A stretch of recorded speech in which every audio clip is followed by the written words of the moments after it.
and you cannot really put a hand and say, who is the owner of this property?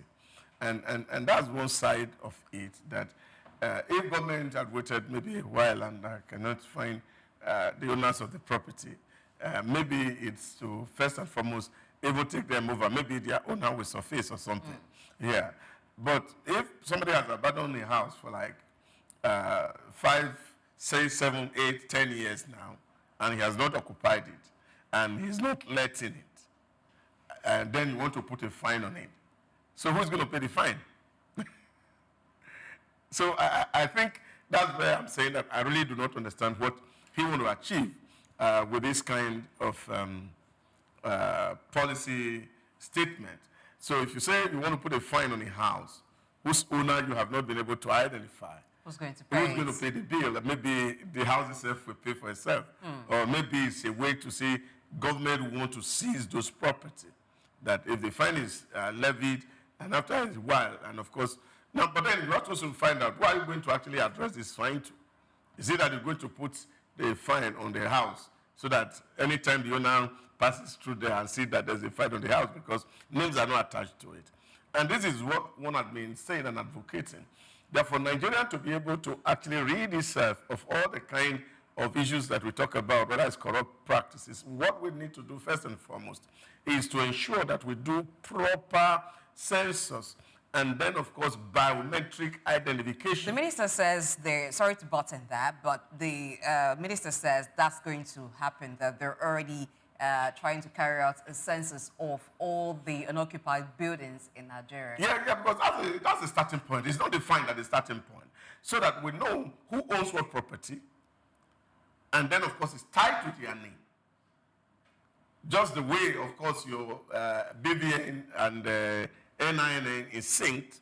So whatever property you have in this country, once you have a name and biometrics are taken, and we know this is the rightful owner of this property. And that's quite important because in the longer run, actually, it will also help to forestall litigations that are always associated with transfer of ownership of land, that you know who is the actual owner of title. I'll give you one example. I think it's MFM. I understand in the last how many years that particular land where their camp is had been transferred or bought 3 times, because the original owner that was bought from, somebody took the case to court and the person won, and then of course he has to repurchase, and then somebody else went to court, and now you come back from court, then you have to repurchase. Wow. And now the case is still in court. So the mayor have to repurchase. So one is really worried and said, on what basis are this kind of judgment passed? Because there is a lot of problem in terms of determining who is the actual owner of a property, because we don't have sign and seals append to some of all this building. And I think that's the first starting point that the minister should have told and see, how do we register all the houses? And so we know who owns what house. And then, of course, at the click of a button, government can say, oh, this house belongs to XYZ. And when that property is sold and transferred to somebody else, then, of course, we can check and say, okay, now this property has been transferred officially. And then it's moved into that person's biometrics. And then we can say, okay, this property has moved ownership from this person and it's now belonging to this person. That's one side of the conversation. Then the second side of the conversation is the fact that we're also looking at people who have invested money to build estates. Today, we know what a bag of cement costs to build a house. And now, if I'm an owner of a house and I build a house and I want to sell the house, I cannot sell below the cost of building. It doesn't make economic sense. So whether there are housing deficits or not, I also be thinking of how I'm going to recoup my investment on that property. So I cannot say because I'm looking for somebody to occupy the house, I have to sell below price. What about leasing? You may not have to sell, but you may lease. The same principle apply. So if I'm going to lease my building, I'm also going to calculate. Now, because you also have to factor in the wear and tear of people who are going to occupy the house. So I have a building that I have spent millions of naira to build, and then, of course, I have to lease it. I'm thinking that in a period of 20 years, 30 years, I should be able to recoup the investment in that property. Now, I'm also calculating how much rent am I going to get from this property to be able to recoup it in this period of time. Assume I take a mortgage and I'm going to be paying back. Now, what am I going to be paying back? I'm going to be paying back what the interest of the bank is. So if I lease it out at below market value, will the Minister of Housing come to pay the cost of servicing the debt? So all these issues have to be put completely on the table before you can be thinking of putting a fine on somebody who is not leading a house. And there may be a reason for it. And I think one of the things that we are actually not doing very well is the fact that we don't engage with people. So has the minister actually done some form of engagement? Like, for example, this is an estate, and this estate is built, and we're okay, who's the owner of the estate? And we say, why are people not coming into this property? Take, for example, in China, for example, there have been a lot on property laws because people are not renting. So if you go to Europe, you find property issues. People are not renting. People who are putting money in the real estate in some Asian countries are having challenge, even getting people to come and buy the house or lease the house. So how will a fine solve that problem? So this is what the minister intends to do. When they're done with the census, it intends to increase the ground rent. So the example he gave is that if you're supposed to lease maybe annual rent for the property supposed to be 5 million naira, and then you'll charge 3 million naira as ground rent. So you would then do the math and say, if I have to pay this as ground rent for not leasing or renting out the building, then I have to just rent out, because why would I be losing 3 million instead of gaining 5 million? But on the other hand, let's look at it this way. Yes, there may be issues, there may be challenges due to cost that the owner of the building has actually put in. So they're considering who would pay for it. But I think it's beyond that. There are those who just want to acquire and hold on to property. The same thing with land. You have people who do land speculation. You have people who buy land in large amounts. They could buy an expanse of land that they do not intend to use in the next 5 years, even 10 years. They just buy it and then they hold on to it. Now, those who want to buy and develop, what that means is, if this is a new community that is developing and somebody has already bought maybe like 1 hectare of land, which the person or the company does not intend to use, but they just want to hold on to it and wait for it, the value of the land to appreciate before they begin to sell in bits. So what that means is that for the period of time they're holding on to that land and not selling, those who would need maybe 1 plot, 2 plots, it becomes difficult for them to have access to land in that area. Even if they do, it becomes very expensive. I believe that's the aspect that the minister wants to handle here. But like you said, it takes data to do this. Now, how do people begin to build houses and that the Ministry of Housing and Urban Development does not have the record of who owns what building? In every area, there's delineation. So you know that for this particular area, we can have access to the files of people who own properties in this area. So you can begin to check, except if things are not done in the manner in which they should be done,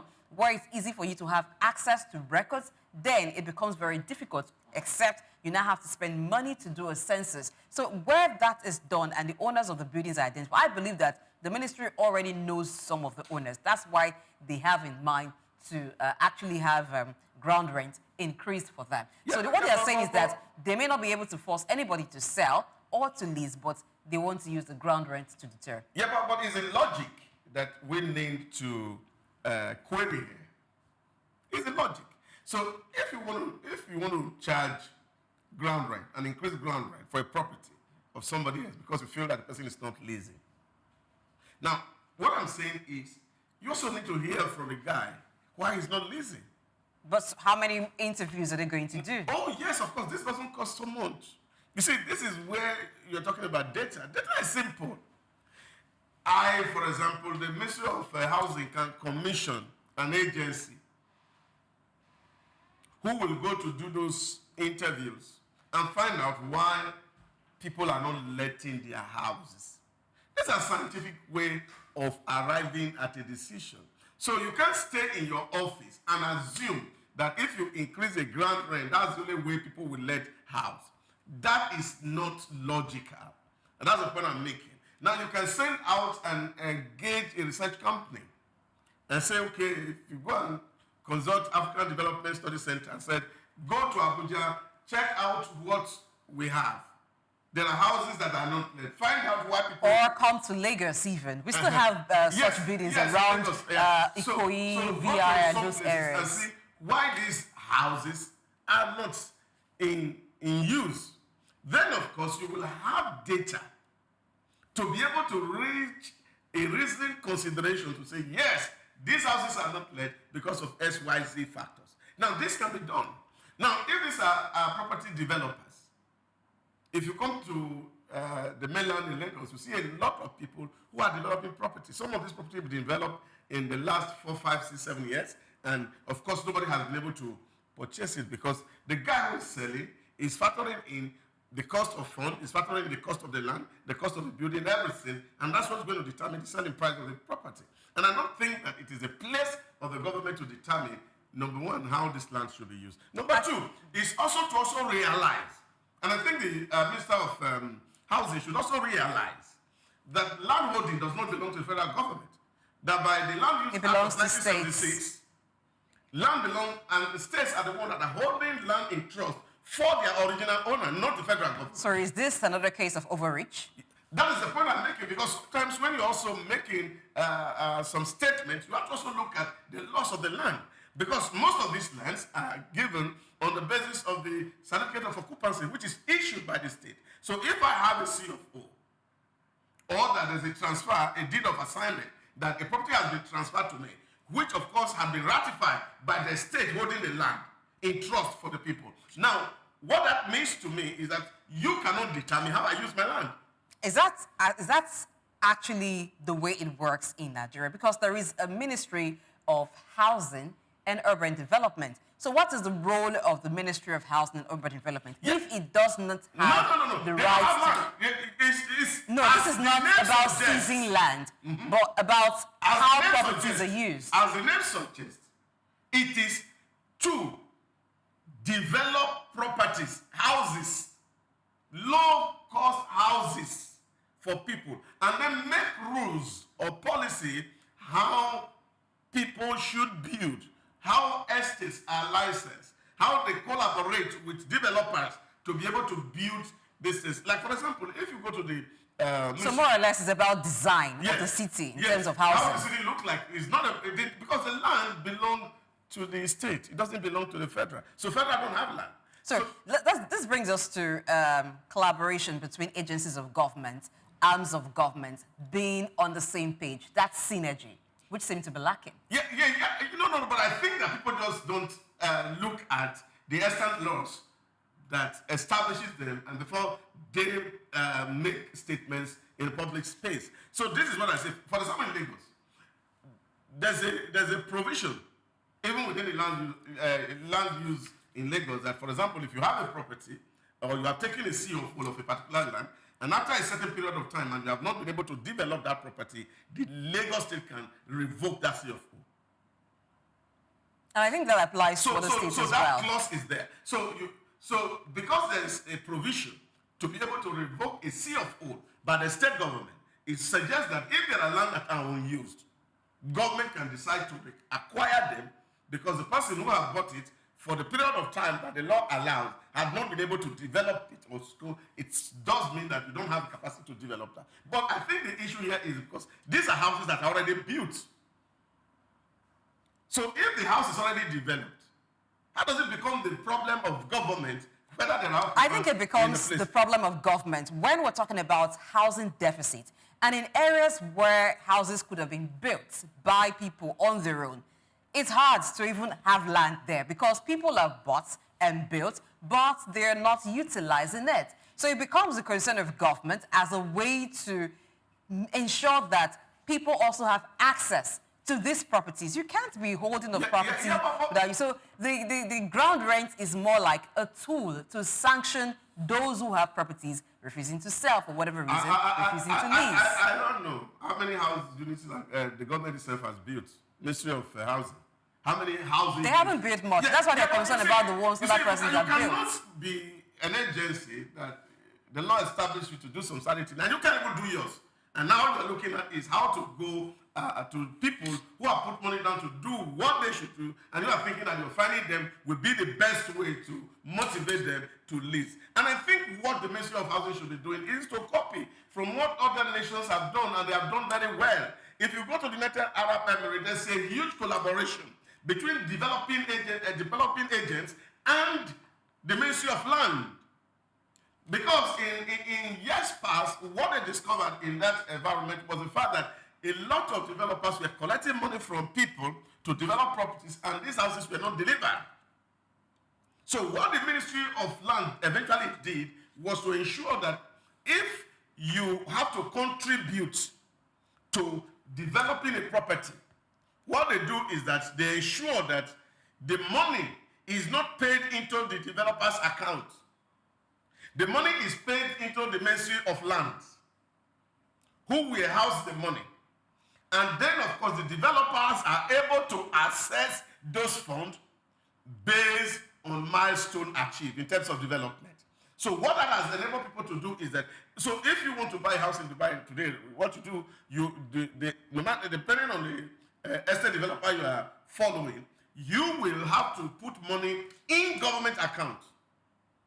And then the estate developer assesses it from government account. And so before he comes for the next tranche of payment, he must have shown that the major milestone that the first payment you have done has achieved. And by this, you see that developers become more transparent in terms of collecting money and not building properties. And that issues were resolved. But what I have here is the fact that there are even a more severe problem, which of course the state needs to tackle. That there are a lot of people, for example, who are contributing to the building of estates, and some of them have contributed over 20 years, and they cannot even sell the property where that estate is, because there is no government regulation of these property developers. Now, that had to be resolved, and that should be within the purview of the Ministry of Housing. That's the point I'm making. Now, what is again they can't also be thinking about doing is also to see, let's even have federal estates. We used to have federal estates in Lagos here. So where are federal estates that, of course, government itself is investing in? But they're not sufficient. Even if government builds housing estates yearly, which would not even be possible, the number of housing deficits in Nigeria is more than 20 million. So how many housing units can the federal government or even the state government build to close this gap? We still need private participation, and we still need those who are hoarding, yes, hoarding buildings, to begin to commercialize them. Yeah, but the point is that, yes, the government can build 20 million housing units, but at least can build 2 million. Yes. Now, when you build 2 million, what that also means is that you're also reducing the housing deficit yourself, that you are doing and working at reducing housing deficit by yourself. But what that also would mean is that you're also creating a competitive environment. So that, oh yes, you're creating a competitive environment. Now, if citizens have alternative, they don't need to resort to private. So the market ties money down there forever. So common sense will make him to say, oh, if these people have alternative, then I have to review my price downwards. Now, the problem we're having is the government don't have houses that are alternative. So people are now left at the mercy of the private investors. Developers. So who can determine what cost they are going to sell their property or not? So you can't control that because we are not investing in the sector. So government need to invest in that sector to be able to create a competition to say, well, if people can't take this one, then they have alternative to go to. So this is the thing that we can also do. And don't forget, I've said it here several times on this table. And I think the time has also even come that the Ministry of Housing must also be thinking, especially talking about urban development, that we must be thinking of vertical development and leave the arena of horizontal development, because we are not making plans to accommodate the extra 200 more citizens that we are expecting in about 20 years' time. Okay, according to the Minister of Housing and Urban Development, he says that legal experts are also reviewing the best approach to implement these measures so that it do not infringe on property rights. And he also gave details of what they're doing regarding the Renewed Hope housing projects, which says that they want to crack down on the poor work that some contractors are doing, trying to cut corners, use substandard materials to construct buildings, which I think that the government should really put an eye on. If government is putting in money to develop housing projects, then it should be there should be monitored to ensure that contractors don't just come and do substandard work, houses that are not durable, houses that are poorly built. So those who would come on board, those who will buy those houses at the end of the day, have value for their money. It's a good thing. Then I think it also addresses security issue when this issue of unoccupied buildings are handled the best way. Because some of them are hideouts for criminals, they are hideouts for kidnappers. We've seen some of these buildings being demolished when there is information or intelligence reports stating that some of them are used to harbor kidnapped victims. So it's good that the government knows what goes on in some of these buildings. But just like the minister said, that they are consulting with legal experts to determine the best approach towards this. Yeah, but I also think that they also need to liaise with Federal Mortgage Bank. There are people who have been contributing money all their work life to ensure that Mortgage Bank is also developing and delivering houses to people who contribute. Because what we have also seen is that you have a Federal Mortgage Bank who is taking money from civil servants, and then they leave service and they are really not able to own a home. So how is, of course, they are also overseeing these activities to ensure that as civil servants are taking money and they are putting in Mortgage Bank, and they don't die without having a home. And then the bottlenecks are not such that it frustrates the civil servants. They're unable to meet the requirements or go through the bottleneck to be able to have access to the monies that are being contributed towards housing scheme. All right, move away to another interesting matter. Today, the stories are just very, very interesting. So, you know what they say, you can't give what you don't have. So you must have been able to feed yourself before you can offer food to a visitor or to someone else. But this time around, let's see if Nigeria has enough to attend to this demand. So African countries are seeking help from Nigeria as citizens buy fuel at over 8,000 naira per liter. Niger Republic has turned to Nigeria for fuel supplies despite tension between Nigeria and Niger Republic in recent months. So the African country is facing severe petrol shortages, pushing petrol prices to as high as 8,000 naira per liter. Permit me to go this way. Shakara don't end. I thought Niger was saying Nigeria should not come to Niger. So what happened to that? Well, you see, but again, is to say that two are better than one. Yes. And we are better together than, of course, each person trying to create an empire, which has been really the problem in Africa.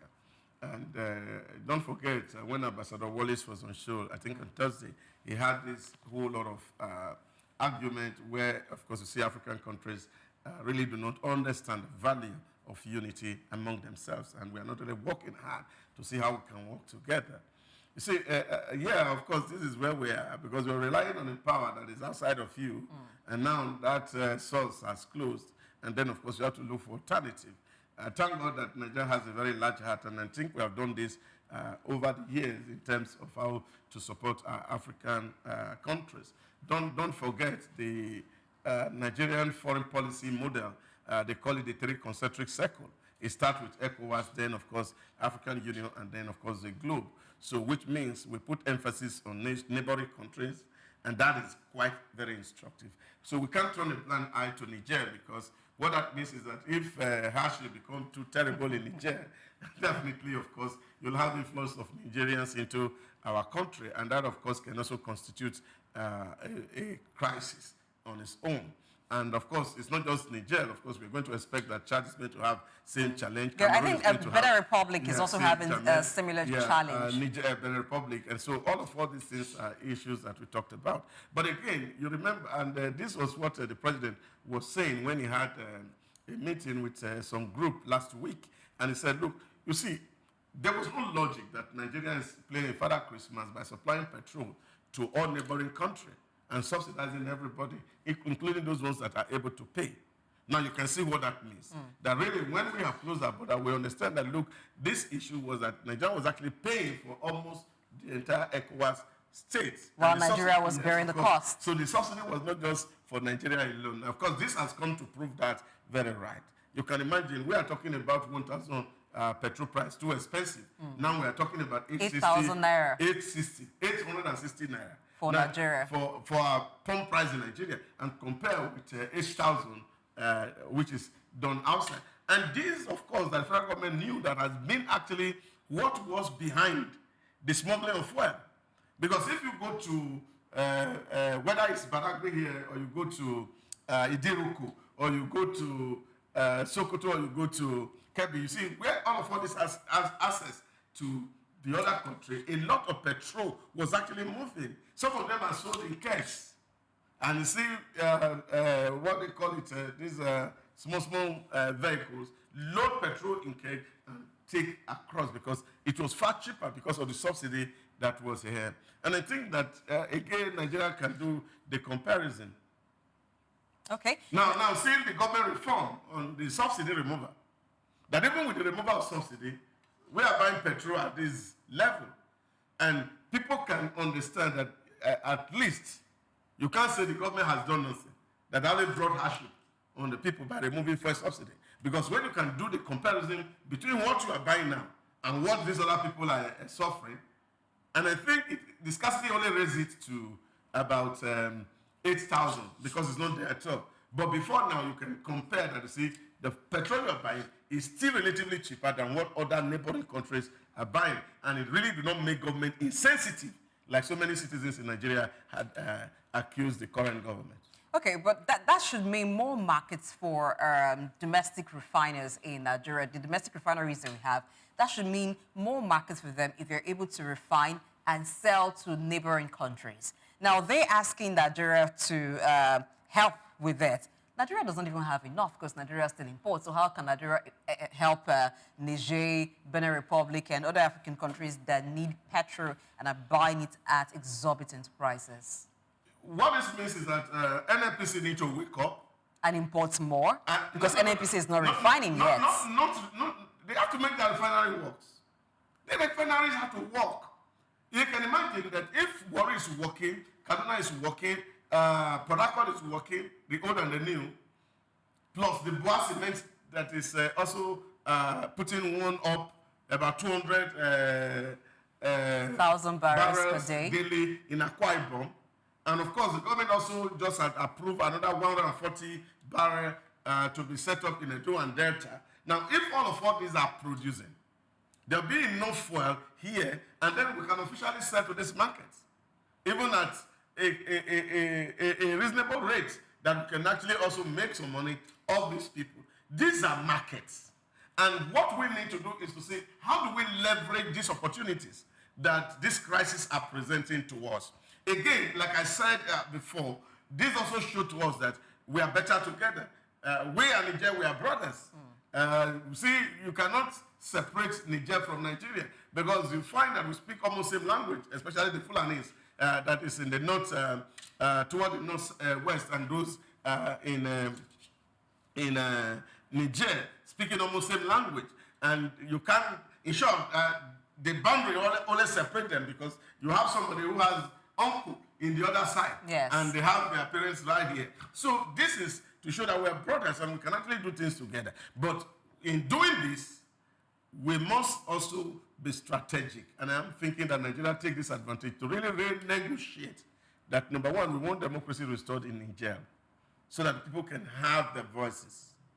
And then secondly, to see that Niger come back to ECOWAS. Really. But should Nigeria interfere, even though we have the ECOWAS chairman as Nigerian president as well, President Bola Tinubu, should Nigeria interfere in the type of government of Niger? Isn't that the decision of the Niger citizens, Nigerians, to determine what kind of government that they have? Who says that it has to be a democratic rule? Yeah, but you see, what that is that the junta take over by force, and then you can't take power from them because they have the power of the gun. Nnamdi Azikiwe of blessed memory says it's only a madman who can argue with a man who has a gun. So if the government is having gun, the citizen cannot argue. So it takes ECOWAS to actually really see that, look, power transition, alternative voices can be heard, so that you don't see a situation where you have that, of course, you are going to survey the people, and now you impose yourself on them, and you are not even able to make provisions and deal with them in such a way that life becomes very meaningful. So what is the advantage of the takeover, really? And that's even what is training the relationship between Niger and Nigeria. So what we need to do is to see how we can actually invest in this relationship. As ECOWAS put a lot of negotiation in place to ensure that we see that there is civility in Niger Republic, and by implication, Burkina Faso and Mali. So that all these countries, yes, even if they want to transmute into civilian, but give opportunities to the people who live in that environment to make a choice of what they want, the type of government they want in place. But we saw Nigerians rejoicing at the takeover when the coup happened. Well, you see, that is just emotional sentiments that you find that, of course, you're thinking that you are living one form of slavery into a freedom. And of course, we've argued that on this table. And we're saying that, look, yes, they can be rejoicing because they are thinking that, oh, with the coup happening, the new government in place, that now we're in Eldorado. Now, but the reality is dawning on everybody that it's not Eldorado yet. That, you see, the challenge of governance in Africa is really deep, and people must not take them trivially or simplistically. You have to understand that there are a lot that is involved, that for the transformation to happen, there are prices that we need to pay.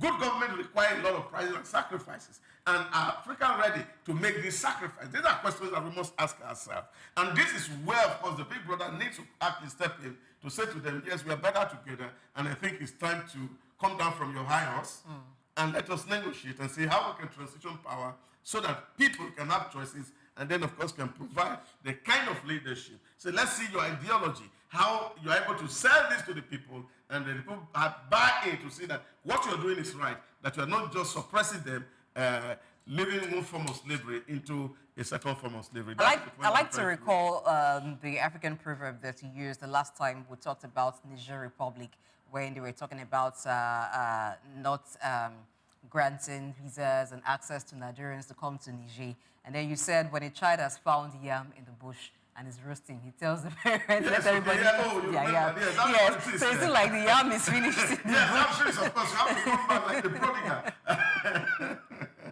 Well, it just goes to show that really we're better together. You know what they say now, that when you take one strand of broom, one stick of broom rather, it can't sweep. Except you put it in a bundle. Yeah. That's the only way it can sweep. But I also want Nigerian governments to check the issue of smuggling, because now that there is news that petrol prices are selling very expensive outside of Nigeria, we may have petrol importers smuggling, refusing to sell in Nigeria, or taking products that are supposed to be sold in Nigeria to African countries for higher gains. And then it becomes a situation where there is scarcity in Nigeria. So these are issues that we should begin to look at. Customs at the borders, ensuring that there is no smuggling of petrol outside of Nigeria, because we know that that could happen. And recently we've heard petrol marketers talking about how we need to import more because we haven't achieved sufficiency from the domestic refinery that we have in Nigeria. And we looked at the consumption of petrol in Nigeria. The reports that they gave to us, the figure they give to us, that this is how much of petrol we consume on a monthly, on a daily. It doesn't actually correlate with actual figures of our consumption, so that we're not encouraging smuggling. There is no door for smuggling, and we are told we consume XYZ amount of petrol. Meanwhile, it's our neighbors that are actually doing most of the consumption. You see, it's just like you see that, of course, as the things plays out, the president speaking to the delegation of the Catholic Conference of Bishops last week in Abuja was saying to them that you can see how NNPC and Dangote, that they are on their prize war, and that Nigerians are benefiting, and that he expects to see more of that kind of competition happen. So even the same petrol marketers, some of them were opposed to it and was asking that the government wade into the price fluctuation due to market forces, that it should be reviewed every 6 months, which is anti-progress. Yeah, but you see, the president has made his position very known. In that media chat he had, the first ever media chat the president had since he became president, he made it very clear that he is absolutely against price control, that he prefers market forces to determine what is sold. And so what government can do is social interventions. And I think that is actually the role of government. And I think I've advocated that I don't really believe that government should be able to determine. You can imagine, and you are investing. You imagine what you have put into this business. And then somebody is coming from the outside to tell you how much you are going to sell. And I shouldn't review price until 6 months' time. Yeah, without really recourse to say, oh, there's a cost to capital. There's a cost to labor. There's a cost to inputs that gets into what you're doing. And then you wake up one morning and say, oh, government should intervene, price should be like this. See, people feel that you're selling volume and you're making small money. At the end of the day, it can even be better than if you're doing a large value to say, okay, I'm selling at 1,000, but you're not making so much money. The turnover of cash is better off for those who are investing in those sectors. And so nobody should have to hoodwink the government to say, okay, go and intervene and fix price. No, the era of fixing price should be over for us. So that at the end of the day, we are able to adjust to our realities and our situations. And I think this is what is important. Yes, smuggling will always happen. CDS last week was saying that Nigeria is still will be better off having to have an eye and oversight over these African countries, because if there's an implosion in those countries, it will definitely affect us and will not be able to handle and manage the consequences of those implosions given the challenge we currently have in our hand. And therefore, whatever government can do to actually succor these people, and I think it's in order, that government has agreed to send 300 trucks to them for this first instance, as those conversations are ongoing, and I hope that we are getting value for it. And then, of course, our GDP can continue to climb. Okay, so we can do it officially and not through the back door where Nigerians have to suffer for it. Let's move on now to the international scene, where President Trump is considering issuing sweeping travel restrictions for the citizens of dozens of countries as part of a new ban, according to sources that are familiar with the matter and an internal memo seen on Reuters. So this news has been making the round of countries that are on the travel ban list for 2025, about 41 countries, 8 of them African countries. And then people were actually looking, some had to even get a microscope, because it seems that if you use a lens, it would not be enough to actually check. And they were checking for Nigeria from on the list, and it seemed like from number 1 to number 41, some had even 43 lists, some mediums had 43 countries named there, and Nigeria was not at all in the list. It brings the question, really, what has happened between U.S.-Nigeria relations? The greatest diplomat that has ever lived is King Solomon. And he married around all his neighboring countries, and therefore he had peace all his reign. So you don't fight your in-law. Donald Trump is Nigerian in-law. How is it in Nigerians? The daughter is married to a Nigerian. So is this now about family? Oh, yes, of course. You cannot take it away. You cannot take it away. You remember when Ambassador Wallace was saying the other day that, of course, when, of course, the issue of South Sudan came, and, of course, DRC Congo, and quickly what he had to do, he had sent his in-law to that place, even though he feels that he doesn't have enough experience. So whether I like it or not, at least the in-law is an African, he's a Nigerian by birth. So, and he is carrying Nigerian nationality.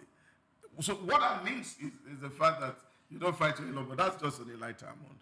But it's also to understand that if you actually look at it, the Nigerian population in the U.S. are not liabilities. They are not liabilities. And it's on record that the Nigerian population in the U.S. are the most enlightened immigrants in the U.S. in terms of academic qualifications. And they are contributing hugely to the economy of the U.S. We don't have as bad people in the U.S. as people may want to see. But again, it's also understand the rationale of Donald Trump in this ban. You remember in the executive order that he signed on the 20th of January. Now, what he was actually targeting was to see how can we create a safer America. And you hear him all through the campaign and all through the time he has become the president of America, that he has been emphasizing that people from mental home, drug addicts, criminals, non-criminals, from war-torn environment and areas are finding their ways into the U.S. and therefore making the city unsafe. So you must also have to sympathize with the President of America that has a challenge of providing home security for their people.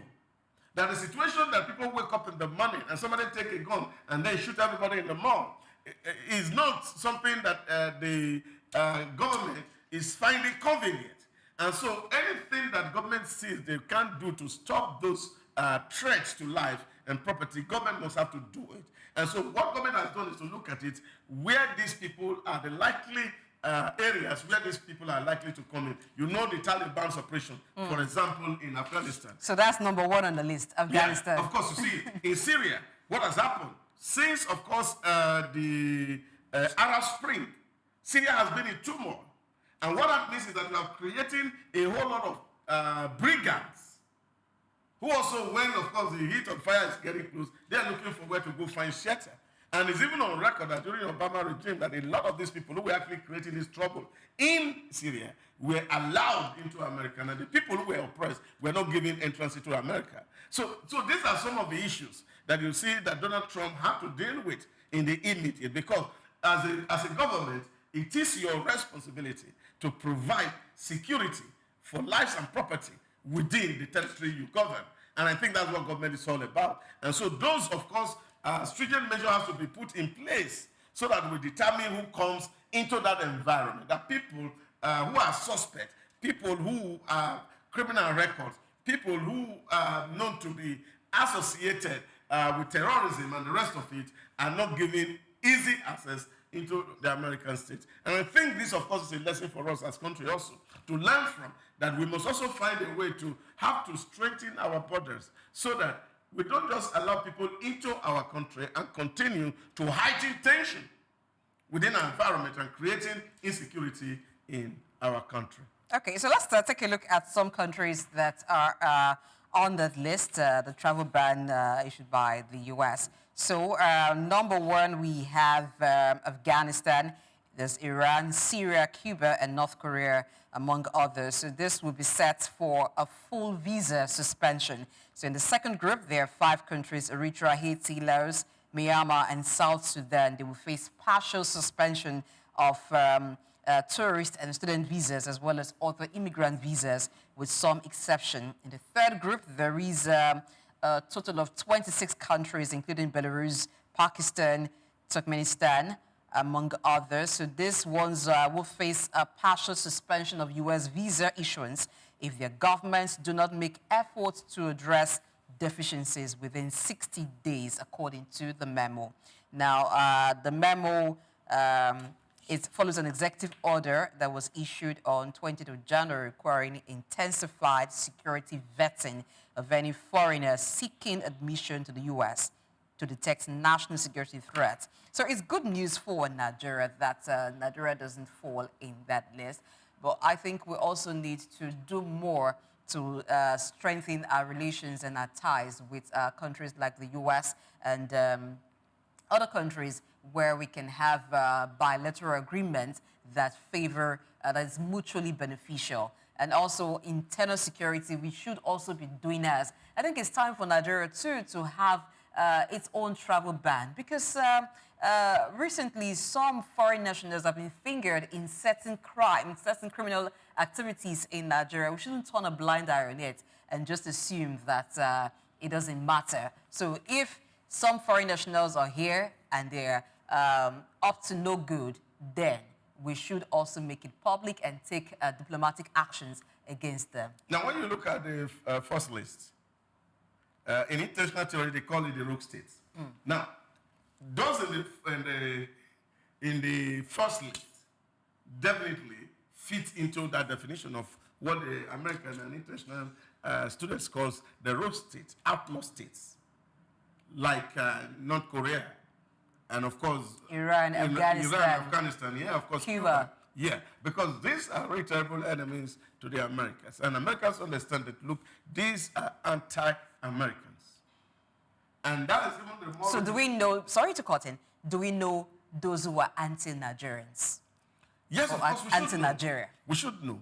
And I think it's important for us as a country to actually understand who are your true friends and who are your true enemies. And of course, when you know your friends, then of course, you will be able to know how to relate with your true friends. And of course, those who pretend to be your friends and actually not your friend. Yeah, but then, beyond knowing who your friends are, is that sometimes, of course, you also have what they call the unfriendly friends. They pretend to be your friend, but they're actually enemies. Of course, they can also come from that environment. And don't forget that the radicalization of the young population is a big problem. And that's why you see in the second list that, of course, this ban is upon placed on students and tourist immigrants. So these are group of people. Of course, we're also looking at where they are coming from, how their psyche had been formed as young people. And you're coming into an environment with a value system that is completely contrary to what is in the free world. So you are coming with a mindset, and that could actually become some poison or venom in the system that comes into the system. And of course, you find that you can see them used as tools to recruit even citizens to become enemies of their own states. And this is why government has to profile people to understand what's their psyche, how do they think, how do they reach conclusions. And once you can understand what are their values for freedom, what are their values for certain rights and liberty of other people, and once you can establish that, then of course they can be given access to come into the country. So that's why, of course, it's partial. So it's not full to the extent that you're saying, okay, these people, we know them and they can sponsor people to come into your country to destabilize your environment because they are known enemy to the states. You know, something comes to mind when we're talking about profiling those who have access into America. So we should also profile those who have access into Nigeria. Recently, there was an investigation and a report suggesting that there should be investigation into charity organizations and those who are doing works with students in Nigeria, because you're dealing with people who are impressionable. So you need to be able to curtail the kind of influence that they are open to or exposed to. You talked about if they have a mindset that will be poisonous to the country you're going to, say America, for instance, and you're coming with a mindset that has been, that is anti the people, anti-progress. So, and they are mixing with a large pool of residents or citizens of that country. There's a high chance of influence and recruiting others to believe what they believe, to carry out whatever ulterior motive that they may have. So we also need to put our eyes down, begin to check, profile properly, and know those who are coming into Nigeria, those who are interacting with the system, the level of access that they have. It is very, very important. I'll give you one very simple example. And it, again, this also flew from the conversation that Mr. President had with delegates from the Catholic Bishop Conference who visited him last week. And one of the issues that was raised by the Catholic Bishop Conference was a level of insecurity that is going on in the country. And they talk about religion extremism. And this is because that you find that there are a lot of campaigns ongoing at the moment. And I think these are all geared toward politics and the rest of it. And then, of course, you're labeling people and calling them by name. And, of course, at the forefront of some of all these conversations, you also see foreigners who are the forefront. I see recently a certain bishop from Benue State who was making a statement, and in that press conference, and you can see a white man that's sitting closely by him as the NGO. And you see the kind of narrative that is created. And these are things that, of course, can easily destabilize us. And the president was telling them that, look, it can't be a religious boycott.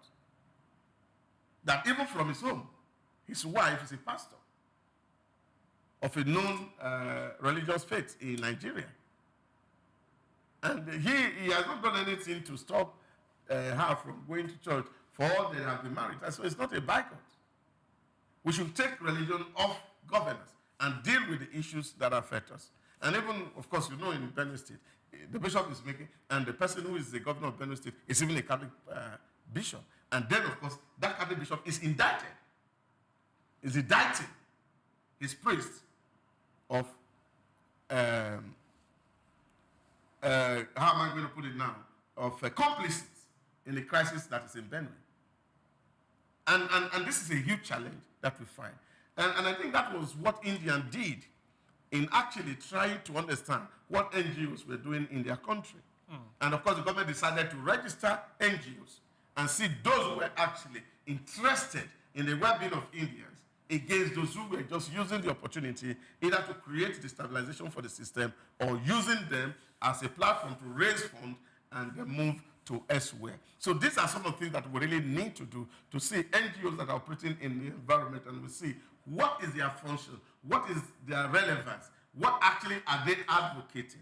Are they there to actually fracture us so that they can continue to exploit us, like they call it the divide and rule approach? So these are things that Nigeria also must put eye to see the operations of NGOs and see that they are not agents of destabilization, that they are actually sincere and are willing to help people who are passing through difficult times, and then we can support whatever thing that they are doing. But if they don't have those agenda to actually build peace within our environment, and I think it is better that government must begin to show them the way out. So we should not just be blown away when we see NGOs say, oh, they're coming to offer us up. Yes, a lot of NGOs have actually helped in different ways in Nigeria, in different areas, but we should not be carried away by that. We should begin to look at their activities, check whatever is coming in. What is the aim? What is the purpose? Now, it's not enough to rejoice that Nigeria is not in the travel ban list of the U.S., but we should also take a cue from that and begin to learn on how to improve our own internal security. Yes, that said, we'll move on now to policy discuss, but that will happen after this break.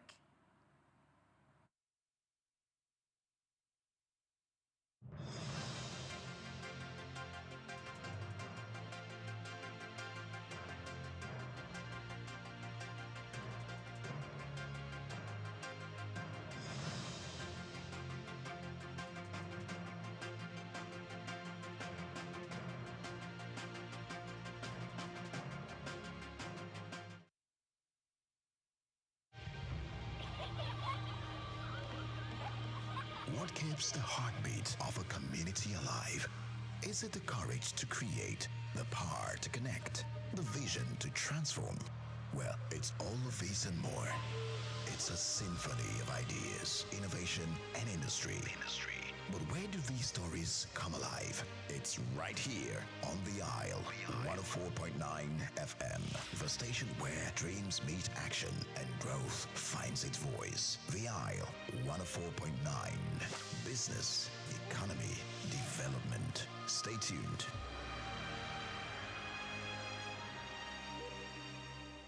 We've got just what you need right here at Femi Wash Media. Call it the Midas Touch, and you wouldn't be wrong. Let us record, produce, mix, and master your audio like nobody does. Reach us on our contact today for the best quality job.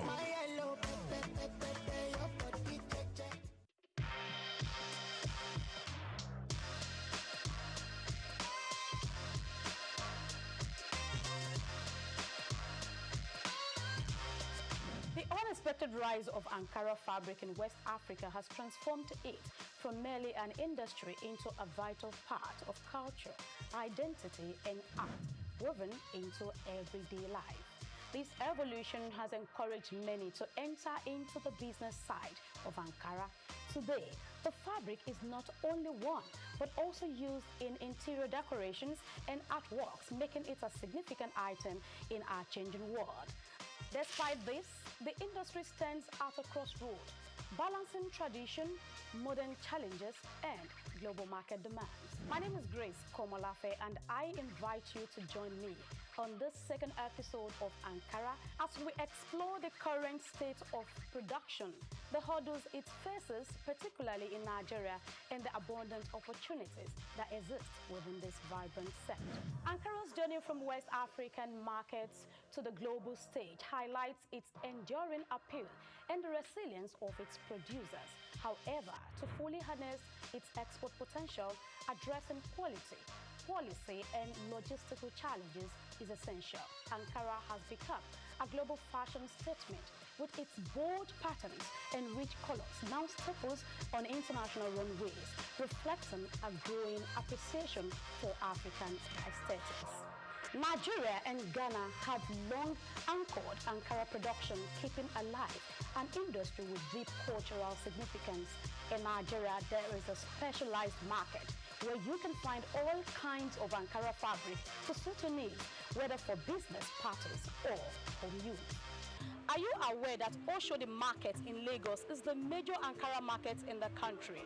People travel from every part of Nigeria to this market to make purchases for different reasons, either for Ashwebi, different occasions, or for business.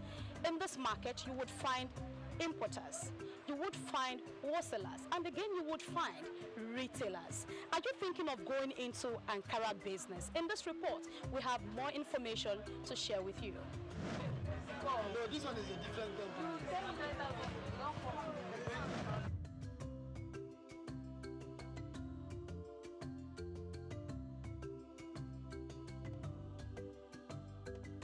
Despite Nigeria's rich resources, skilled workforce, and a large domestic market eager for Ankara fabric, the country has struggled to capitalize on this potential.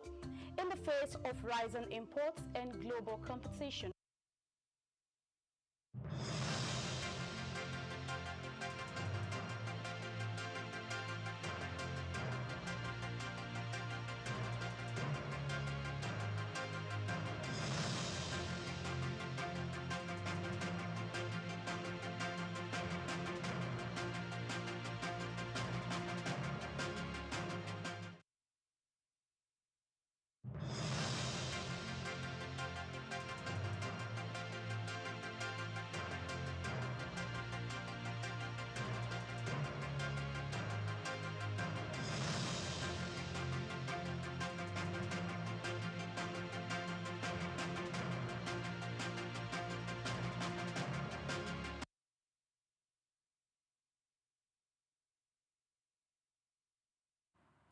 This is Policy Discuss. If you just joined us, the show is the Front Burners. It's segmented. We just finished with news analysis. It's time for us to look at some policy issues. And we will begin looking at Ponzi scheme versus digital investment. Ever heard of Ponzi? Are you familiar with it? Have you ever been a victim of a Ponzi scheme? How do you identify Ponzi scheme? We live in a digital era where a lot of things are done digitally, including investment. So how do you know which is a legitimate digital investment? This morning we have Andrew Ube, who is a digital investment consultant. He joins virtually from Abuja this morning. Good morning, Andrew. Good morning, Blessing. Thank you for having me on the show once again. It's good to be here. It's great to see you. All right, let's look at the background for this conversation. So the Economic and Financial Crimes Commission, EFCC, raised an alarm sometime last week over the activities of 58 illegal Ponzi scheme operators defrauding Nigerians under the guise of investment opportunities. Now, according to findings of the EFCC, these companies were neither registered with the Central Bank of Nigeria nor the Securities and Exchange Commission, SEC, making their operations illegal. So let's do some distinction between what Ponzi scheme is and what digital investments or digital instruments are. Let's begin from there. Okay, thank you once again for having me on the show this morning. I also saw the release by the FCC on their portal, and I think it's highly commendable by the FCC. Now, for Ponzi schemes, I think Ponzi schemes thrive on people's greed. right? And we have so many of them in Nigeria. So, but what in the first place, what are Ponzi schemes, right? What are Ponzi schemes? Ponzi schemes are online fraudulent scams, right? That pays people, new investors, that pays previous investors, old investors, with the funds or the capital of new investors.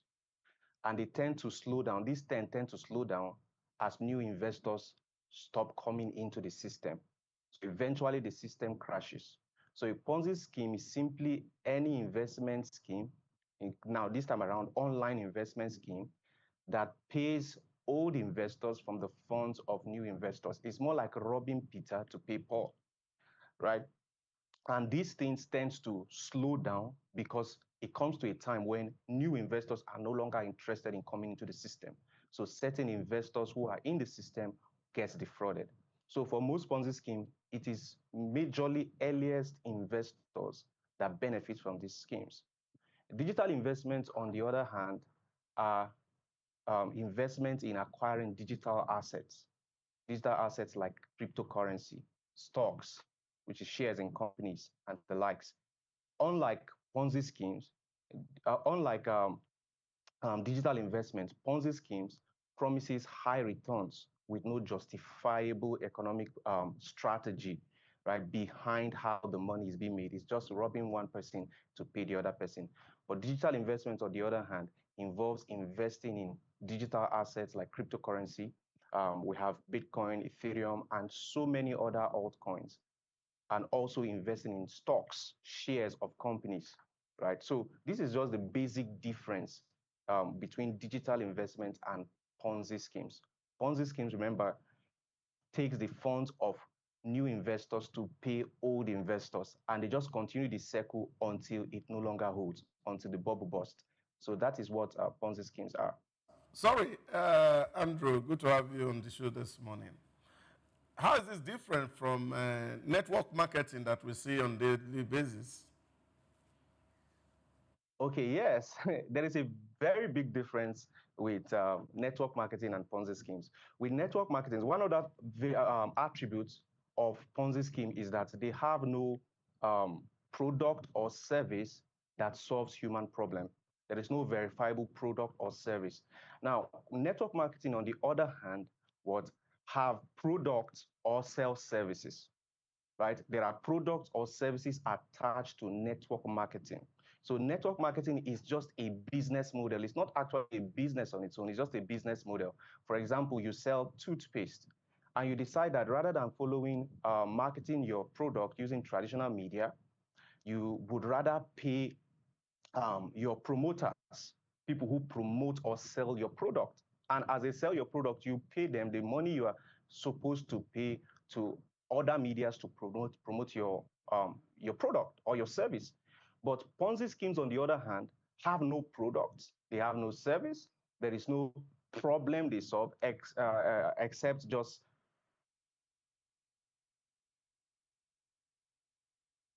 All right, we network go marketing. on, Andrew. Still on the network marketing, we've seen cases where, or I've seen cases where sometimes it starts as network marketing. Along the line, the product that the particular network is trading on disappears, and it becomes a thing of referral, or how many persons you're able to bring, you get money off them. So if nobody is coming, you're not getting money. There is no actually product that the particular company or network is now trading on. So at what point, if we're talking about Ponzi's now, what should people look out for?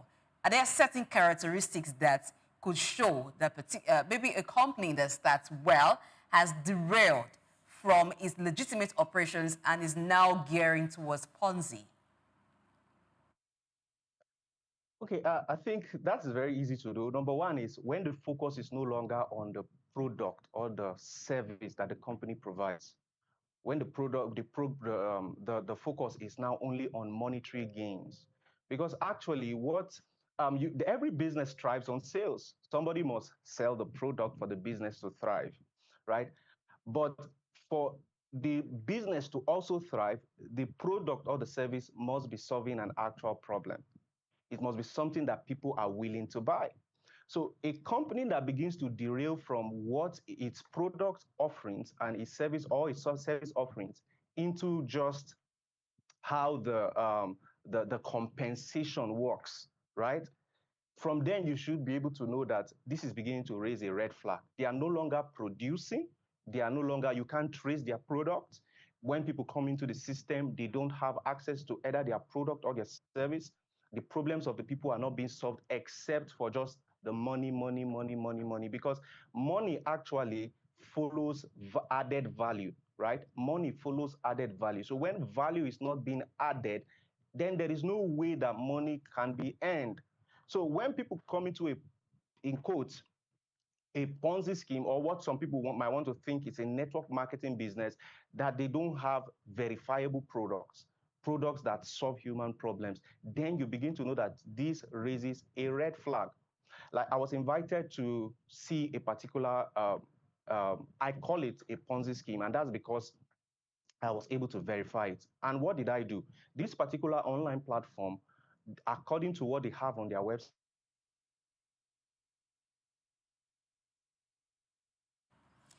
Oh, we'll get back to Andrew and continue a conversation with him when the connection challenge is resolved.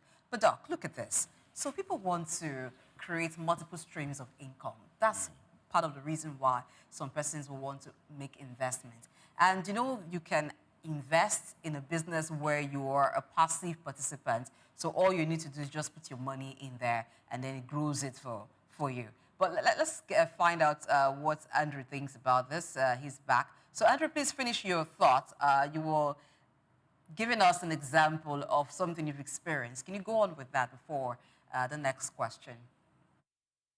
Okay, so as I was saying, this particular platform that I was invited to see, they claim to be an e-commerce store and they pay investors from the profit earned from shopping.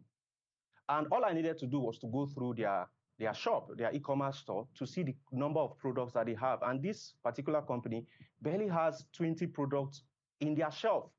On their shelf, they barely had 20 products. So, and it just triggered my common sense that if you are selling just 20 products and you are asking investors to start with a minimum capital of $100, it doesn't make any economic sense. Then where are you getting the money to pay investors? All you are doing is probably just robbing Peter to pay Paul. So that alone, even though they have a product or a service, even though they claim to have a product or a service, you also need to verify if it is economically justifiable, especially based on the returns that such platform promises. So that is what I wanted to say. Yeah, I want to find out. You just mentioned your experience and how you were able to find out. Beyond common sense, many Nigerians are not digitally literate to be able to carry out this kind of a search to establish whether a scheme is a Ponzi or not. Because I had one about 2 years ago, and they were all there. Everything around them seems right. There were CAC registration. They even obtained a school license from EFCC, which of course they put on their website and the rest of it.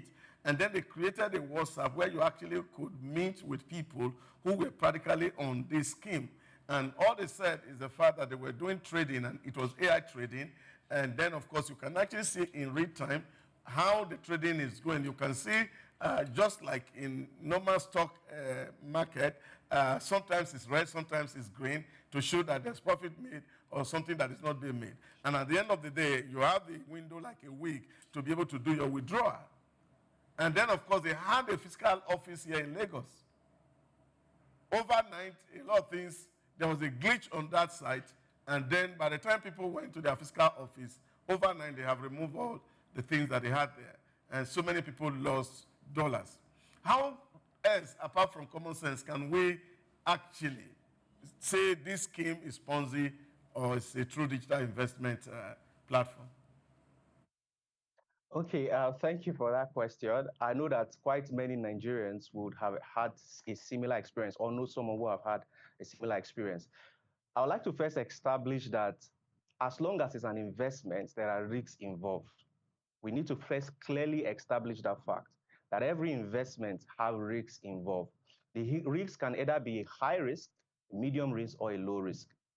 Having established that, you would now know that you shouldn't put all your eggs in one basket, no matter how promising it is. No matter how promising it is. And it is sad to say that many of the ROI business schemes in Nigeria have not lived up to expectations. Many of the ROI, I'm in the online space, and I can tell you for a fact that many of the online ROI platforms have not lived up to expectation. So if you are going to invest in an ROI platform, what do I mean by ROI platform? A return on investment, where you don't have to put in any work. The company gets to manage the funds and just pay you out of the profit at the end of a certain period. Any kind of business like that is a high-risk investment, because you are not in control of your assets. You are not in control of your funds, of your capital, because the company is trading, even if it is a justifiable and economically justifiable business model that they are operating, especially with AI tradings. Now, the questions Nigerians do not ask, or many people do not ask, is that who takes the fall when the company does not make profit, or when the trading doesn't make profit? Every expert trader will tell you that there are days they make losses, and there are days they make profits. The only thing the best traders do is that they tend to maximize their profits and minimize their losses, to make sure that the number of times they are winning is much more outweighs the number of times they are losing. But you see, you promise people promise of guaranteed returns, and these returns are even high returns, right? So the question is, who takes the fall when business goes bad? They may start out as a very good business and have all the registrations, just like you said, and I was going to say that having all the registration, be registered with all the regulatory bodies, is still not a guarantee that a business will thrive, that a business is sustainable. It's still not a guarantee. You can have all the registrations and the business model still fails, right? Any business that promises more than 20% annually, 20% returns on investment annually, is categorized as a high-risk investment. And when something is high risk, it means it is highly volatile and can go against you at any time. So if you are investing in such a scheme, you should invest with that consciousness, knowing that I don't have control of my funds and anything can go wrong at any time. And if it goes wrong, I'm able to bear it. So you must have that risk tolerance, that level of risk tolerance, to be able to invest in such things, even if they are registered, because they are the ones in control of your funds. And like I said, they qualify to be called Ponzi? Okay, I may not categorically state that any business that fails that way is a Ponzi scheme. I may not categorically state that, because even real business that trade in physical goods and all that, even still fail. For example, I was listening to Paul Owanibe, the founder of, the owner of Landmark, and he said that I think in 2023 or so, he invested in 7 different startups. And out of these 7 startups, only 3 made him money. Only 3. It means 4 out of it made him losses. He lost money out of 4. So even the best in the field still lose money, right? So even if they promise everything, they have all the registrations and everything, you need to categorize it as either a high risk, a medium risk, or a low risk investment. I may not categorically say that they are all Ponzi scheme. A business is a Ponzi scheme because it failed, because businesses fail every now and then. All right. Now, to follow up on that, not being able to categorically differentiate a Ponzi from a digital investment because of the way they appear or their modes of operation. So there is digital investments. You've named some of them. There's crypto and others. Now let's talk about crypto. In what way can a Ponzi scheme disguise as crypto? Let me give an example to buttress or to give a clear view of my question. So once upon a time, there was a Ponzi scheme, or there was a scheme running, where those who had signed up for the scheme had been told that it was digital mining or digital farming. So they were putting in money, and then it was a stated return that they would get. And sometimes it increases how much return that they get. So people started investing. Then after a while, about a year or thereabouts, that stopped. So those who had put in money had their money trapped. And when they went to the fiscal office of those who were in charge of the business, and then they were told that it happens. There are times when a particular coin or whatever crashes, and then you have to wait for it to rebuild. But time went on, nothing happened, and so their money went like that. How do you differ? What are the red flags for any business that comes or any investment that says it is crypto? How do you identify which is actually crypto or clearly a Ponzi scheme? Okay, thank you for that. I'll first of all state that cryptocurrency is a highly volatile asset. Highly volatile asset, right? There are no guaranteed returns with cryptocurrency. We only have speculative returns, right? People speculate around these particular assets. Now, for you to be able to, there are Ponzi schemes that pay with crypto. That pay with that, their payments model. It's just like there are Ponzi schemes that for you to get paid, they pay you in Naira or in dollars. Some pay with crypto, either pay with Bitcoin or with Ethereum and any other cryptocurrency. So people sometimes don't differentiate a Ponzi scheme that is using crypto as a payment option or a crypto business itself. Now, for many Ponzi schemes that uses crypto, like you mentioned, the mining of a thing, first of all, like I said, you need to understand that cryptocurrency is highly volatile.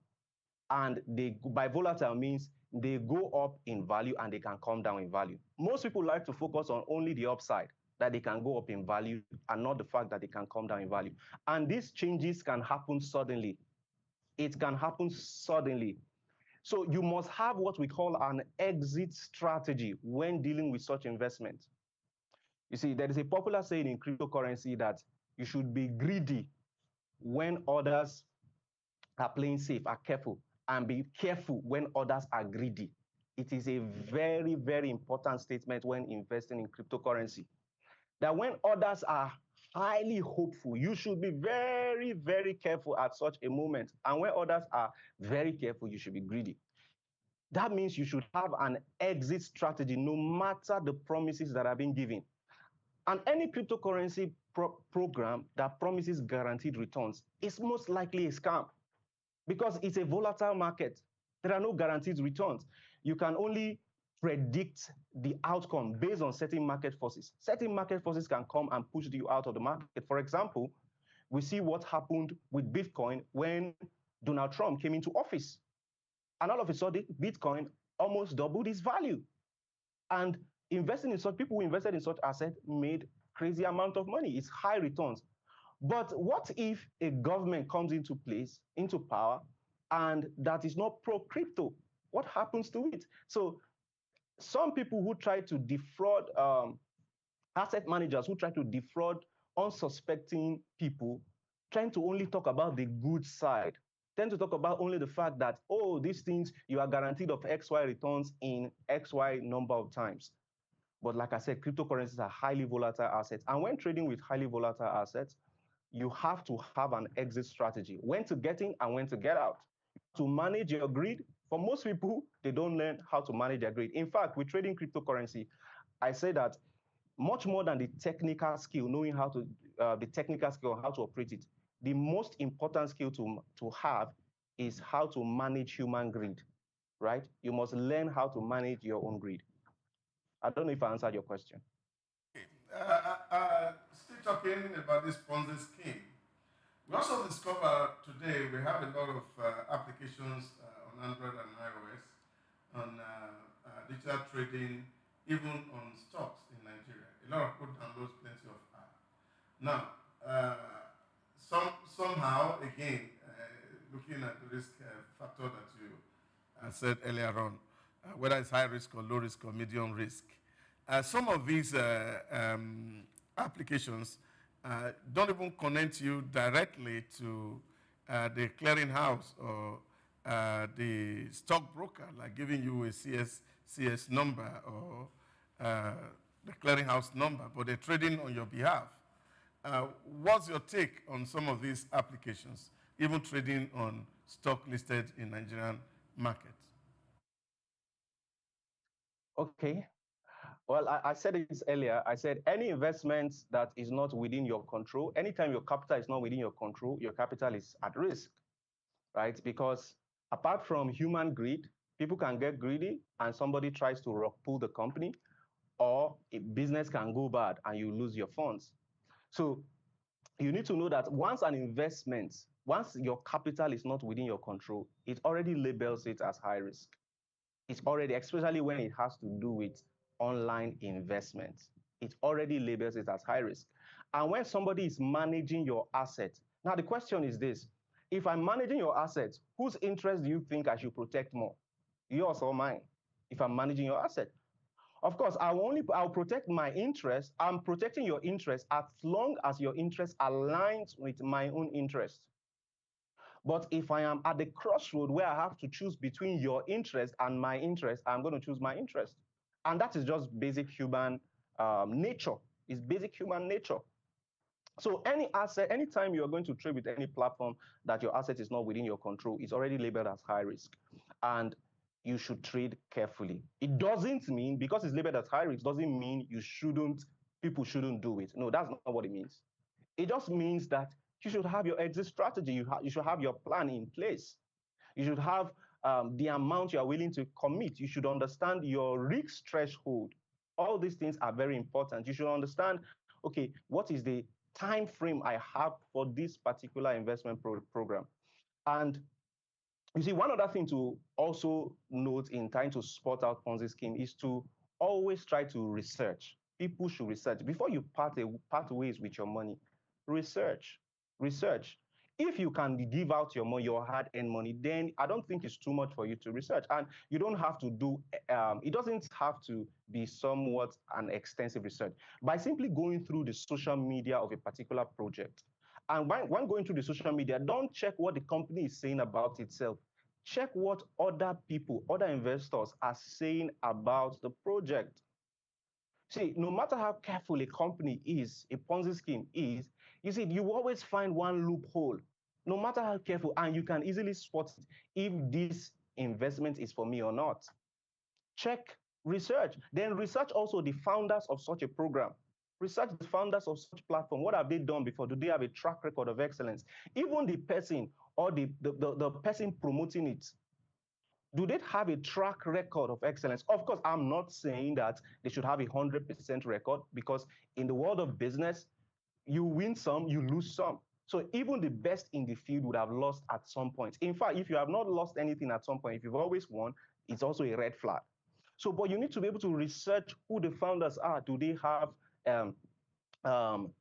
verifiable track record for you to believe what they are saying about themselves? You should also be able to research their social media platforms, their Twitter. What people are saying in the comments is very, very important. Their YouTube.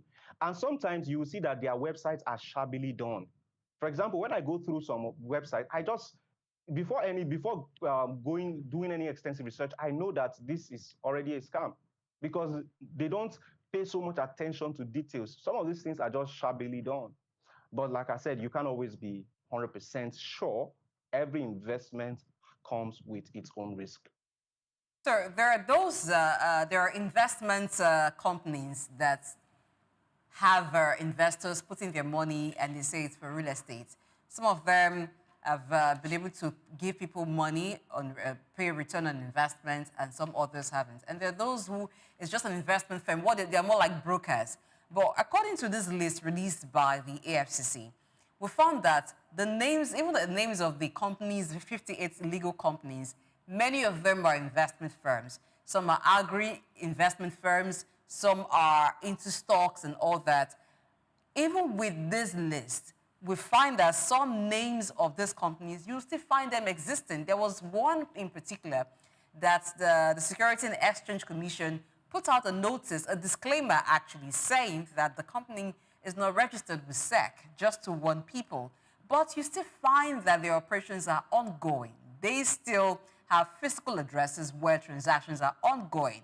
What should be a follow-up, aside from just a disclaimer of an investment firm? I think it's the porous nature of the Nigerian economy that anything just goes. I think this is the work of regulatory bodies that beyond just issuing disclaimers, there should be a follow-up to clamping down on these investment schemes that take advantage of Nigerians, innocent Nigerians. There should be a follow-up and not just issuing disclaimer, because anybody can say anything on their website.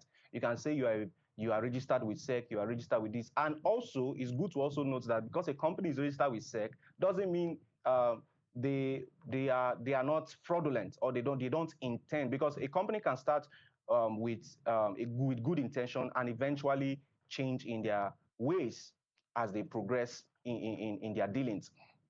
So this is solely the work of regulatory bodies. Once you label a company as a Ponzi scheme, then everything should be done within the powers of those regulatory bodies to clamp down on these companies, to make sure that their websites are no longer functional, their offices are no longer functional, and they warn Nigerians about it. And Nigerians should also pay attention to desist from such platforms. Stop looking for get rich quick schemes, right, without following due process. All right, so let's also look at this digital investment or digital instruments. You've talked about crypto, which is one of them. Do you mind telling us about some others? What are the advantages? What are some of the risk or challenges that could come with them? Okay, first is cryptocurrency, like you said, and we have varying types of cryptocurrencies. We have Bitcoin, we have Ethereum, we have Solana, and so many other altcoins that people can invest their money in. But when investing in cryptocurrency, you need to understand that cryptocurrencies are volatile in nature. So they promise high returns, and but the returns are not guaranteed. Okay, market forces can easily affect your investment. Apart from cryptocurrency, we have stocks and ETFs. You can buy the shares of publicly traded companies. Right? You can do your research and look out for companies that you believe in what they are building, and if their shares are publicly traded, go ahead and invest. That's another form of digital investment. Another one is forex trading, but this one, it requires technical skills. If you're not technical, if you're not willing to commit to learning and you just want to commit your funds, I've had people ask me, Andy, I want to give you XYZ amount, just trade it for me and pay me profit. I said, no, I'm not an investment firm. If you are not willing to learn, because many people want to bear the profit, but they don't want to bear the risks involved. If it comes to forex, if you are not willing to put in the time, you don't have the time to learn the skill, because forex is actually, you need the technical skill to be able to survive in that terrain. It's just trading currencies against currency. For example, trading pounds against the US dollar and all that, right? And it's highly profitable, but also highly volatile, right? Market forces can easily affect the prices and the outcome of this type of investments. So I think these are just a few of some of the digital investments ways people can invest their money digitally. Yeah, beyond what you have mentioned as looking at website that is not properly done, and then of course looking at investment from the volume of return. What else can you advise Nigerians who are not as experienced or learned as you are in this field to watch out for in terms of falling victim to Ponzi? I think number one, stop clicking on links and joining any business that you see online, links that are being sent to you on WhatsApp, that this particular company pays so and so, this particular company is recruiting, is paying 50,000 naira an hour and looking for so and so. Stop clicking on all those links. Those things they do not exist, right? They are just trying to capitalize on your greed, right, and your innocence. Stop looking for those things. The second thing you would need to do is, even if you cannot research, there's a popular African saying that says, follow who know road. Find somebody who has a track record of success in this area, in the area you want to invest in. Find somebody who is like a coach or a mentor and follow them, right? Pay for their course, attend, find a way to get into their inner circle. Find a way to get into their inner circle so that you can do as they do, right? You can follow and know what they actually do to make money. If you cannot research on your own, then at least you can follow somebody who has done the due diligence and done the work for you. That is just one of the simplest way to go.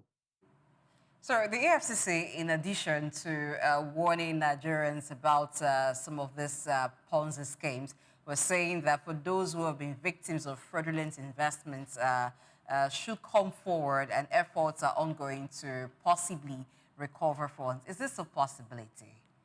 Is it even possible to find the faces behind such investments? Okay, well, you see, we all have digital footprints. It may be difficult to track down the faces behind this, but if due diligence is done and we keep checking, you would always find trace, right? There are always clues, because even though things are done on the blockchain, there are still traces.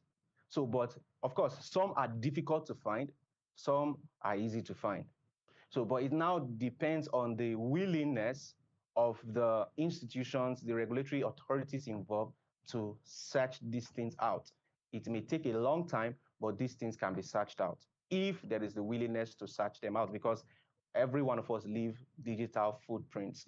And sometimes, no matter how careful these fraudulent people are, they will make some flaws. There are always loopholes that can be latched up. Yeah. That Okay. promising Nigerians that they will recover their funds, I would say it's a 50-50 thing. Don't put all your hopes on it, right? It's possible that your funds can be recovered, and it's also possible. I have also lost funds. I'm not speaking as someone who don't have scars.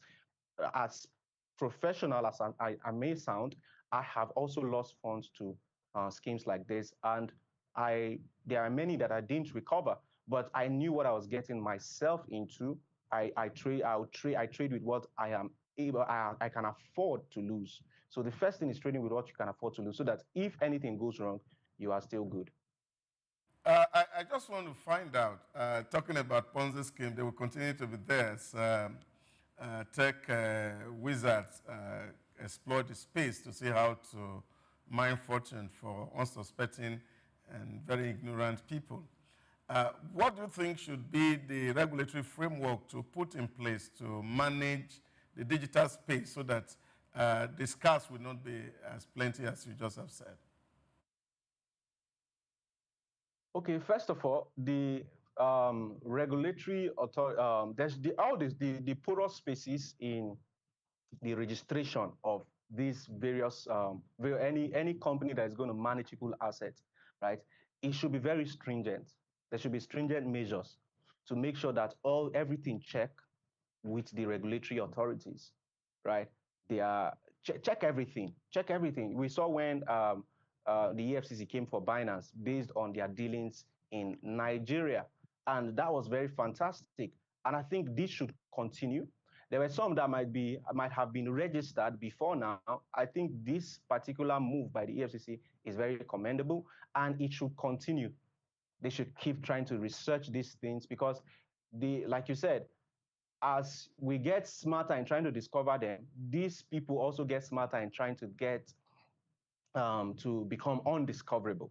So it's happening just like with a platform like, what's it called now? Bybit. We read recently that Bybit was hacked by some fraudsters, right? I wouldn't mention the name of the country that they said they were from.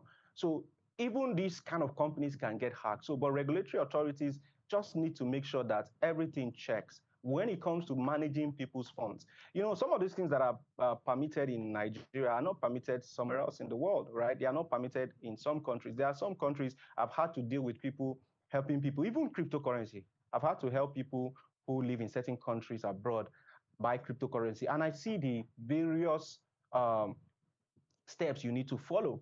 In fact, for some of them, some of the platforms, you can't buy the very day that you register. They will tell you, the government, through the platform, the government insists that the platform must notify you that what you are doing, the risk nature of what you are doing. and they give you at least 24 hours before you can make the decision. So all these things are things that will be put in place, that should be put in place so that people don't get to lose their money anyhow. And mind you, this doesn't only have to do with cryptocurrency, because sometimes people think that because it's online, that means it's fraud. We saw the companies listed by EFCC. A large number of them are companies who claim to be agro-business companies. A large number of them are claimed to be agro-business companies. So people can defraud people with any kind of business, even with real estate, and put it online and claim anything.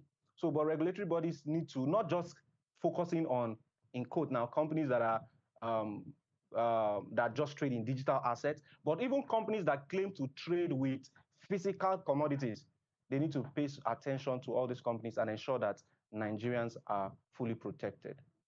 Okay, and a final note, what about the fight back of the system, or even those that the AFCC, SEC, and other regulatory agencies are trying to fight for? Some persons just enjoy ventures like this. Some of them know how to calculate the risk. They try as much as they can, or they believe that it can be Peter, who are the early investors, and at the end of the day, they don't get to be Paul or whichever of the twin here that gets robbed to pay the others. And so when there's regulatory scrutiny like this, they frown at it, and it feels like, oh, they're disturbing their investments and they're not allowing schemes like that continue. What do you have to say to such people?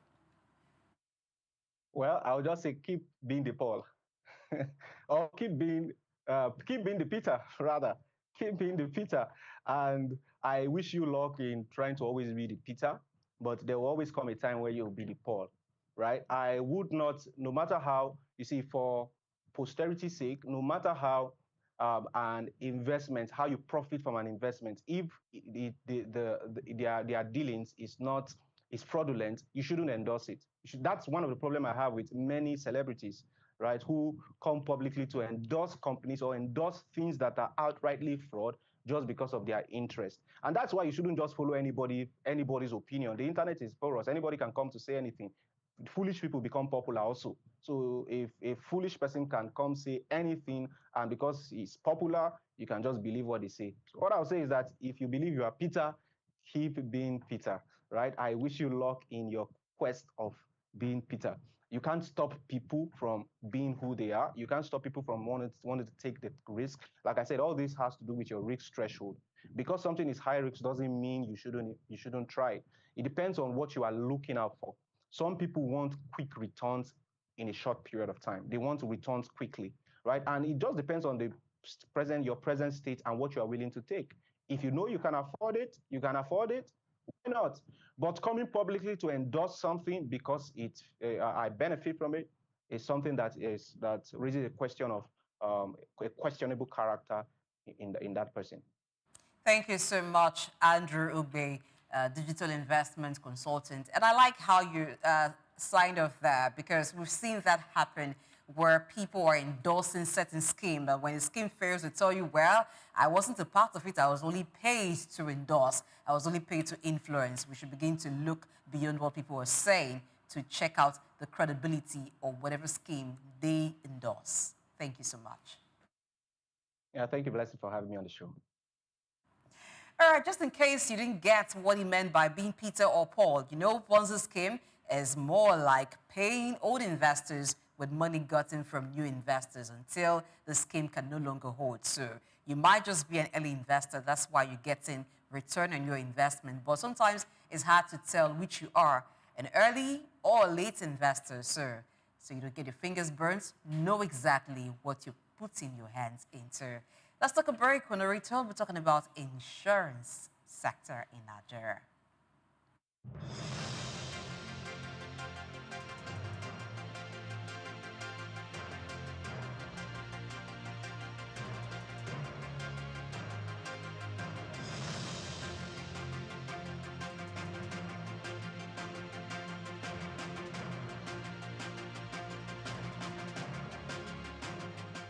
Lateef Jakande. Born Lateef Kayode Jakande in the Ekbetedo area of Lagos Island, Lagos State on July 1929. He studied at the Lagos Public School at Enowa, Lagos Island, then at Bonham Memorial Methodist School, Port Harcourt. King's College, enrolled at Ilesha Grammar School, where he edited a literary paper called The Quarterly Mirror. Jakonde began a career in journalism in 1949 with a daily service and joined the Nigerian Tribune in 1953. The owner, Chief Obafemi Awolowo, appointed Jakonde editor-in-chief of the Tribune in 1956. Jakonde established John West Publications in 1975 after leaving Tribune and began to publish the Lagos News. He served as the first president of the Newspaper Proprietors Association of Nigeria, NPAN.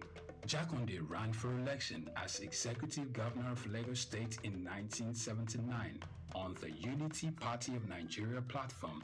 His administration was effective and open and implemented the cardinal policies of his party. He introduced housing and educational programs targeting the poor, building new neighborhood primary and secondary schools, and providing free primary and secondary education. He gave poor people's children education, and many of them are now very prominent in the society today. Jakonde established the Lagos State University and constructed over 30,000 housing units. After the military takeover in 1983, Jakonde was charged, prosecuted, and convicted of treason and later pardoned. He served as Minister of Works under the Sani Abacha military regime. He died in Lagos on February 11, 2021. Lateef Jakonde was the first civilian governor of Lagos State. Lateef Kayode Jakonde, Souq Enlightenment. Broad Street. Broad Street, situated in Lagos Island, is steeped in Nigerian history. Once the biggest financial hub of the country, it housed the headquarters of major banks, linked the CBN, the stock exchange, and the loads of lender companies. Broad Street is a historically significant street. It has played a central role in the development of Lagos and history, an important commercial and administrative center for the British colonial authorities. It was also a home to some of the city's earliest modern buildings. Broad Street was a residential area in the pre-colonial era. With the British came the Methodist Boys High School in 1878 and the Broad Street Prison in 1882, renamed Freedom Park. The General Hospital, which was a British military hospital, was built in 1893, being the first general hospital in Nigeria. The old British Secretariat building, which is now the Federal Ministry of Justice, was built in 1906. Broad Street has seen a full turn into modern commercial office blocks, complexes, skyscrapers, and markets from the outer marina through Akpombo early into the Adeniji Adele Road. Broad Street is one of the busiest streets in Nigeria on weekdays, where commercial activities take place day and night. From modern buildings to ancient structures, this street gives one a raw dose of life in Lagos. Broad Street is often referred to as Lagos Financial District. It boasts a mix of architectural styles, reflecting its long history, colonial-era buildings, Victorian and Edwardian architectural features, alongside more modern skyscrapers and structures. Broad Street remains a vital, vibrant part of the Nigerian economy. Broad Street. Souq Enlightenment.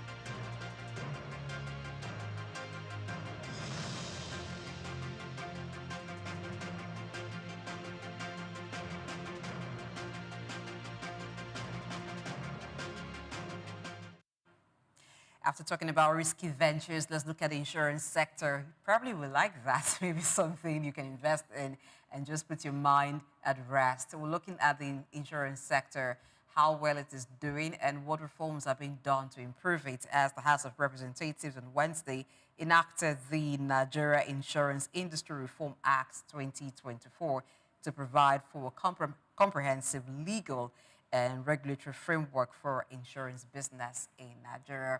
We have Sam Orubuje, who is a public and international affairs analyst in the studio this morning. It's great to see you, sir. Good morning. Good morning, blessing. So let's look at the insurance sector, insurance business. There are different insurance companies, and we have many of them providing insurance cover for different areas. Those who are in the health sector, providing that, the HMOs. We also have the third-party insurance companies for vehicle owners and so on. So, but the House of Reps moving to enact the Nigeria Insurance Industry Reform Act to provide a comprehensive legal and regulatory framework for insurance business. What's your thought on that move? Thank you very much indeed. I think the Nigerian Insurance Industry Reform Act 2024 is a welcome development, particularly from the perspective of where the new act has repealed the Insurance Act, the Marine Insurance Act, which were, to a very large extent, were a colonial enactment that were reviewed in 2004. So this new act provides a new regulatory framework in terms of the legal framework that guides insurance practice in Nigeria, particularly from the point of view of capitalization, where the general insurance business capitalization has moved up to 15 billion, while that of life insurance to 10 billion, and reinsurance to about 35 billion. This capitalization will help to enhance the risk management, which is a major element of insurance practice in Nigeria. So those various acts that were repealed, particularly the Motor Vehicle Insurance Act of 1910 that was equally reviewed in 2004. Now, this new framework, we have to scale up insurance practice in Nigeria. Maybe as we progress, we can speak to a specific area. But I think, in addition to that, in terms of consumer protection, this act provide a leeway in terms of our policy holder will enjoy some of those risks that they have signed to from insurance company. Looking at this bill, of course, passed at the National Assembly, of course, still waiting for the Senate to also have to endorse, and then Mr. President eventually accepting to it to become an act of the National Assembly. Do you think this will address the fears in the industry that a lot of people do not participate in? Is this bill sufficient to address the fears and the concern of Nigerians toward insurance? If you look at the key highlights of this bill, particularly number one, the acts that were repealed will help to stimulate investment in that industry. That's number one. The increase in capitalization or recapitalization, particularly for new entrants and those existing insurance companies to scale up their capital outlay, and they need to deposit a minimum of 10% of their paid-up capital with the central bank.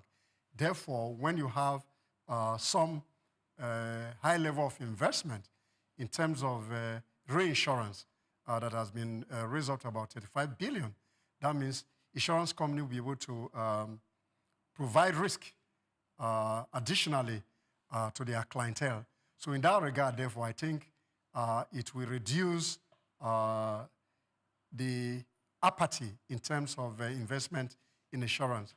Number two, there's a clause there that provides for policyholder where if insurance company fail to honor the obligation in terms of claim, there are certain fines that will be paid, which protects the consumer. And I think to that extent, that will be able to assuage the fear of the insuring public. Now let's look at the recapitalization, which you pointed out earlier.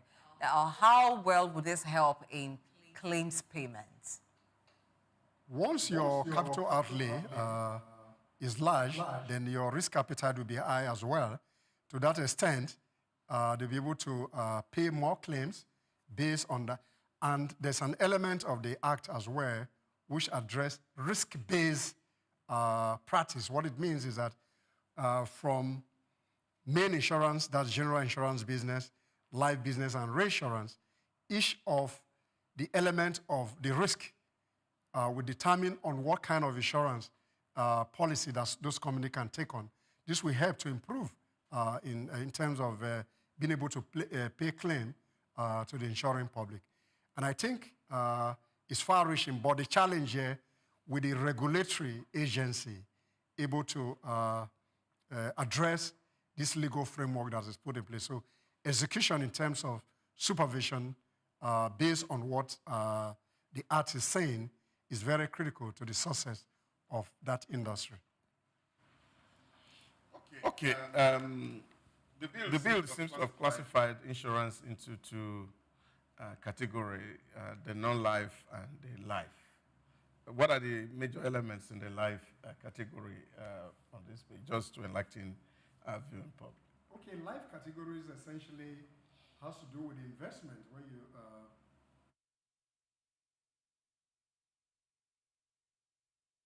what it means, you can make investment, maybe an endowment policy that you can put in place. You can put an investment policy. You can put an annuity policy that safeguards your risk at the time you become aged and you are not able to provide for yourself. That in itself will provide some money for you at old age, which you can use to support your life. That's for life.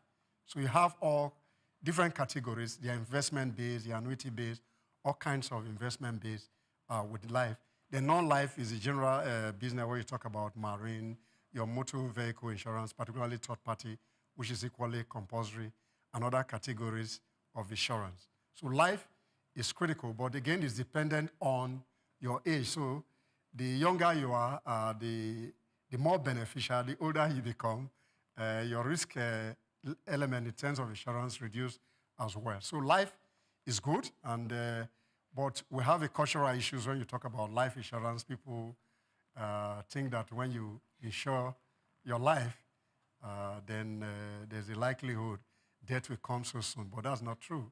But it's just taking to avert some risk where the problem or challenge comes. So what insurance does really is to bring you to a place of comfort where you suffer losses. Now, talking about life insurance, does pension contribution fall under life insurance?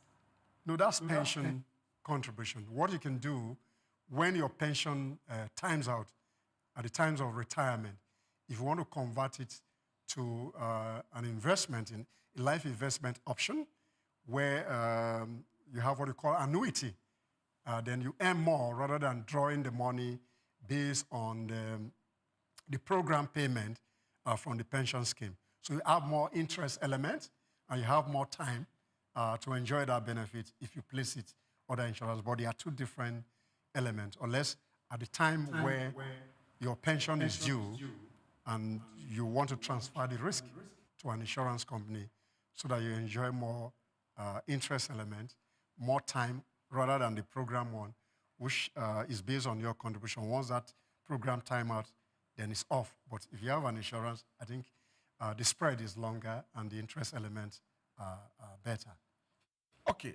Also looking at the Act, and it says Section 16 of the proposed bill is also expecting some very stringent measure for insurer or insurer to be able to participate. And one of the clauses there says that, of course, once the business is registered eventually, the insurer or reinsurer should deposit 50% of minimum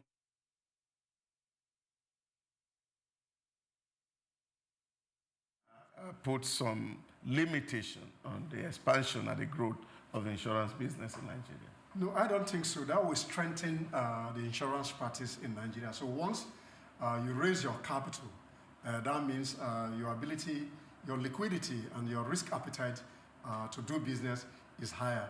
Then the control mechanism in terms of the legal framework that guides practitioners in terms of oppression becomes better. So that removes, permit my word, quacks from that industry who takes premium from people, and at the end of the day, when there's a demand for claim, they give all kinds of flimsy excuses not to pay those claims.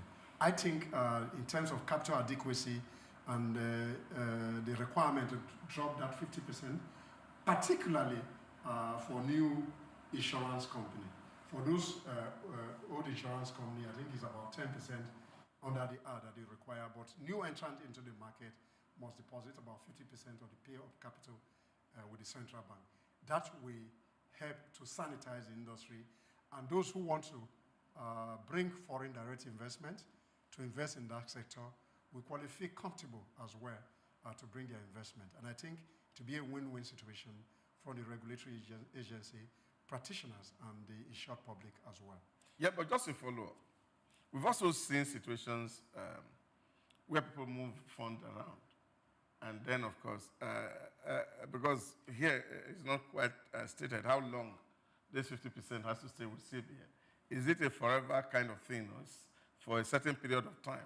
That you find people who actually, because I'm also looking beyond the fact that you're putting measures in place. If you have to actually deal with the moral question of whether people want to do business right, I can decide to put 50% on the ground. But really, we just finished talking about a Ponzi scheme and see how people can go, the extent they can go in terms of ensuring the takeoff. And then after takeoff, then you renege. Is this a sufficient deterrence? No, I think the fine details of the workability of the Act will be domiciled with the regulatory agency, which is the National Insurance Commission, in terms of once it's 50% paid up by legal regulatory framework, that money must be paid.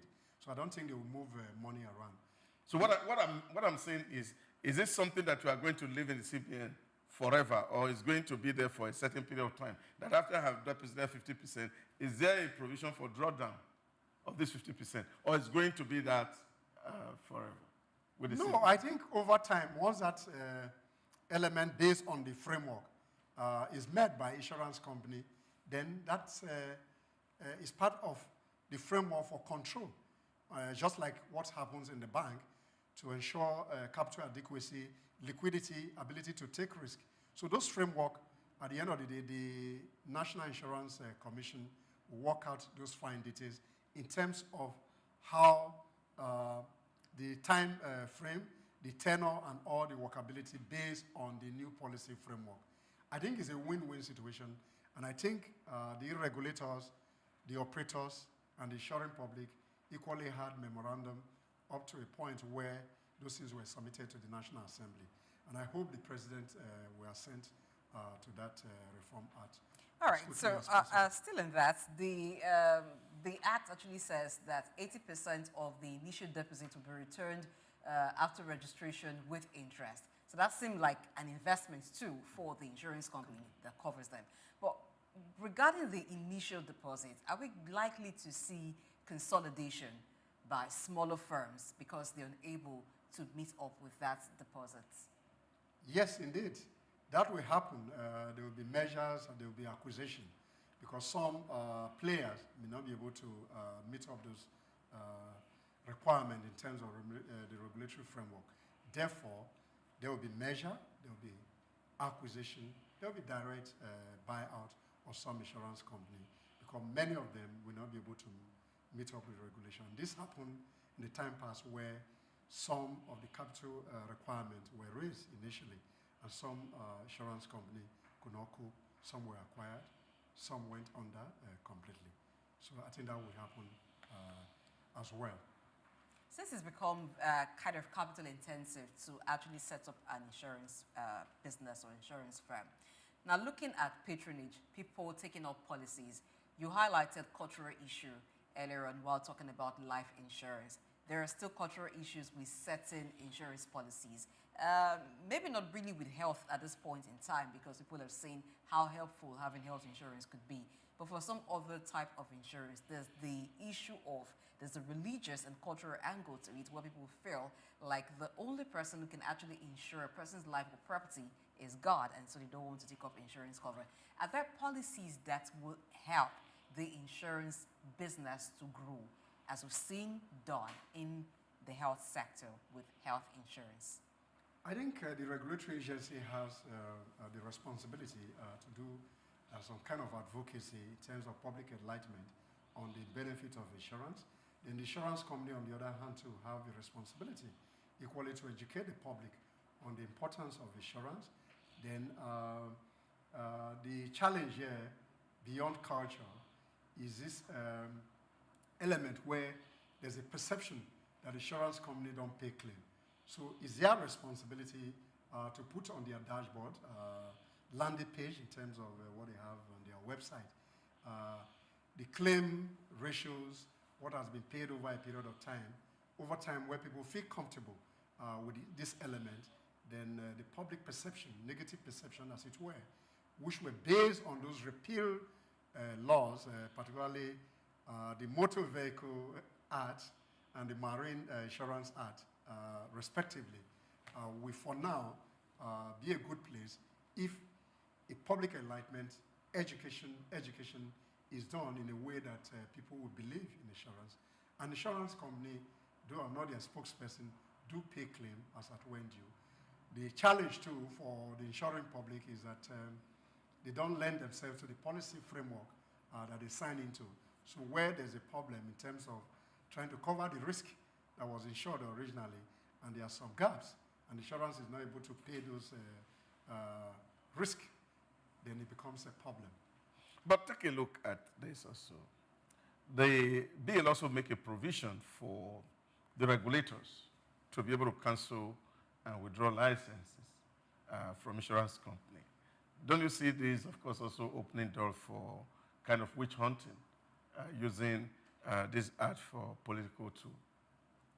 I don't think so personally, because within the framework of that act, all the elements that will make the regulatory agency to withdraw a license spelled out.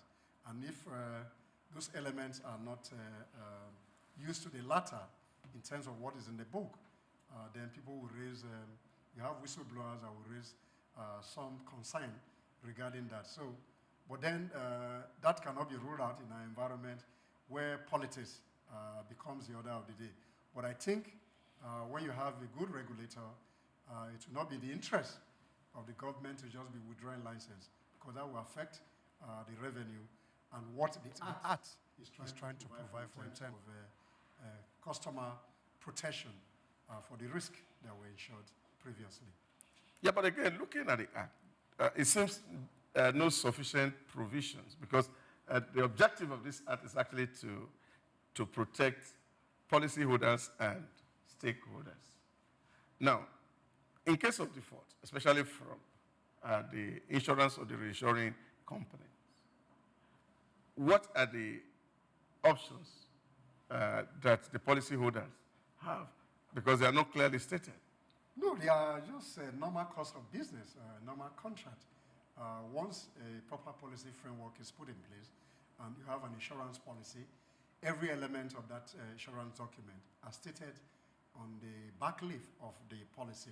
So once you have those elements fully safeguarded in that policy, and once your claims are not made, you approach the court to interpret that policy framework. So in normal course of business contract, people are protected adequately. But more often than not, it's just that sometimes when you pay premium, people do not look for those gaps that they need to secure further if their policy does not secure that. On the other hand, reinsurance company really hardly fail in terms of meeting their obligation, because they are serving a various insurance company that just redistribute their risk in a way that they can meet up with their claim obligation when the need arise. Still on license cancellation, one of the grounds is when the insurer or reinsurer does not conduct business within sound insurance rules.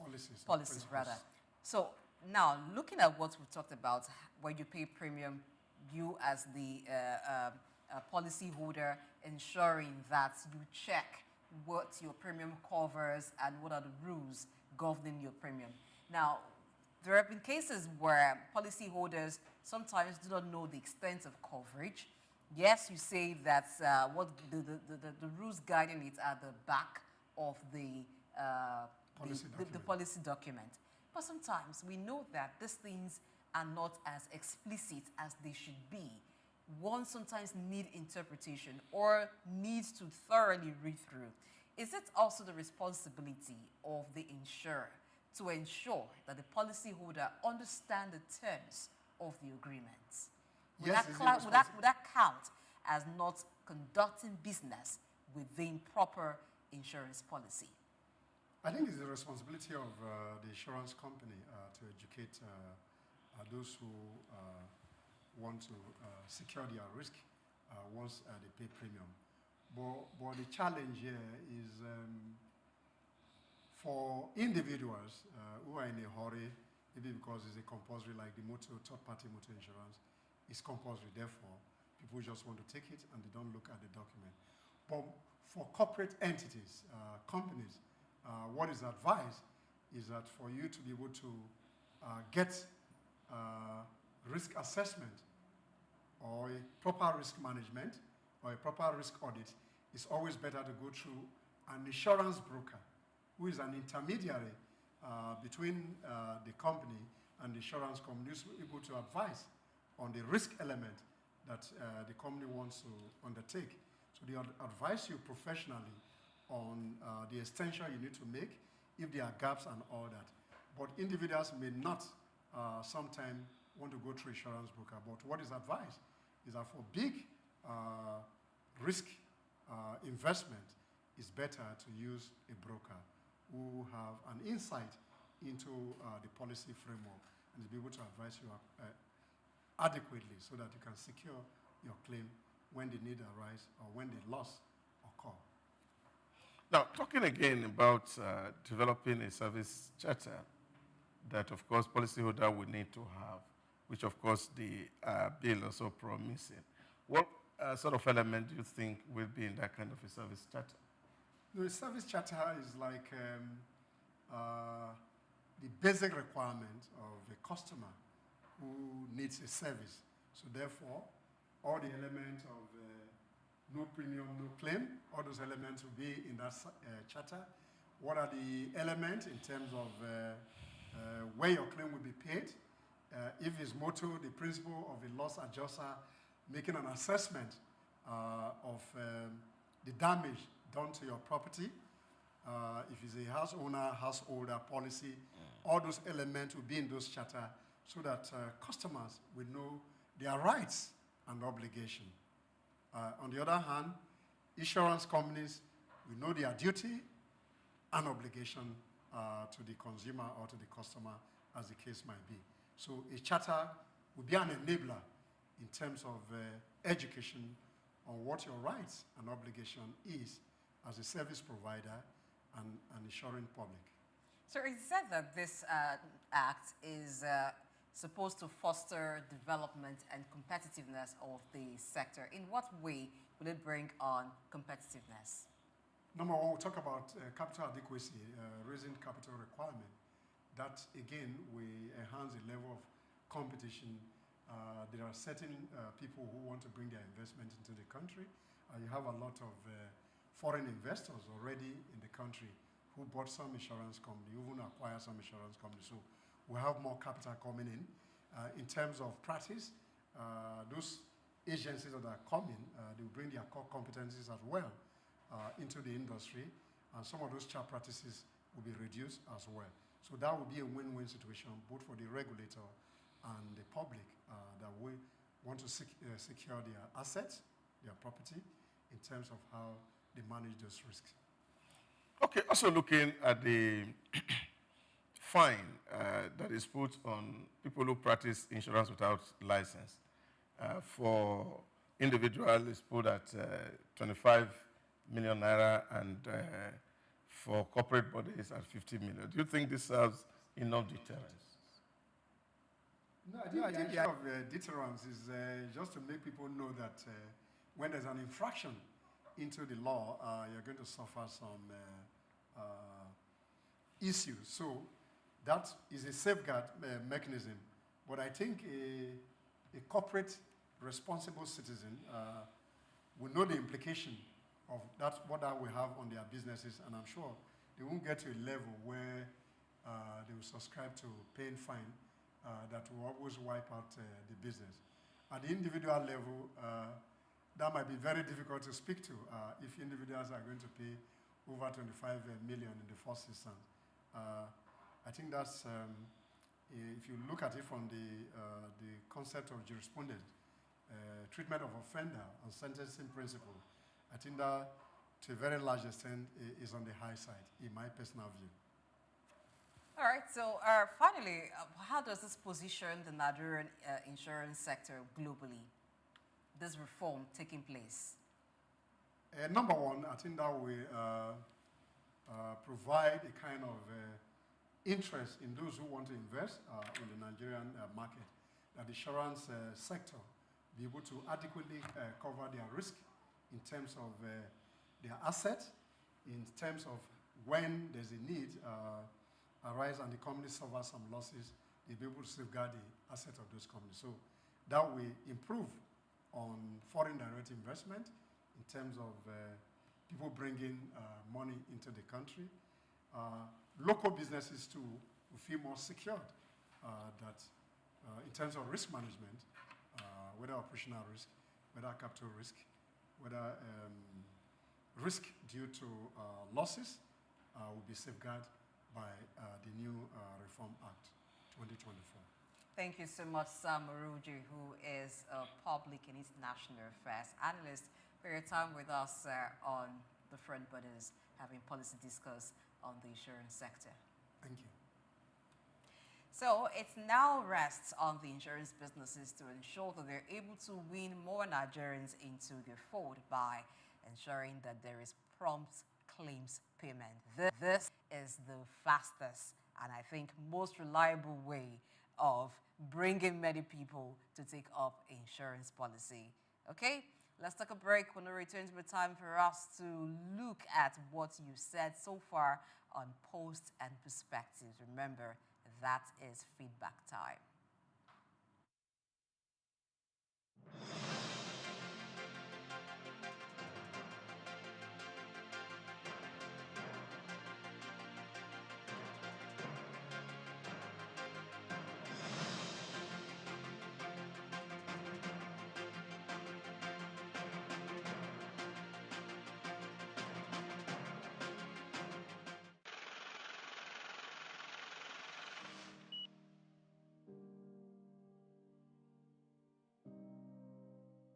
Wale Soyinka, born Akiwande Oluwole Babatunde Soyinka on July 13, 1934, in Abeokuta, Ogun State, southwest Nigeria, stands as one of Africa's most celebrated literary figures and a global icon of resistance against oppression.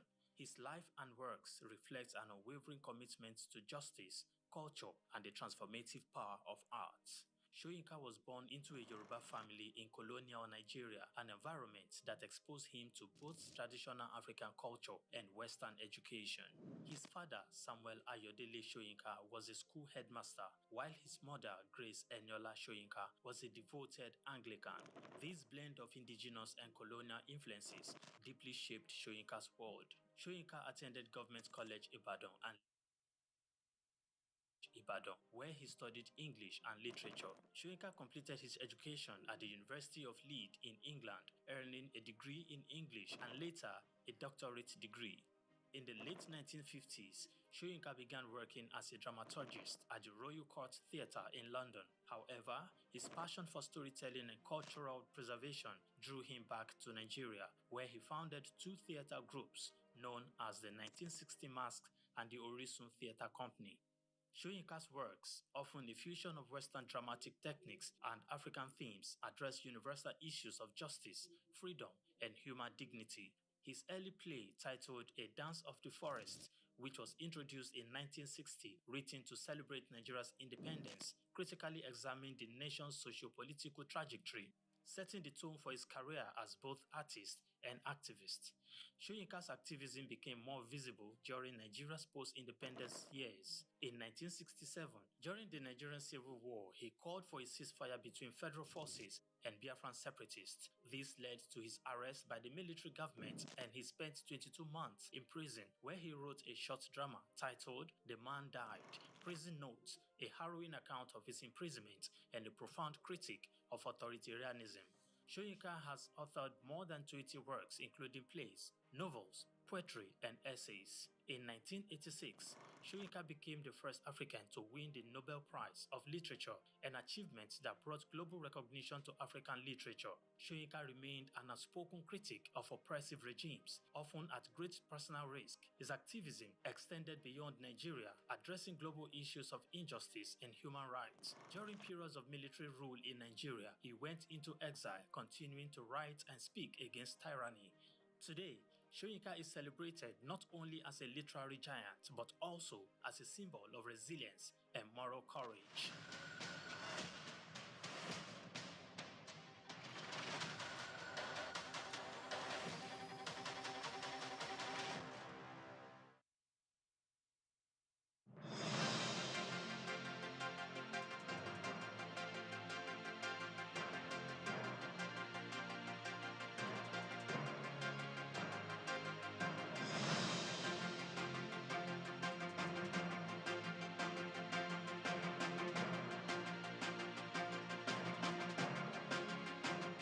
Anthony Onyemaechi Elumelu was born on the 22nd of March, 1963.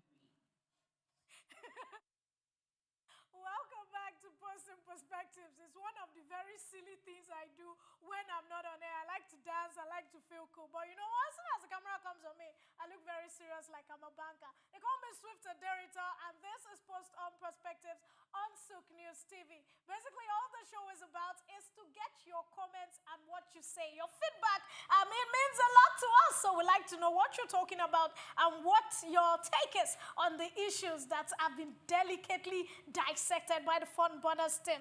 Let's jump right into it. So Niger 6 help us fuel hits 8,000 naira per liter. So the first commentator is I am DI. Hi, D1. And you say, so after all the tough talk, they can come back. Fuel scarcity will really humble a nation.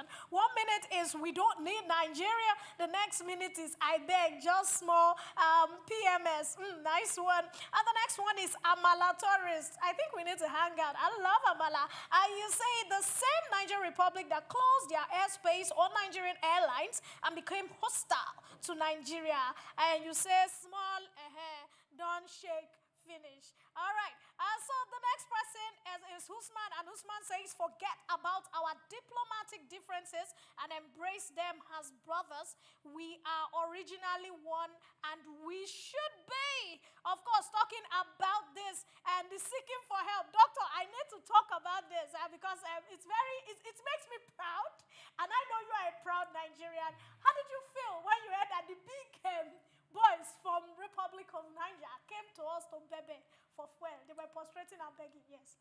Well, I don't see them. We are big brother any day, any time. Blessing reminded me a while ago of the proverb I said some time back. Yes. That in my village, when a small boy enters into an old bush and finds some tuber of yam, he comes home and says to the parent, let everybody be eating their meal. But you know that can only last for a little while. Now, once the meal is over, then of course you have to come back like a prodigal to come and say, well, I don't mind, Daddy, if I can work for you. But I think that said, we are better off together, and I think that is important. And as Africans, we must see how to embrace ourselves. Yes. Whatever the juntas are doing is to seek legitimacy for another otherwise illegitimate act of overthrowing a constituted government in their environment. And I think they should hasten up the process of handover power to those who are elected by the people and allow civilians to drive the business of governance, and then the military go to the barracks to safeguard and protect the nation against external aggressor or internal insurrection. That's the function of the military. They are not wired to govern. I think that is what it is. All the noise is all make to see how to generate legitimacy from their space. And now that the chicks have come to roost, we understand what it is, that beyond the shakara now, as they say, there is the reality to get fuel into the tanks of the commuting Nigerians. And I think they have to eat their humble pie. Talking about eating the humble pie. The next one we're talking about that was analyzed is FG to penalize owners of unoccupied building. This one, a lot of people will swallow saliva on this. And the first person has to be fundamentalist, and this one is coming bagging. You say, that's a good one. At least someone in Ikoyi will have to beg and pay me to come and live in their houses, really. The next person says, is Andrew, he says, I think this will be a sensible policy, and vacant units are a waste and cause real economic externalities. And of course, somebody says, this Ogungbemi, how you doing? Welcome. You say, I support this move. These are the kind of policies that government need to generate revenue from super rich.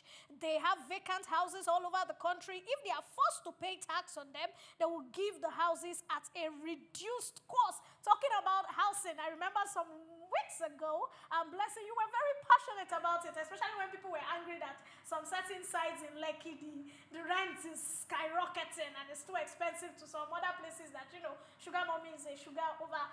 What's your take on this? Well, I really wish that the ground rent would be enough deterrent or would be enough disincentive for those who hoard apartments, those who build houses, who are hoarding it to begin to rent them out or even lease them. Because when you have taken up the spaces, you bought the land, so the land is not really available in those areas. You built the house, yet in that same environment, people are looking for houses to rent, either for residential or commercial purposes. So you need to also give it out. Why are they holding on to it? Yes, there may be reasons, as you wanting someone who will pay commensurable rent. But there could also be other reasons. People did not even have the intention of commercializing those buildings. They just used them to save space and are keeping them for generations unborn, whereas the ones who are born now do not have a space to live in. So I think what the Ministry of Land, Urban Housing and Urban Development is doing is good if they can find a good way to handle it, which they say they're consulting with legal experts to find the best approach to handle this so that they're not infringing on property rights. Yes, talking about property rights, I know people in Lekki Phase 1 especially will be excited. In fact, there's a street I know that over 20 houses are owned by one person, and it's only security men from the north who live there. That's a challenge. I know those houses are not having dollars and some other monies kept in there. We've seen cases where that happens. If they rent to us and we find dollars, All right, so the next thing we're touching on is U.S. plans visa ban on 41 countries. And guess what? My country was not mentioned. Of course, the first person has to be Kanu. And Kanu says he actually has less of African countries on this list, surprisingly. Countries that carry out coups are less and high-risk countries among. But Nigeria is missing. I think U.S. got an interest in Nigeria. Oh, so you think we bribed our way out of this? Okay. And the next person is Peter. And Peter says, you rushed to check for Nigeria. For your information, Nigeria is like a stubborn child in the class that is loved by everyone. True. I say you can only complain about them, but they can't write them off because they spice up things. At this junction, I need to get Doctor on board. Doctor, I know you are an advocate for Nigeria, and one thing we know about Nigeria is CNN had carried out a report and said that in America, 60% of Nigerians are the most educated from all the blacks they have from their workforce. And somebody is saying we are not on the list. I think we shouldn't be on the list. What's your take? Well, I had joked with Blessing earlier on the show that you don't fight your in-law. And so Donald Trump is our in-law, so he cannot include us on that list. At least he has to be a good in-law. We need to get some, he has to pay some more homage to us as in-law. You know, we married the daughter, so if you want us to be able to take care of that girl very well, he has to make provisions for us. And I think that is important. But that said, I think that we are not liability anywhere we are. Yes. The truth of the matter is even be said today that if you go to a country and you don't find Nigeria, then it must be a ghost city. And that is what it is, because Nigeria makes things happen. If you go to Asia, you go to Europe, you go to the Americas, you will see that there is no place you will see success and you will not see the hand of Nigeria in it. And that is who we have become, because God has endowed us both with intellect to be able to add to other people. And we are not as in danger as we have been portrayed by some elements. So I'm not surprised that we are not on the list.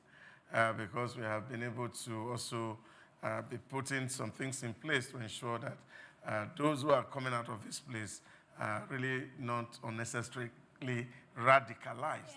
And if you look at the list of the people that are banned, and of course, which means that Donald Trump is actually very interested in the safety and security of the people who live in America, and so he's worried about people who are coming from countries that are destabilized, countries that, of course, in international relations, they call rogue states. And these are nations that are watched out so that they don't bring unnecessary radicalization to worsen the security situation in America. All right, thank you so much, Doctor. Guess what, guys? This is all we can take. Keep following us on all our social media platforms at Souq and TV. Of course, the same spelling, Souq News TV. My name remains Swift Aderito, but I'm not leaving you. I'm about to hand you over to the man who knows everything about sports. And if you need to find out who beat who and who had a 3-1 win yesterday, you should definitely stay with the one and only Senator Souq. See you in a bit.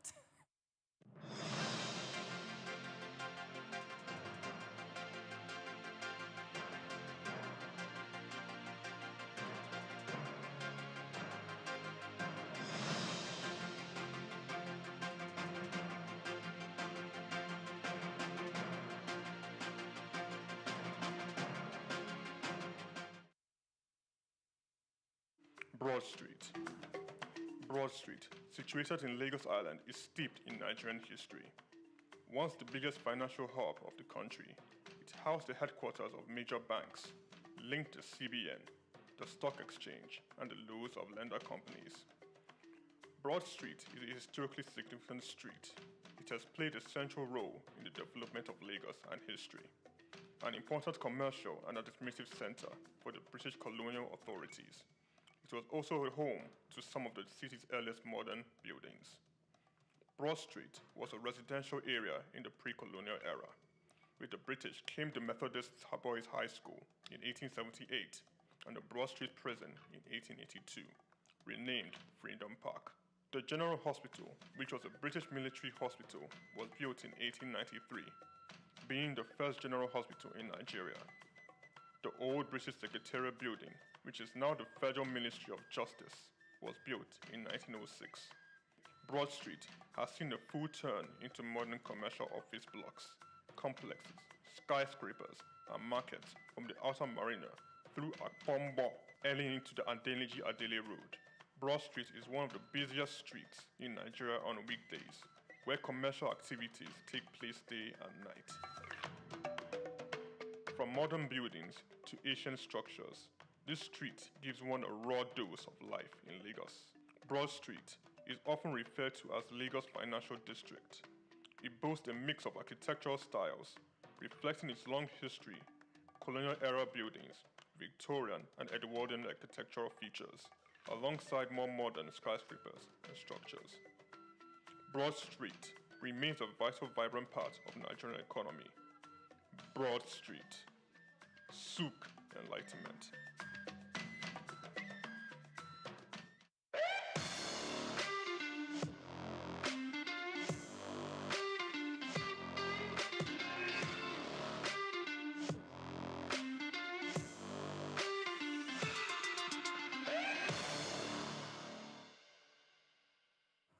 Hello and welcome to the Monday edition of Souq Sports. This is where we talk money, business, who is moving, who is going, who is collecting, and who is losing.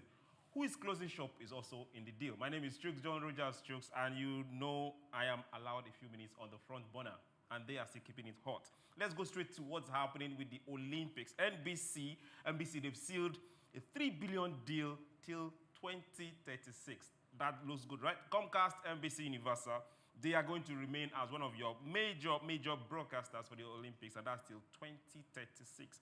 Congratulations to them. Now, we know that is in cash and also in kind. The kind side is what we really want to find out. They should tell us, how are they beating the competitors? What is this in kind that they have refused to tell us? We need to know. Now, let's get straight to tennis. For those that like swinging those beautiful rackets. Now, the teenage sensation, Mira Andreeva, she has come to shock the world. First, she did that in the desert, the United Arab Emirates, and she has done it again at Indian Wales, and she beat world #1. Let it sink. World #1, beaten by a 17-year-old. Well, they are almost from same region, if not same country. We say congratulations to Mira. Now, this is where it gets us. 17-year-old Mira Andreeva is going home with $1,201,125. Let that sink. Let that sink in. That is some good money. And we had a total pool of 9,693,550. So somebody should please get blessing a racket. It's not too late. Yes, let's get to what's happening in tourism. Liverpool is still taking tourism to a next height. They've swapped Mauritius for Maldives. Remember, Mauritius tourism board dropped out last year. Maldives has taken over. So Africa is still a destination for tourism, and football is bringing people here. F1, Hans F1 team, they have told Zumex, that's the crypto firm, no problem, come be our sponsor. And Zumex is the trading partner and the official exchange partner for Hans F1. Now let's get to what happened yesterday. Congratulations to every Newcastle fan. After football, it was all tears. Both fans and players and coach were all crying. 56 years old jinx was broken. Newcastle, after 56 years, got a trophy. Now you get to see that the money spent by the Arabian billionaires are paying off. So say congratulations to them. Liverpool, sorry, you're out of United Nations. You are out of UEFA Champions League. You are out, and they beat you in Carabao Cup. You just have the Premiership. So there is money to be made. So just win one. But for Newcastle, congratulations. We'll do this again as we keep celebrating Newcastle for today. My name is Souq, John Rogers Souq. We'll do this again tomorrow. Bye.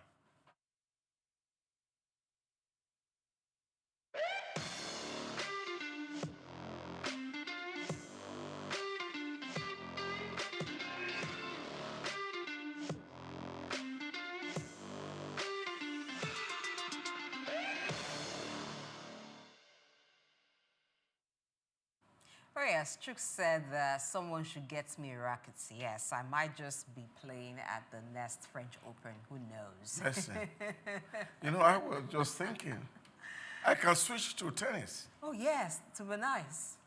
And that's some good money. Federer is retiring. Some of the names that have been dominating are going. So it's good for new entrants. And, you know, when you wake up is your money. It doesn't matter what they say.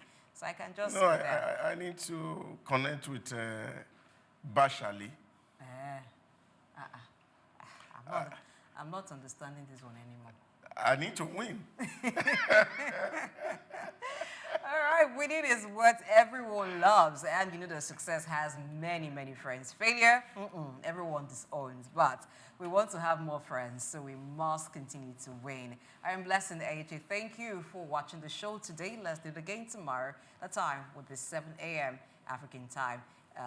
West African time. And don't forget that there's media news, there's also word news that will come your way today on Souq News TV, as well as interesting programs. And from Dr. Dawsa Samaze.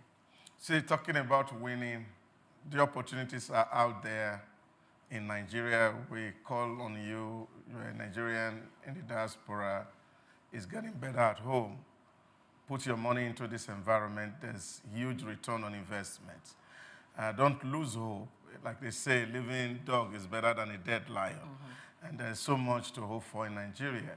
And we continue to bring you those opportunities and space where you can put your money and get better return from it.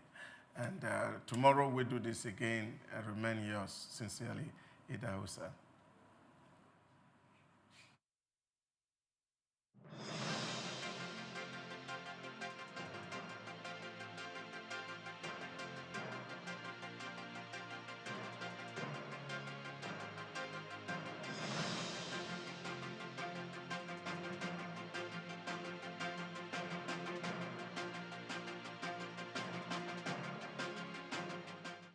Augmented reality, AR, is a technology that merges computer-generated images with the user's real-world view, creating a composite experience. This interactive experience integrates various sensory modalities, such as things you can see, hear, and even feel, making the experience interactive and immersive. In recent years, the emergence of this transformative technology has seamlessly integrated digital and physical realms. This groundbreaking innovation relies on specialized hardware like smartphones and smart glasses equipped with cameras and sensors, AR software, and Apple's AR Kit and Google's AR Core. Then creates immersive experiences by overlaying virtual content onto the user's real-world environment. AR software such as Apple's AR Kit and Google's AR Core then creates immersive experiences by overlaying virtual content onto the user's real-world environment. AR's applications span diverse industries from gaming to education, healthcare, retail, and manufacturing. In education, AR enhances learning through interactive and dynamic experiences, while in healthcare, it aids surgical planning and medical training. Retail experiences are transformed as AR enables customers to virtually try on products and visualize furniture in their homes. Despite its potential, AR faces challenges such as technical advancements and user privacy concerns. Overcoming these hurdles will unlock even more seamless and immersive AR experiences, making it an integral part of our daily lives. As technology progresses, the horizon for AR broadens, promising a future where our interactions with the world are richer and more interconnected. Augmented reality is not just a trend, it's a revolution shaping the way we live, learn, and work. Goma Fortune, Souq News.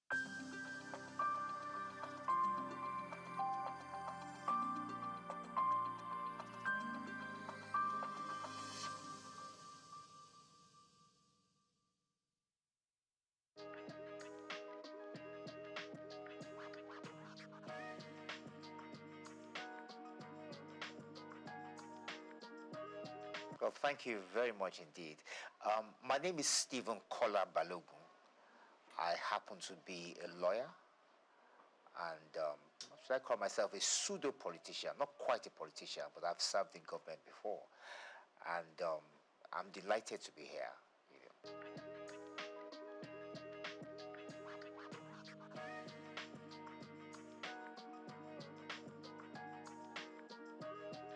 Well, thank you very much. Well, yes, is it my family or the wider family? I mean, like I said, I'm the son of Chief Dr. Kolawole Balogun of blessed memory. Like I said, he was a former politician, a frontline politician. He was the General Secretary of the National Council of Nigeria and the Cameroons, later National Council of Nigerian Citizens. He was the General Secretary of that party for about 8 years. From there, he was appointed by Souq to become a federal minister. He was initially a federal minister without portfolio. Consequently, after that, he became acting minister for labor, social services, and then he became Nigeria's first federal minister for information in 1956. He held that portfolio to 1958. Thereafter, he resigned from government. He had disagreement with the party. And Tafawa Balewa felt that he was a useful politician that could be sent to Ghana. And he went to Ghana to find out what was Ghana was a bit ahead of us in terms of politics at the time. I think it's fair to say they got independence slightly just before us. And Nkrumah, I said Nkrumah, Tafawa Balewa wanted someone to understudy to find out what we're doing. So he sent Kola Balogun there. Initially, he was commissioner, and later, when we gained independence in 1960, he became high commissioner. Shortly after that, when we became independent, he yearned to come home. He wanted to take part in the new political atmosphere at the time. He asked the Prime Minister to relieve him, to let him come back, and he did come back home. And immediately he took up the position of being chairman of the National Shipping Line. That was the position he held on to until the military struck in 1966. But even then, when the military did strike in 1966, he still continued. I think General Debayo of blessed memory invited him to join his cabinet, and he served as a commissioner for about 3 years or more. I think he was commissioner for health and was commissioner for education. Later, he also became chairman of the sketch group of companies as well. And that was about it. I think after his stint in government, he decided to go and do a PhD at the University of Ibadan. And then he went back into private legal practice. And then he started this agitation for the creation of Osun State. He and a few others set up the movement. He was the chairman of the movement. And then to the glory of God, in 1991, Osun State was created. And that's it. Tell us about mommy. Well, yes, my mother. Well, in those days, the woman seemed not so much in the forefront, But my mother has been my bedrock. She stood by me, and she has backed me in most of the things I've set out to do, And she's still alive. She's 89 this year, and she's still doing well, and she's still and your wife going and strong. the kids? Yes, my children. Yes, I have 3 girls, 3 daughters. My oldest is 31. She studied at King's College London. She did reasonably well. She got a 7th class upper. Proud of her. She's an art curator today. And I have twin girls as well who are also in university now, that they haven't graduated yet. One of them is in Oxford University. She's studying history and politics. And the other is in Cambridge University. She's studying human, social, and political sciences. So, yeah.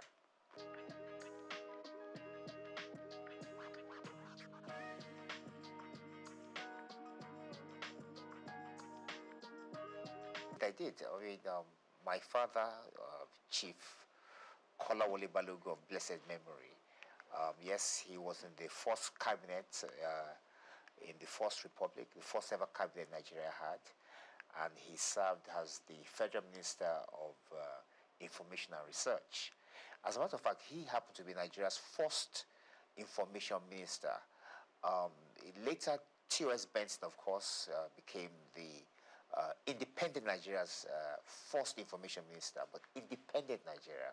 But Nigeria's first ever information minister happened to be Chief Kolawole Balogun of blessed memory.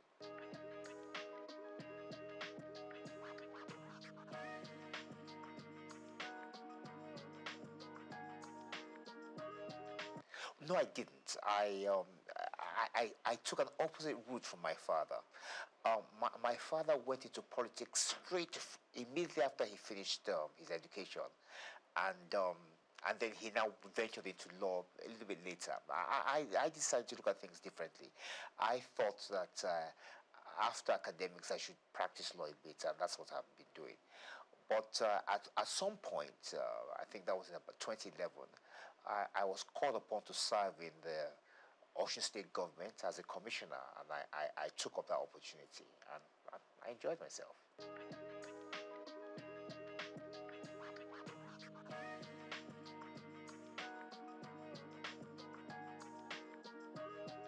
Well, I am in the sense that I'm 65 years old now, and I think it's fair to say that we belong to, well, I would say the first set, but one of those who benefited from Nigerian education. I schooled here. I went to secondary school in the West. I went to the University of Ife. went to the Nigerian law school. And I think it's fair to say that all the schools at that time were of high quality, produced top quality students who went on to make names for themselves, not just here in Nigeria, but also abroad. I think we still do that now, even though the standard of education has dropped. The sad thing about it is that Nigeria could have been a lot better in terms of the potential, because Nigeria does have a lot of potential. We do have very brilliant young men and women, you know, and I just think that if we had invested more in education, that we could have, the sky would have been the limit, actually.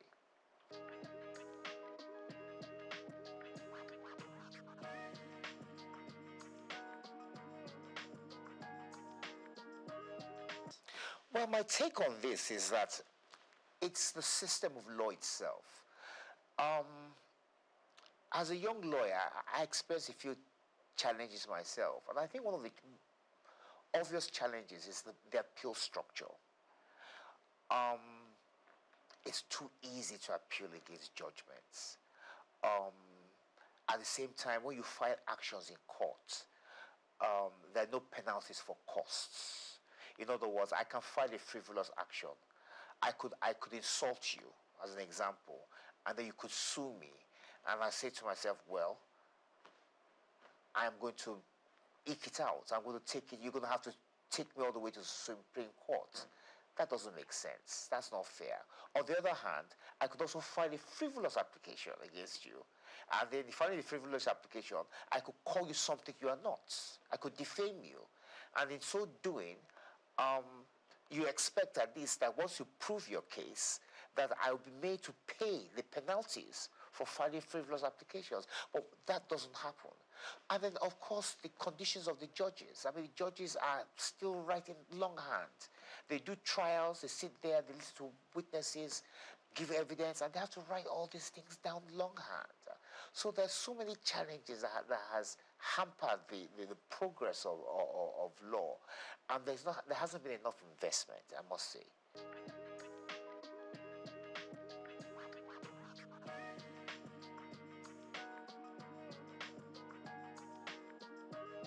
Well, I agree with that, and I'm going to give an example as to how that I think we could possibly do that. Now, the Supreme Court hears everything. It's the final court in Nigeria, so they're going to hear issues related to criminal law, civil matters, constitutional matters, as you know, all these matters that's got to do with elections, so on and so forth. As a matter of fact, when we have an election cycle, the legal system slows down because the judges are hampered. They're too busy listening to the various appeals from the various states and the federal government to do with the elections. So as a consequence, the other matters to deal with shipping, banking, criminal law are put on the back burner. I think we need what you call a constitutional court, whereby which the judges in the Supreme Court are divided. So you have those judges whose responsibility it is entirely to deal with constitutional matters, and then you have another set whose duty will be to deal with shipping, banking, civil matters, criminal matters, and so on and so forth. So I believe it's high time Nigeria has a constitutional court to try and aid the Supreme Court with the workload they have, which is, quite frankly, quite a bit.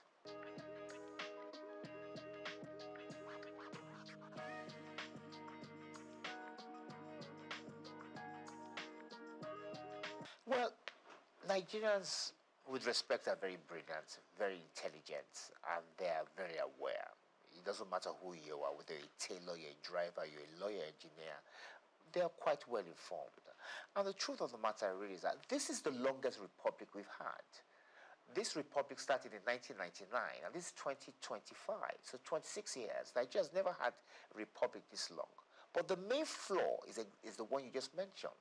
The fact that that constitution that was bequeathed to us by the military in 1999 was never really approved by the people. Now, that doesn't make sense, and that's unfair, in fairness. We ought to be able to look at the constitution, improve upon it, and put our own input into it. Now, there's a way around that, and I've always believed, many people oppose this, But I'm of the view that what Nigerians need to have is a referendum. Have a referendum to ask the Nigerian people whether they want to persist with the 1999 constitution or do they want to drop a new one. If the answer to that question is yes, we want to drop a new constitution, then that puts paid to the 1999 constitution, and then you can now have a system, a constituent assembly, whatever the case may be, where people will sit around the table and fashion out a new constitution. If the people say no, that means they've indirectly approved the 1999 constitution, and then we continue with it. But what we can't do is continue having this debate, these arguments as to whether the 1999 constitution has been approved by Nigerians or not, because it has not been. So I think the way around that is to ask the Nigerian people through a referendum, asking them whether they want to persist with this constitution. If they say no, then we have a new one. If they say yes, we continue with the old one. And that ends the debate.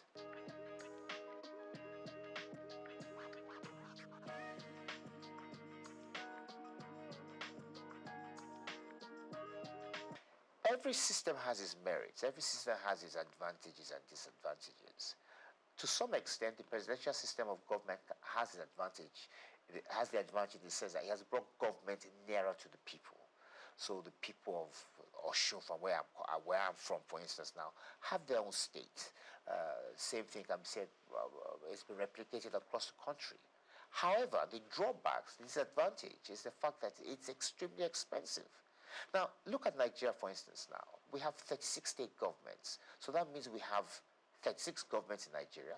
If you add the government of Abuja, if you add the federal government, that's 38. Now, each one of these governments have some form of legislature, judiciary, an executive as well, local government, civil service. It's too expensive. Look, in America, where we borrowed this system from, the states came together to form a union. This is totally different. We are doing it the opposite way. So we've had a structure that we're now going back. So at the end of the day, many of these state governments are still dependent on the federal government. And as a consequence, the kind of progress we ought to be making, we're not quite making it. So I personally, and this is a personal view because others would disagree, I would prefer that we reduce the size of government by having some kind of regional structure.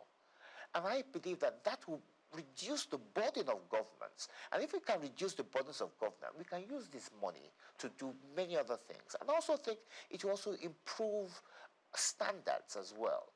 Not just standards of government or parliamentary standards or whatever the case may be, but there'll be less people involved in the political system. And that would help us a great deal.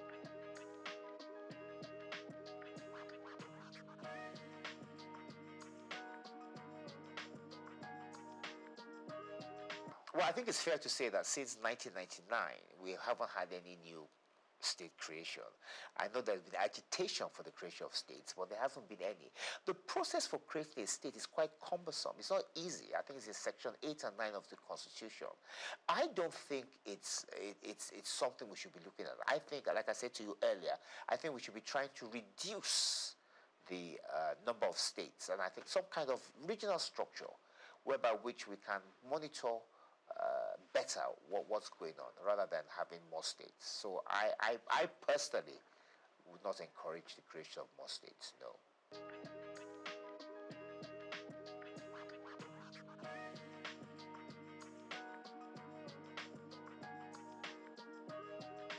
In the 1950s, we had 3 regions, if I'm correct. Those regions were the West, the East, and the North. We had the colony of Lagos, but if I'm right, I think it was the MacPherson Constitution, I think it is, I'm not too sure, that now put Lagos under the Western region. Now, when Lagos was placed under the Western region, lots of people were not happy about that. I remember my father was in the NCNC. The NCNC people were not particularly pleased, neither were the NPC. So they felt that Lagos belonged to everybody. Like you said, lots of people from different walks of life, different tribes, different backgrounds, and all schooled. I mean, Zik schooled in Lagos. He went to MBHS. So the issue was sent to London to arbitrate. I think it was Oliver Littleton that arbitrated over the matter. And it was decided that Lagos should stand on its own, that Lagos should not be merged with any of the regions. And that was how Lagos was able to free itself from the shackles of the Western region.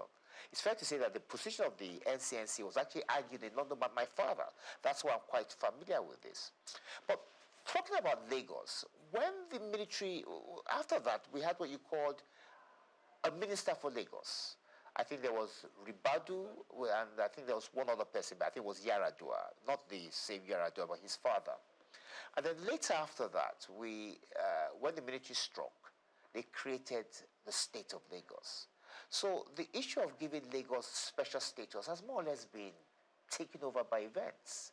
Lagos is a state, and as a state, it's still home to different people with different backgrounds, from different tribes, and it's thriving. I think it's fair to say that Lagos is probably the most prosperous state in the country. And it's just a question of it continuing with good governance and improving the strides they have made.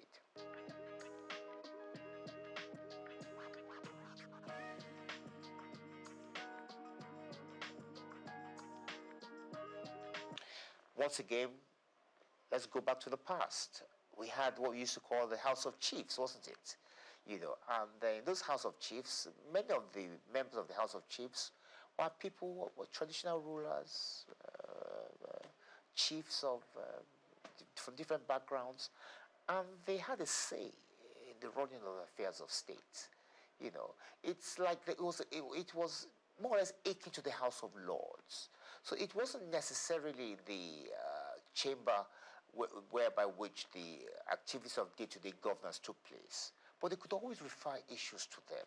And I think that if we change our structure of governance, and if, that's a big if, then yes, we can have something like that. We can have a second chamber, which is more or less advisory in nature, similar to the House of Lords, whereby which we will have obas and chiefs and people of influence who will be able to advise government from day to day from the experiences and the way forward, but not necessarily binding. I think that's important. That decisions won't necessarily be binding on us, but at least they'll be able to share their views and experiences with the people.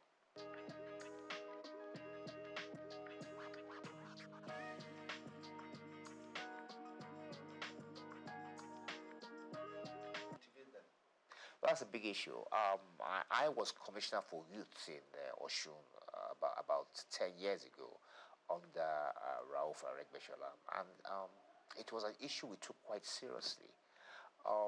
In Oshun State, we had quite a number of youths who are unemployed, and the governor thought, what can I possibly do to give them something to do, to keep them employed? So he created what we call the Osun State Youth Empowerment Scheme.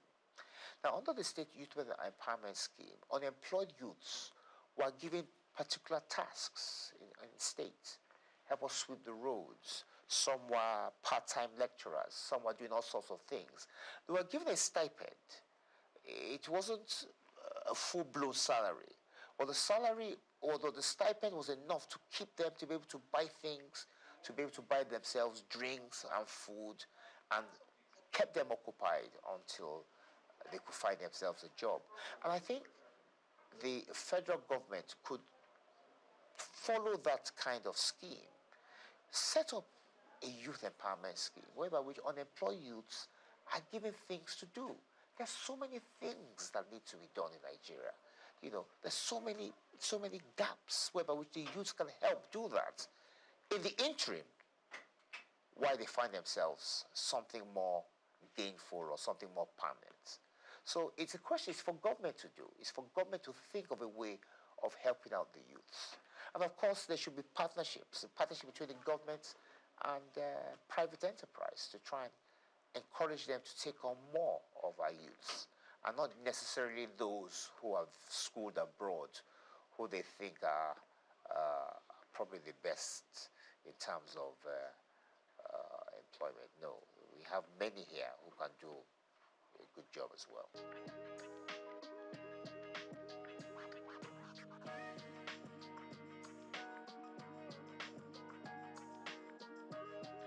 Sustaining democracy is about discipline. It's about the people being disciplined. It's about those who rule us being disciplined.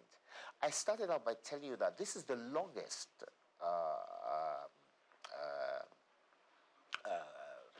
government we've had. It's the longest republic we've had. We've had democracy now since 1999, 26 years. If you go back to the days of independence, there's been no republic that has been this long. So it shows that the people have embraced democracy. They've come to it's part of us now. They've come to enjoy it. Yes, there are hiccups in terms of the fact that we could do a lot better in terms of how we implement things. But in terms of the people yearning for democracy and imbibing it, I think we've done very well. And what we just need to do is just to try and perfect it. One of the ways, like I said much earlier, is to perhaps take a second look at the Constitution, see where areas where we can improve, and try and make people happy, and at the same time reduce the cost of governance. But I don't think democracy is going anywhere. I think it's here to stay.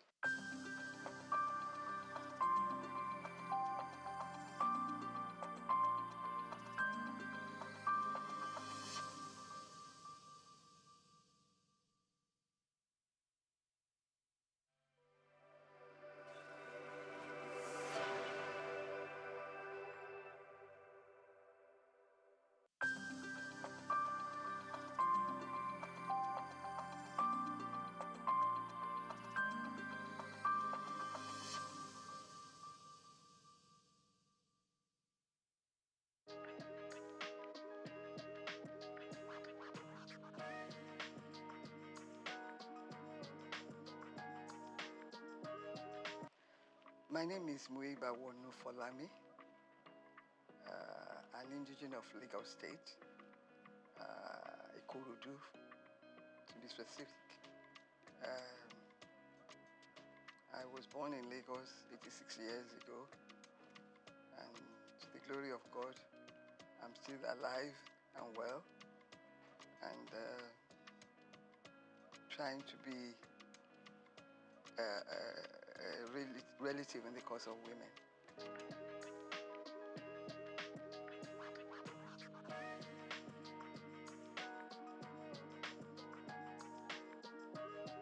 I attended primary school. I started at Ansarudin Alakuru School. From there to CMS Girls School, and then Queen's College, Lagos.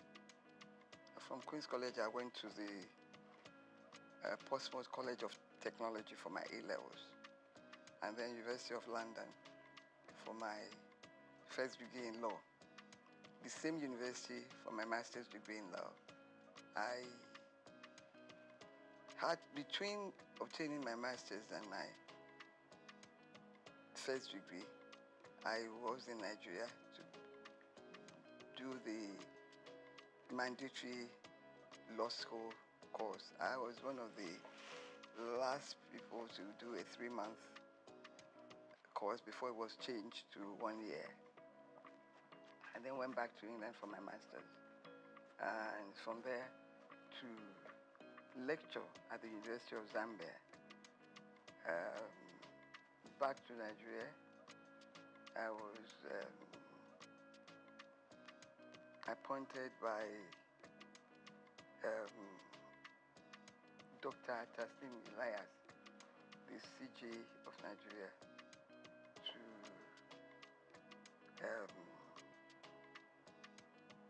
the Commission for Advanced Notice to Lawyers of Developments in Law. It was a commission funded by the Ford Foundation to keep lawyers abreast of the developments in law. I was a director there.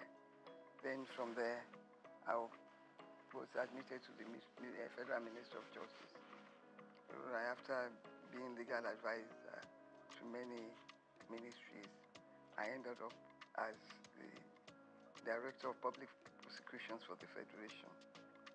And after that, whilst I was the Director of DPP, I was appointed Attorney General and Commissioner for Justice in Lagos State. After retirement, I've been involved in social work, in religion. I've always had religion, but I spend more time on religion. I read, I watch telly, and I live a good life to the glory of God.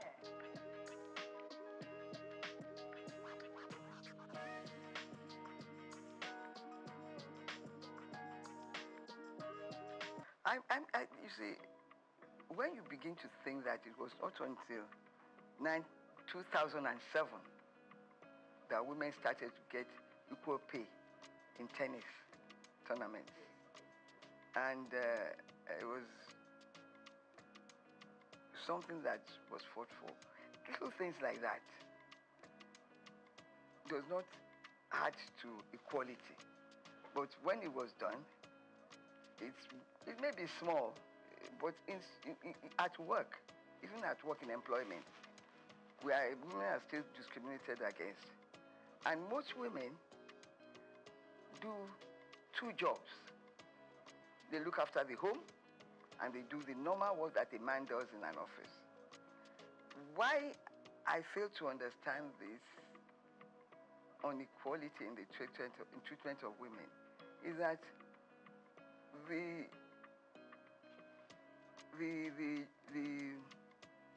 work, the responsibilities in the workplace is not reduced for women, even though we do not want to be paid the same salary as men. It's a fight that has continued, and in that area, I think we need to do more to push for more recognition.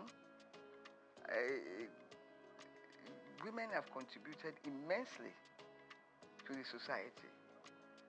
The men that are now resisting equal pay were brought up by women.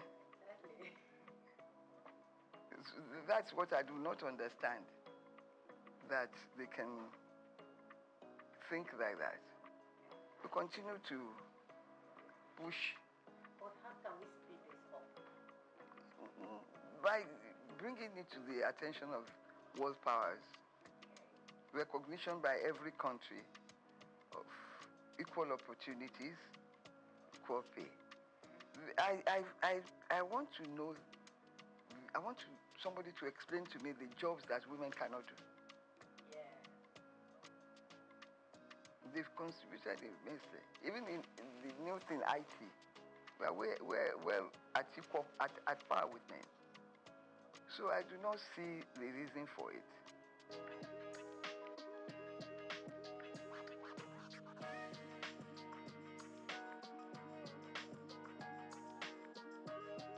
Unfortunately, I did not experience it, because when I left university, I practiced law briefly in my uncle's chambers before I went to University of Zambia as a lecturer. There, my position was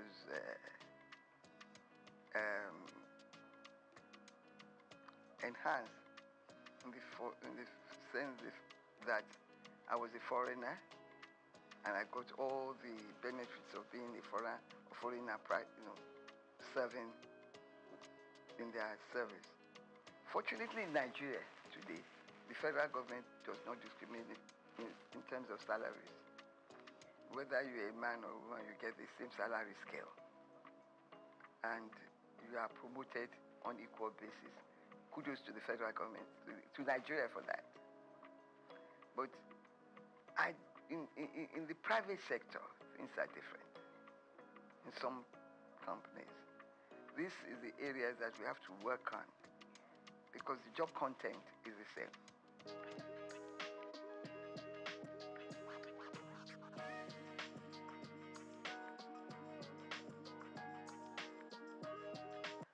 some of these facilities are available in Nigeria. I learned by being a member of the Society for the Disabled that every government body must admit a certain percentage of women and of disabled people. So most times this opportunity is not taken. They are bound to employ them. We continue to push for that to be implemented in most ministries. It's important because it's there. You have to take a certain percentage of disabled people to work in government positions. It's important that we work to enforce that rule in our society. When it comes to discrimination, Nigeria is way ahead of some developed countries because we, through slavery, we faced discrimination right from the beginning. We now know how to resist it. But in my country, Nigeria, in the federal government, in the state government, there is no discrimination. It may happen in private organizations, but they must continue to push to let them understand that the job content is the same.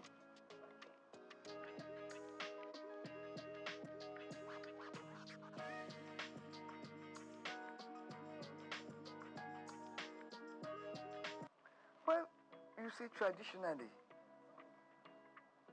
under our culture, women are in the other room. Borrow the quotation. Yeah. That's our society. That's our culture.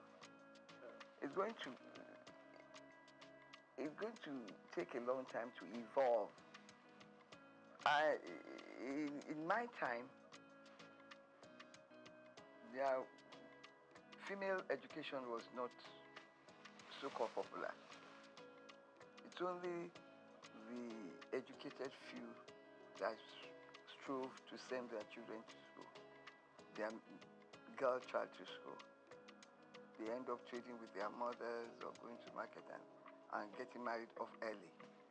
But as education began to rise in our community, its value was seen by my parents and others of their contemporaries to educate the girl child.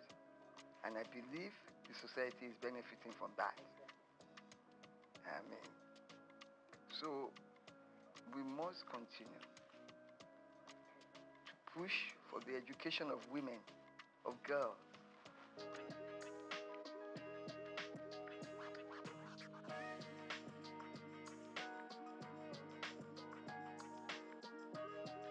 I have fought that,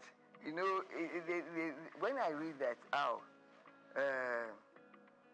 the certain state government has appointed look at our National Assembly,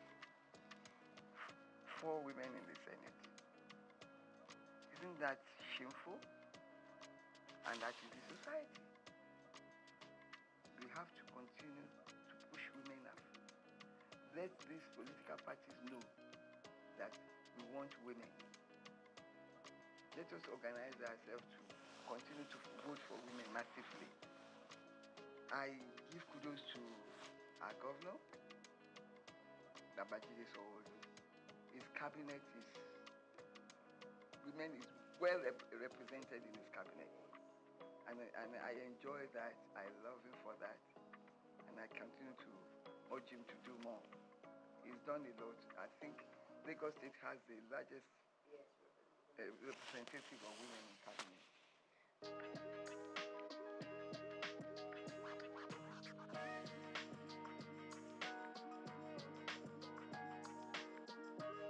First of all, they have to project themselves in their office space, their workspace. let everybody know that they are equal to the task. Let us organize. There's a lot of society groups and societies that cater for the interest of women. I believe now violence against women is reducing in the society because there are sanctions for such behavior. I must say that speaking to the organization in charge of violence against women, I was amused to learn that some men come there to complain and that they are also being violated and abused. Yes, it's a two-way thing. It's a two-way thing. So that is reducing our society. Education of the girl child is important. We have to let the locals know that education is important. Let them showcase to them the lives of those who have been educated and who are holding high positions. I'm glad that our president, Bola Ahmed Tinubu, has returned history to the classrooms. It's important. Let them know about people that have contributed to the development of our societies and country. It's important.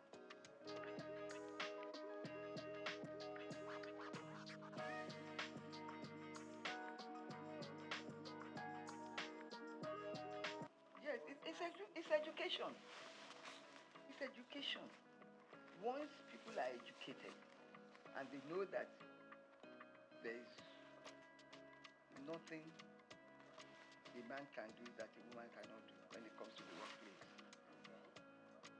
We have women engineers, miners, and also all over. Give me a job specific that a woman cannot do, then I'll change my views. So the moment you begin to upgrade education, let government now continue to vote more for education. I don't believe we are doing enough. There is a UN convention, and I think Nigeria is part of that convention, that a certain amount of a nation's income should be devoted to education. I'm not sure whether Nigeria is complying with that. But some states are better than others. And we must, education, I believe in education of the girl child. Some states now are taking children, girls off the street. Hawking is completely prohibited. Things like that will help.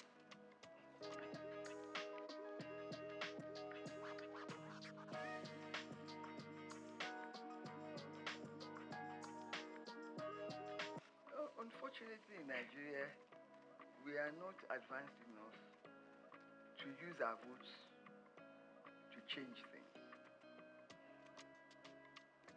We are still not voting for individuals.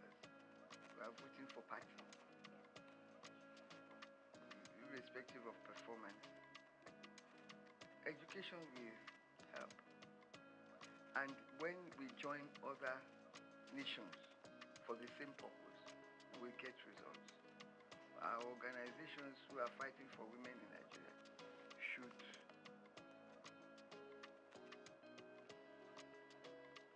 join worldwide organizations to showcase our own situation and learn. I believe that when you talk to others, you are saying, come back with ideas on how to improve things. So we must improve things by telling women in positions to show, to continue to prove that they are more than up to the task. It will not come to us on a platter of must show by our actions and behavior that we are up to the task.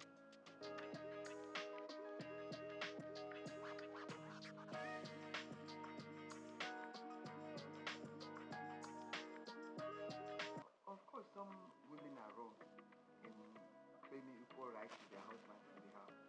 I completely abhor that behavior. Even though they are husband and wife, the man in my culture remains the head. He should be respected. His views should be respected. It's only now the condition of living is so high that you join the two incomes together to run the house. In the past, it was the men that ran the house to pay for everything. Maybe some of these women are thinking that because they are contributing a quota to the development, that they have equal rights. Yes, they have equal rights in the upbringing of the children, in their homes and everything. But respect is important. That will keep the home, and the children will learn and imbibe it into their own children too. Equal right does not, in my view, mean that you can be rude, can not submit to your husband's wishes. Equal rights means something differently. Respect comes out of it. It's important.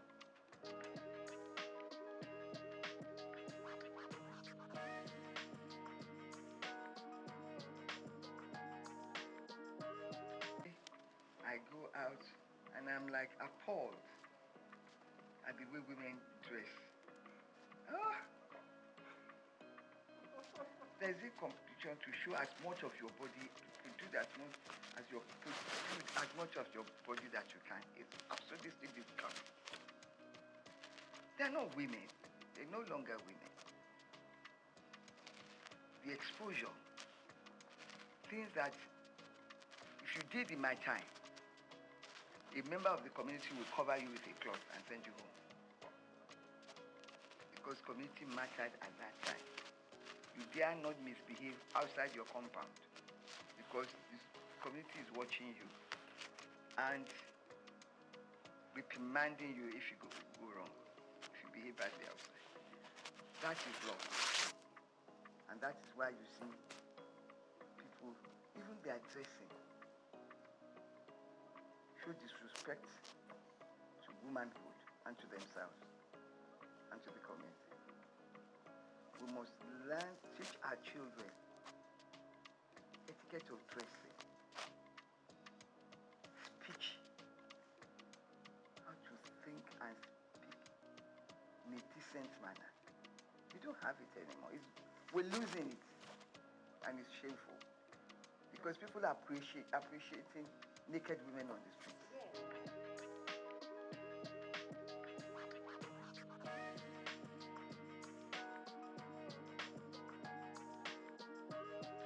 Both sides. If people dress badly, and you tell them and ignore them, they won't try it the next time. For instance, I believe nobody can dress to come to my house or to come to my party like a naked woman. I will turn her back. I will turn her back. So that's the type of thing that we should all do. Let the people doing this know that we do not appreciate things like this. When the society itself corrects it, we must correct it individually. We should, if their parents cannot correct it, we must, by ignoring them and not allowing them to come near us.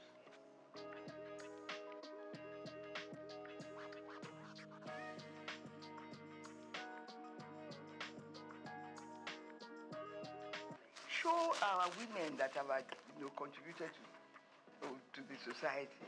Yeah. Show them, showcase them, showcase them. Yeah. We have the first woman senior advocate of the idea. We have Okonjo, we have, in the UN, we have all sorts. We have, what's this pharmaceutical woman. She's done so much. The younger ones are there.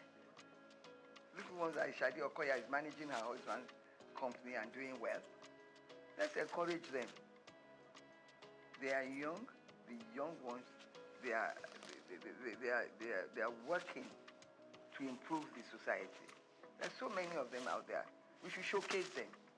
Let them know that we have women who are of top quality, intelligent, and well-behaved, and they dress well.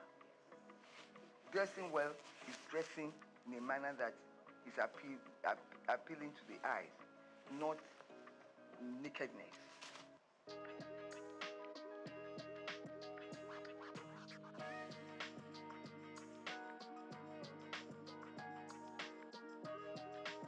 That's my darling, this new CJN of Nigeria. Okay. Who do that? I did talk about Kekere. I mean, we're there. Female CJN. Yeah. And there are so many female chief judges all over the Federation. There are so many in the medical profession, in the engineering profession. We have pilots. So let them know that there is nothing that a woman cannot do. In IT, in everything, women are moving forward. We should showcase them. We should let their pictures be seen in our newspapers, in our news, in everything, to encourage young girls that you too can get there. If they don't see, and if they don't know the history of these women, how they got there, they too will not be inspired. We have to inspire the young people with the achievements of women achievers. Kekere rose from magistrate to right to the top. I admire her. She's well composed, well behaved. Some of these people, when they become something, they lose their heads. They start to, no, she's so respectful, well behaved, well dressed. I don't think she would allow herself or her children to come out naked. Never.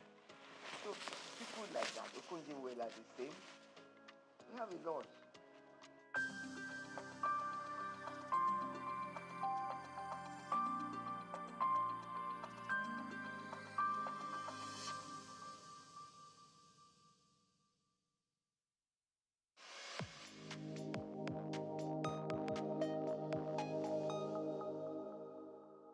Hello, Nigeria. Hello, Africa.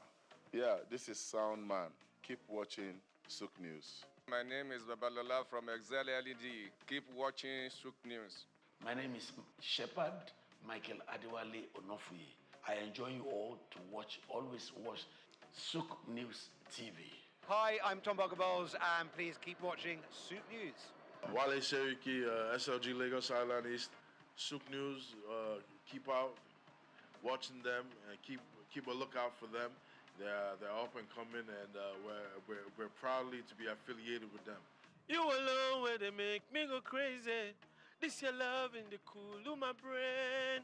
You're my medicine, I need you all day. Yo, it's Blackface Nigeria, and you're watching Souq News TV. Keep it locked on this dial, don't change it. You know what I say? Blackface Nigeria, love no bad.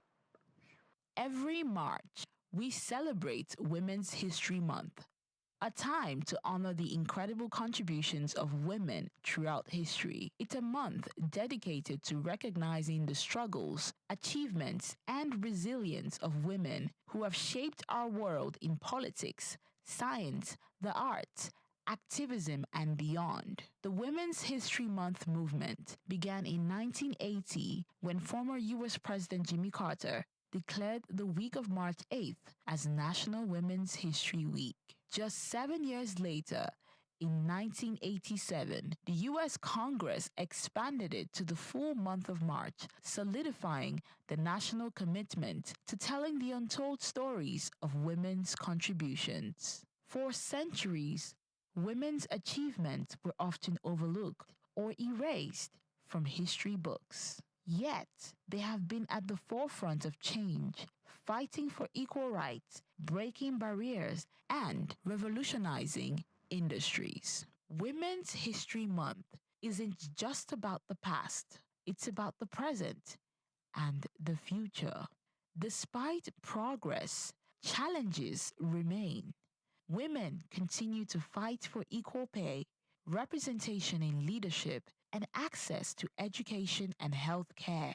That is why this month serves as both a celebration and a call to action. It reminds us to amplify women's voices, challenge inequalities, and create a future where every woman and girl has the opportunity to thrive.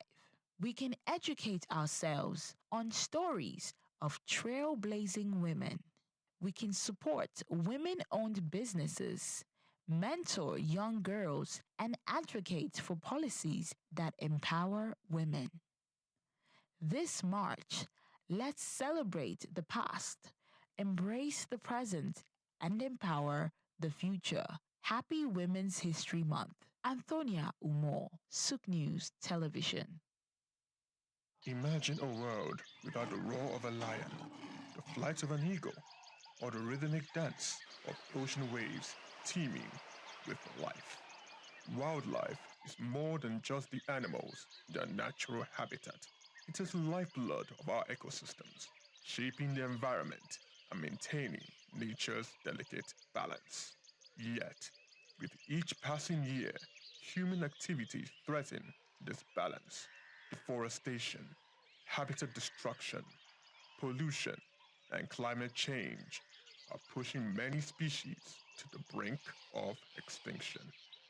That is why World Wildlife Day is marked on every March 3rd, a global call to action to protect and preserve the rich biodiversity that sustains life on Earth. It is a reminder that wildlife is not just about the animals, it is about us, our survival, our food, our medicine, our future. Wildlife Conservation Finance, investing in people and planet, shines on a spotlight the urgent need for sustainable funding to protect ecosystems. It highlights the role of financial investment in safeguarding both wildlife and human livelihoods, because when we invest in nature, we invest in ourselves.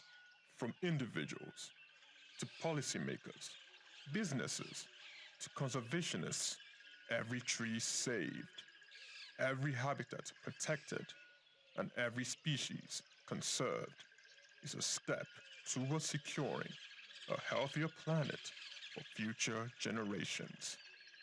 As humans, let's act before it's too late. The fate of wildlife is in our hands, and in saving them, we just might be saving ourselves. Chike Okolo, Souq News Television.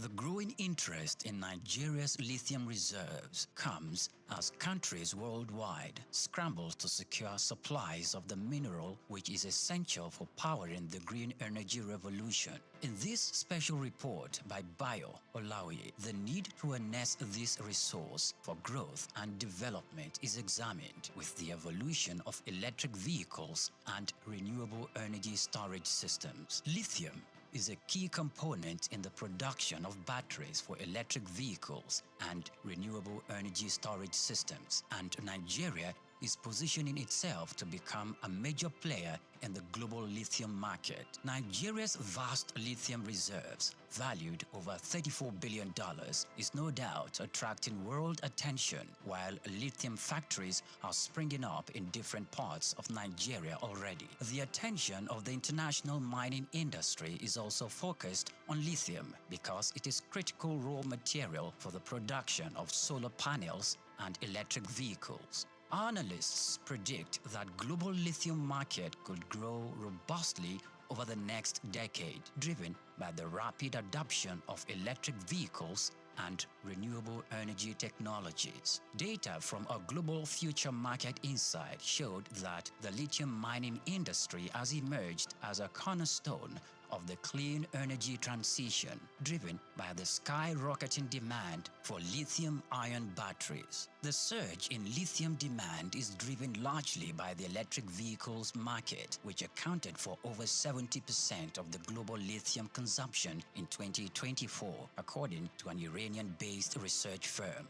With countries such as the United States, China, and members of the European Union pushing for next zero emission by mid-century, lithium demand is expected to escalate further. The federal government, indeed, the Ministry of Solid Minerals Development, should intensify efforts geared at renewing and resuscitating the viable lithium industry in the country to its full potential. As Nigeria diversifies its economy into other sectors, the lithium industry offers hope and expectation that this sector would earn more revenue for the country. Nigeria should not just watch with folded arms, but must strive with the political will to develop and strengthen the country's vast lithium reserves.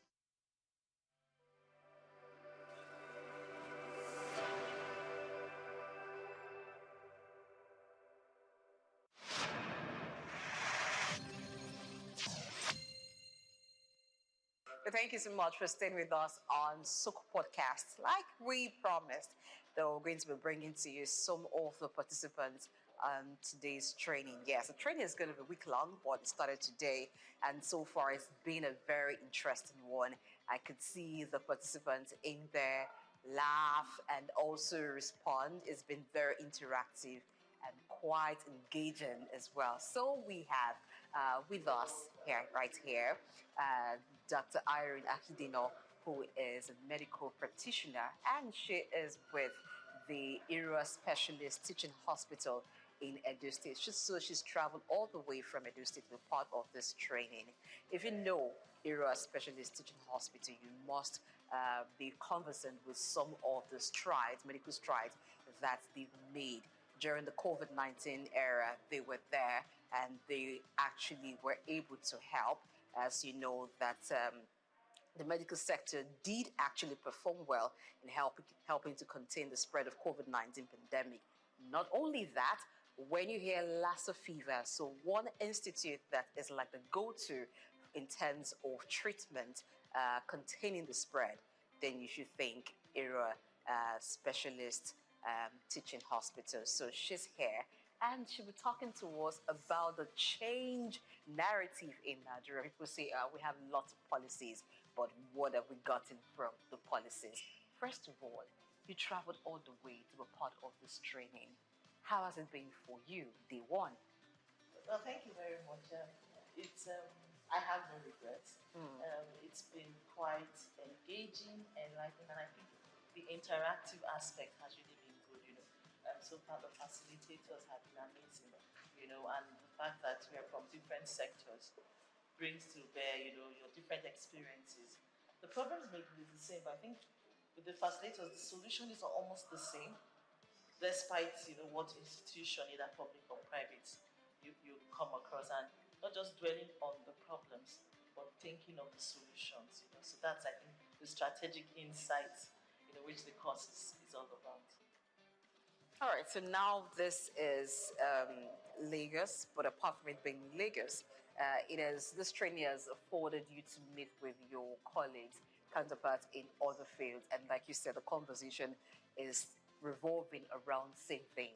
What can be done better for these organizations to stay relevant and be able to deliver value to the consumers? Now, the theme is strategic insight and planning. Now, if we look at government agencies, how does this apply into this world, knowing that the global thinking is changing? So around different sectors, there's a paradigm shift. How is Nigeria playing to ensure that it's not left out? Yeah, thank you. We talked today about things like looking at competition in a positive way. And looking more towards collaboration and partnerships than competitiveness. The way it is even globally, you can't necessarily have all the resources, but you can partner with public, private sectors. The federal can partner with the state. I was telling someone, I said, yes, initially we used to be the only one, when it came to top Lassa fever, but we're a country of over 200 million. There is no way we can, cater for everybody. So the important thing is, how do you grow other people in other regions? So places like FMC or are also growing in this. We dialyze patients that have Lassa, the hospital will be. And we've had zero to low mortality of staff from Lassa fever. So when other people come, we have a fellowship now. People can come and do a fellowship and look at all aspects. I'm an intensivist, so we ventilate and we have a critical care unit for them. But the main thing is collaborations, your strengths. What are the strengths each person has? Because really, that is the only way to grow. You realize that there's a deficit. How do we meet up? You collaborate with private sector. I think Blue, Lawsuit, and Triton are doing that for cardiac, and they're able to achieve more and train personnel. So I think that's a big one, and really attitudinal change is key. Okay, so let's talk about policy. Different policies are made to fit specific sectors and purposes. So would you say your sector, you find it very easy adapting to the policy meant for your sector? Are there challenges? How are you trying to, make this work? I mean, I see you smiling. It's a challenge, but because we mentioned that earlier, that we have good policies, but the issue is making sure that you see them to the later. People get to do this thing. So, in your own sector, how would you say this works? Well, you have to be sincere, really. These policies, everybody knows we make very fantastic policies. Or how do they get to fruition? And I think that is where this comes into play. These are the policies, There will be a lot of challenges. We understand how the landscape is, You have a policy on availability of healthcare, the number of doctors, but in reality, a lot have left. But you need to still be able to render care, because policy, you are there, you are this center for that, Okay. But the main thing is, in the same thing, you have these issues and these challenges. How do you improve your strengths and make them become competencies? How do you become creative? I was telling them, I said, because we had experience with Lassa so much, and we were always running out of PPEs, we decided to produce our own PPEs that we could wash, we could autoclave. So when COVID came, we already were used to something. When you prepare before the need arises, you go through all the downs, and we're able to do that.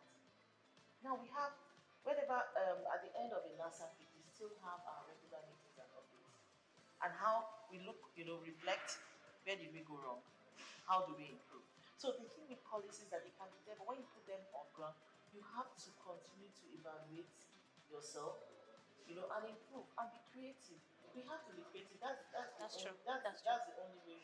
Okay, so let me also ask you this. I think in the course of the training, Dr. Ken mentioned attitude. So I'm bringing it to your sector. I remember he was talking, he even referred to an incident, talking about the attitude of a nurse towards someone and all of that. So as a leader in that field, how well would you say you've been able to change this narrative?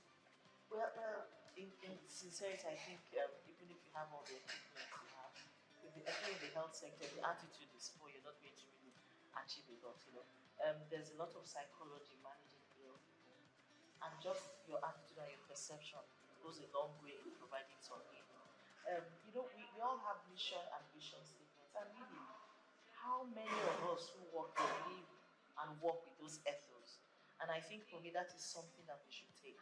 The cleaner should understand, I'm in the hospital, I'm working as a cleaner because I want to be part of healthcare delivery. So if a patient, if I'm sweeping and somebody walks past, I shouldn't be angry that the person has dirtied, maybe they're coming from a muddy place. I should realize that this person is ill and has come for help, and I shouldn't, my attitude shouldn't be one that makes person feel bad. The same thing with the healthcare professionals. You understand that you're stretched, you're overworked, but how you receive patients and how you counsel them. Just funny enough, today I had to give a lecture this morning before I came here for doctors who are specializing in anesthesia, and I needed to talk on patient counseling and breaking bad news. So those are things about communication skills. It's not about how much skill I have as an anesthetist, but my non-technical skills. And I think that is something I think we need to change completely, like almost a 360 degree. And I think it will affect everything. It will affect our policies. It will affect how well we even use the resources we have maximally for effectiveness. So moving forward, I think it's something that one has to, like going back, I need to emphasize. But I think, everything starts from we. Yes. Yeah, the leaders, when they see your attitude, then they know they kind of, you also act like an example, really, and say, oh, if she does this and she talks this way, then it means I can. Yes. Yes. So Lead by example. Lead by example. That's it. That is what we need. That's it. All right, so you've talked about resources too. This is a time where there is limited resources, whether it's for government or if it's for private enterprises.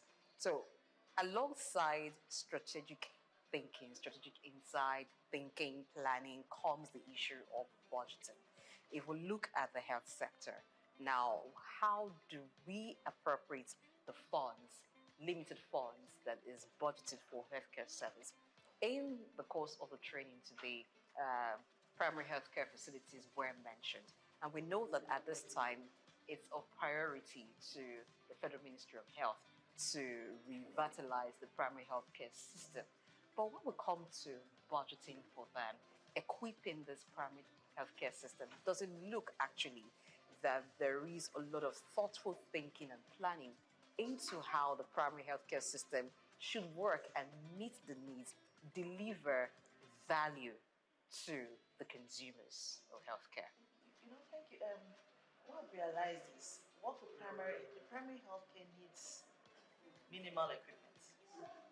A ventilator would cost about 30 million naira. A primary healthcare center does not need that. They need the basic things. Things to check patient's pulse, things to check patient's blood pressure. But what they need at that level is capacity development and training. To know, how can I identify someone who is critically ill and do a little bit essential care and move. So those things don't really cost so much. But the important thing is if you invest and ensure that they have the capacity, they have the training, they have that incentive, they're meant to feel important. It improves the overall health indices of the country. So, yes, a lot is budgeted in there. How well is it being utilized? And I think because I go to a lot of places, because I also do a lot of non-governmental work. I'm the president of the Medical Women Association of Nigeria in Edo State. So we do a lot of training, advocacy, and we go, to talk to, health care workers and all of that. And realize that they just need education, they need incentive. They also want to feel that they matter in the overall health. And they really matter because they're the ones closer to the people. The community, people in the community feel comfortable with them than coming to the hospital I work.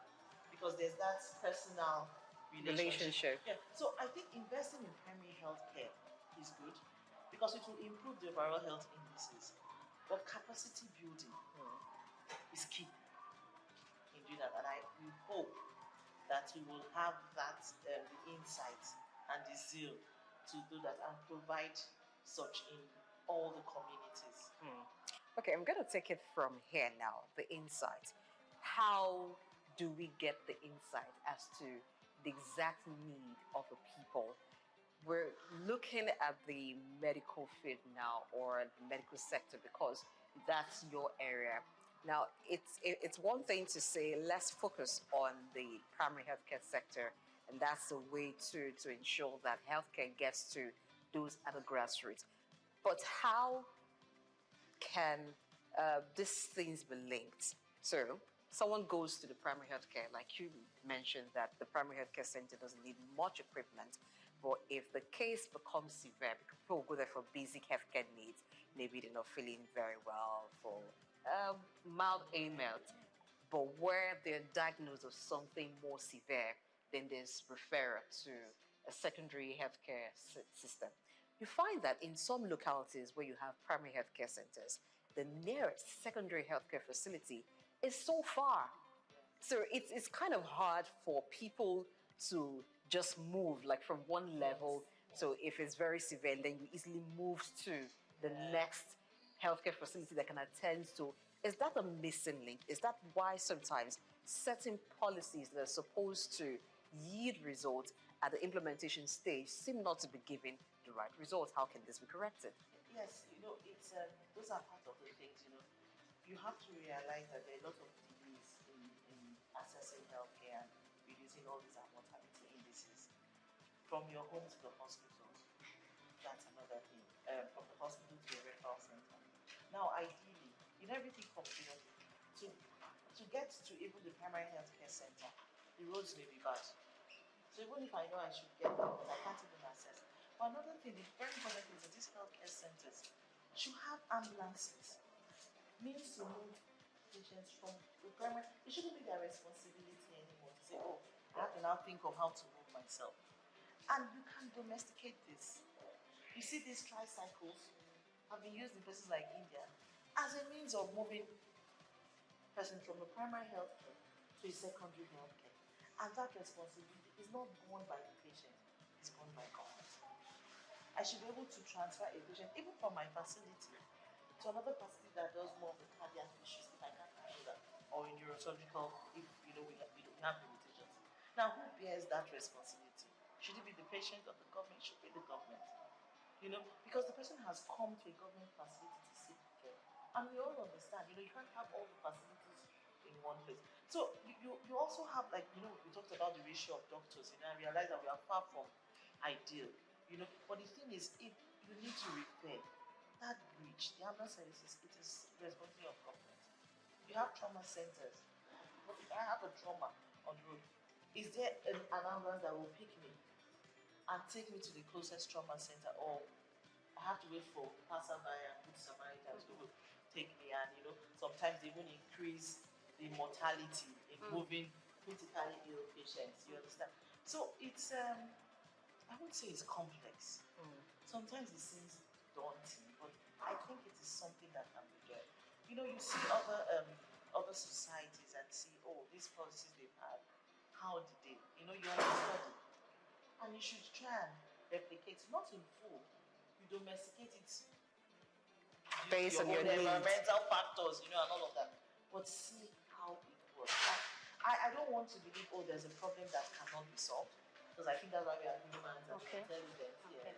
Okay, so I'd like you to speak to this. There are some roadblocks that I call it roadblocks because oftentimes, if that's the right word now, you see people when they are in a state of emergency, bring them to the hospital, and you hear that there are some policies or rules that are in place saying, oh, we can't do this, oh, sorry, you have to provide this, and all of that. Again, health, they say, is wealth, right? So if someone is alive first, he or she could find a way to run around to sort out some other necessary things, So is it possible we move away from, if this is not available, we cannot treat? Those roadblocks. Is it possible? Oh, sure. Now there used to be a lot of hesitancy. Oh, do you attend to gunshot victims until you get a police report? Recently they have said no. You attend to them while in the process of doing that. And I think it's wrong to tell people to pay before, because that is what you call emergency. This is in the first 24 hours, and that is critical in survival. Because I could be walking across the street, I wouldn't take my ID card, I probably didn't take my phone, I get knocked down by a vehicle, I get to the hospital, I'm unknown. Yes. Because at that point, nobody knows who I am. But that doesn't mean I'm not even on a health insurance policy and all that. But it is important at that point in time to offer emergency and essential critical care. And that is something we're trying to advocate really, to ensure that is available for 24 hours. Be able to give, for example, to give oxygen the patient needs it, and stabilize that person in the first 24 hours at least. Subsequently, you can now find ways, and I think a lot of hospitals are actually changing that narrative. However, where I work, I can only speak for where I work in ISTH era. For the first 24 hours, sometimes extended, you get emergency care. All right. Emergency care. I want to believe that is happening because it's a policy of the management that treatment should come first before other things while they're on the process. Okay, so this training that is for top level managers, I believe that all of you will go back to your respective organizations and begin to implement the changes via policy initiatives and all that.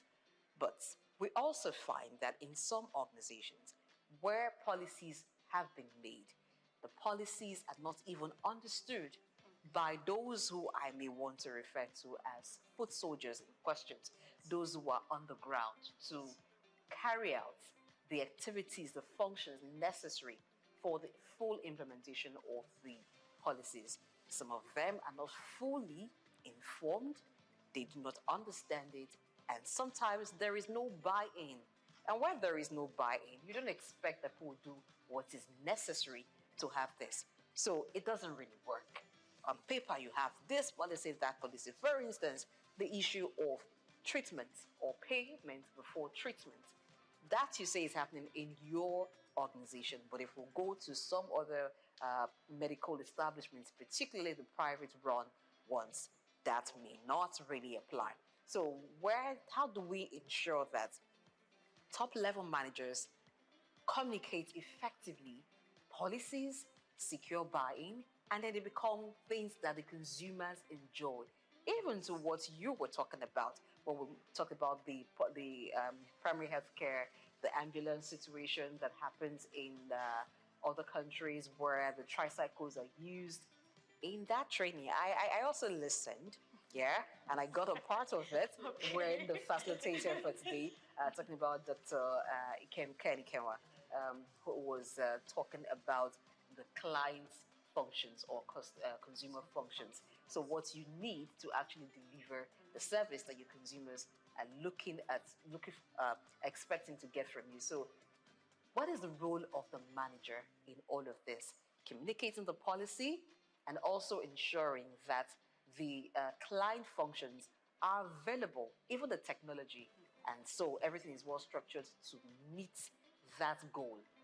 Well, the thing is really, you come here and you get all the stuff, you feel ginger and you're ready to go back to your school. Like, I'm going to cause so much change. But it's very important to cascade it down.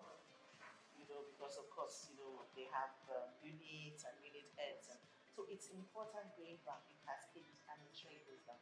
But the important thing is also monitoring and evaluation. And performance indices, what do you expect? And come back and have a discussion in the next month or 3 months.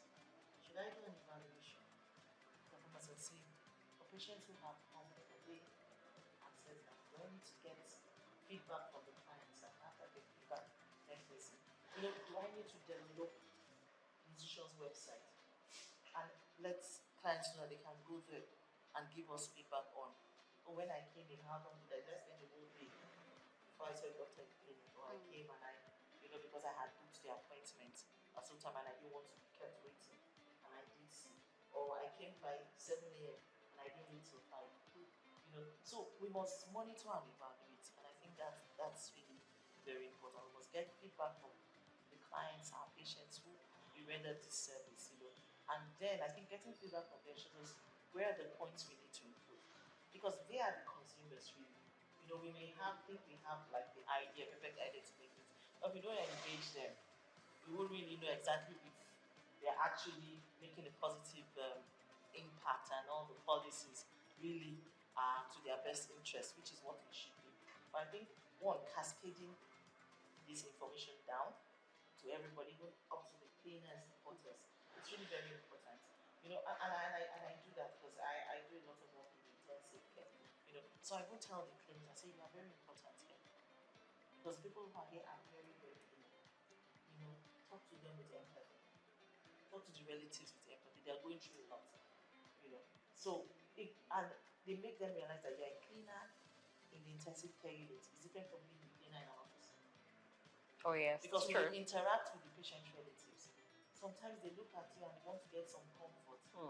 You know, so even when you smile at them, even if you're trying to tell them, oh, please don't litter this place, or you tell them with some compassion and empathy.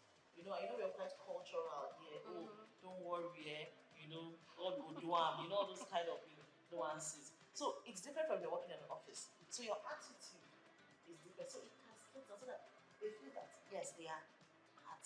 And I think that is the attitude that needs to change. And I think in our smaller units, you know, when it's as a manager, it's cascaded down. And once the smaller units grow, I think it improves, you know, the overall system. It might take some time. There will be issues. You will have persons who do not feel they need to change their attitude. But reward system is also important. Okay. And incentives. And there should be some punishment for people who do not meet up. Because in the private sector, you have those things. That's why private sectors run so effectively, sometimes compared to the public sector. Even if you put in so much for them, realize that if you do not meet up, this is how it is. But if you do well, you have incentives, you know, to encourage people who are doing well. And we must always be optimistic. All right. Okay, so I love that we must always be optimistic. So I want to bring you back to the training. So you spent a couple of hours learning, you've unlearned, and Yes. you know, relearning at the same time. So would you say you've been able to pick out some key, you know, skills or messages that you'll be taking back home? Talking about probably you identify a major challenge in your sector and you feel this training has actually availed you to, what's it called now, a way out, you know, solution to solve those challenges. And there are two things, you know, maybe not just in one case. I think I've learned the fact that, you know, maximizing your strength and you need to be proactive and creativity. The idea that you don't necessarily need to like someone if somebody has those strengths. Maximize the person's strengths. You know, usually we feel, oh, I really don't like you, so I don't really want you to work in this office, even if the person has the capacity. But now I realize, why don't you maximize that person's capacity? You know, to deliver whatever thing you need effectively. Then I think the key is collaboration. Because some of us in public institutions, we all want to, oh, this office is the best. We're the best, we're better than this other one. But really, we can collaborate and be much bigger than what we want to. So for me, I think that's idea of collaboration is key. Attitudinal change is really key. And letting everybody's decision be linked to the vision and the mission of the institution. I think that's aspect because when he did ask me about that, I was like, do you think even how many people know the vision and mission of your institution and does the cleaner know that? Because if they're linked to it, it changes a lot.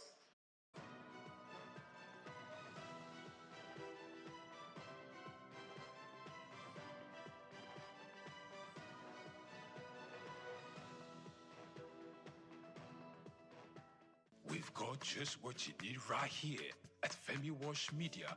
Call it the Midas Touch, and you wouldn't be wrong. Let us record, produce, mix, and master your audio like nobody does.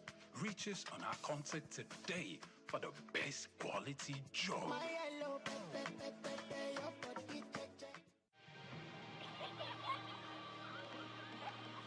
What keeps the heartbeat of a community alive? Is it the courage to create, the power to connect, the vision to transform? Well, it's all of these and more. It's a symphony of ideas, innovation, and industry. But where do these stories come alive? It's right here on The Isle, 104.9 FM, the station where dreams meet action and growth finds its voice. The Isle, 104.9. Business, economy, development. Stay tuned.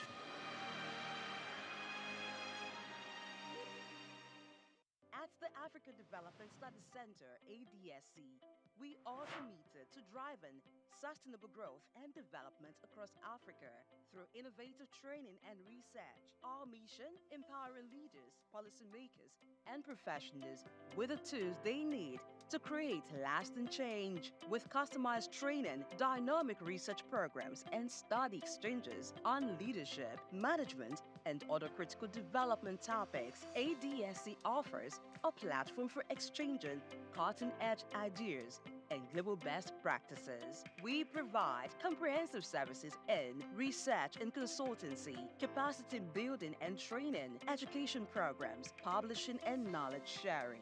Our esteemed faculty, composed of seasoned experts and researchers, ensures a learning experience that is insightful and practical. We specialize in policy development, implementation strategies, and monitoring and evaluation. At ADSC, learning is engaging and enjoyable.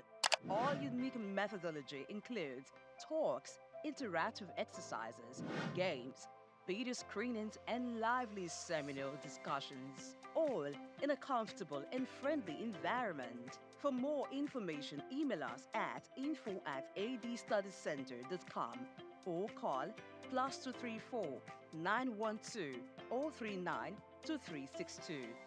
Visit our website www.adstudiescenter.com to explore our programs and upcoming events. Africa Development Studies Center, rethinking development for Africa. Cashew nuts, ranked among Ivory Coast top cash crops, play a crucial role in the country's economy, generating substantial revenue and supporting livelihoods across the country.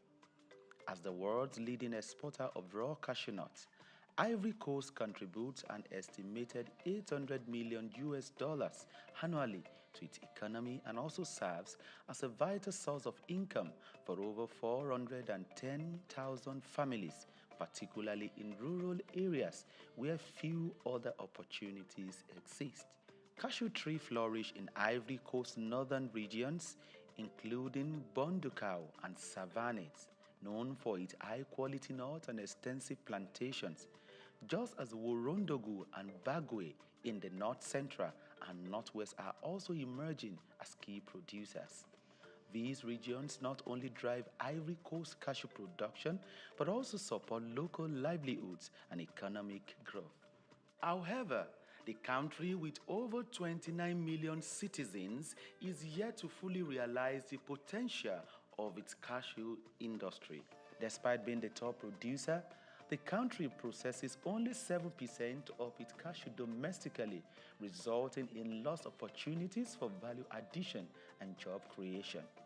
Specifically, a recent data reveals that only 22% of the country's cashew nut output was processed domestically in 2023, even as the volatility of global cashew prices poses risks to farmers' income and overall economic stability.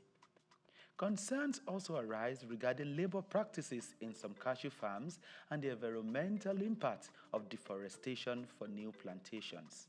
To address these challenges and maximize the benefit of its cashew industry, Ivory Coast must focus on key strategies moving forward. These include investing in local processing facilities to boost job creation, export value, and farmers' incomes. Furthermore, the Ivorian government body overseeing the cashew sector, ARECA, must promote fair trade practices and ethical sourcing to ensure better prices for farmers and improve working conditions.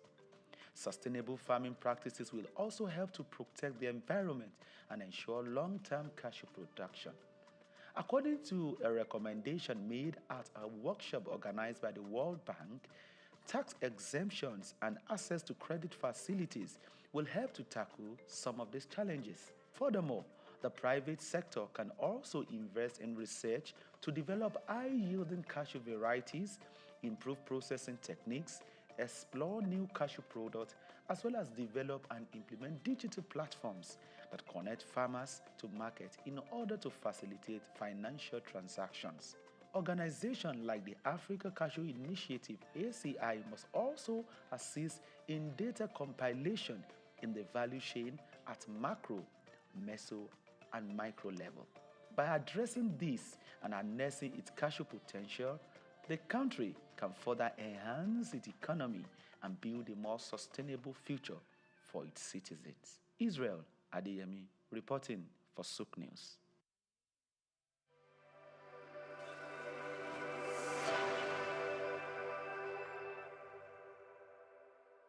For more than a century, Zambia has stood as a prominent figure in the mining sector, particularly renowned for its copper production, which remains a cornerstone of the nation's economy. Accounting for three-quarters of the country's export earnings, mining plays a pivotal role in Zambia's economic landscape. The focal point of this mining activity is the Copperbelt province, home to major copper mines like Lumwana and Konkola, alongside Sentinel in the northwestern province. These mines, operated by renowned international firms such as Barrick and Vendetta Resources, hold majority foreign ownership, with Zambia Consolidated Copper Mine Investment Holdings retaining minority stakes. Smaller mines in the Copperbelt region, backed by investors from countries like China, Brazil, and South Africa, contribute to Zambia's diversified mining landscape. However, the country's mining sector faces various challenges hindering the potential growth trajectory. Fiscal policies introduced by the government, including royalty increases, the taxation policies, have negatively impacted mining profitability. Also, price volatility in global markets, infrastructural deficiencies like inadequate transportation networks, power shortages, and an uncertain regulatory environment further increases the sector's challenges. Moreover, labor disputes, safety concerns, and geopolitical risks stemming from political instability poses additional hurdles to Zambia's mining sector. To propel the nation towards its 3rd million tons copper production goal, strategic measures are crucial, and these include leveraging digital technology through partnerships with AI and machine learning firms to enhance sector's efficiency and investment, stable policy framework in order to attract and retain investment, and provision of a conducive regulatory environment. Infrastructure strengthening supported by donor funding and concessional financing can also alleviate critical constraints such as transportation and power shortages. More so, environmental conservation is vital for sustainable development. Hence, mining companies must provide government-approved environmental management plans, prioritize durable equipment, and proper waste disposal techniques to minimize environmental degradation. Given copper's expected dominance in Zambia's exports, maintaining its position as Africa's economic hub demands a concerted effort. Israel Adeyemi, Souq News.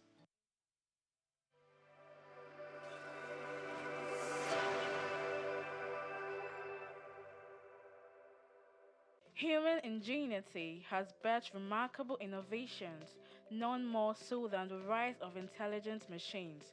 Computers, once small calculators, have evolved into sophisticated systems capable of mimicking human thought processes. Powered by artificial intelligence, AI, these systems are learning, problem solving, and making decisions that were once exclusive domain of humans. From accelerating scientific discovery to tackling climate change, AI's potential is vast, but perhaps its most profound impact lies in healthcare. Artificial intelligence, AI, it's no longer a futuristic concept. It's here with the potential to revolutionize patient care, diagnosis, and treatment. AI is emerging as a powerful tool in the hands of medical professionals. From detecting diseases early to optimizing treatment plans, AI is demonstrating remarkable capabilities. It can analyze vast amounts of medical data to identify patterns and predict outcomes, aiding in more accurate diagnosis. Also, AI powered robots are assisting in surgeries, improving precision, and reducing recovery times. However, despite its promises, challenges persist. Concerns about data privacy, ethical implications, and the need for robust regulatory frameworks are hindering widespread AI adoption. To fully unlock AI's potential in healthcare, collaborative efforts are essential. Healthcare providers, researchers, policymakers and technology companies must work together to develop and implement AI solutions responsibly by addressing ethical concerns, investing in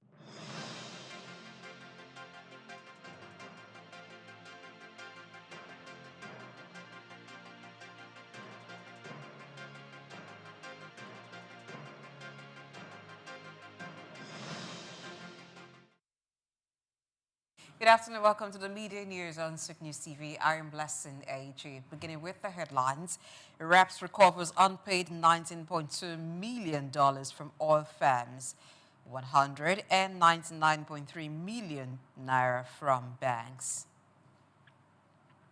World Bank to approve $1.13 billion loans for Nigeria by March 2025. And governors increase spending to 17.51 trillion naira for 2025 capital projects. Plus, Lagos State government collaborates with Water Rail, invest 3 billion naira in health.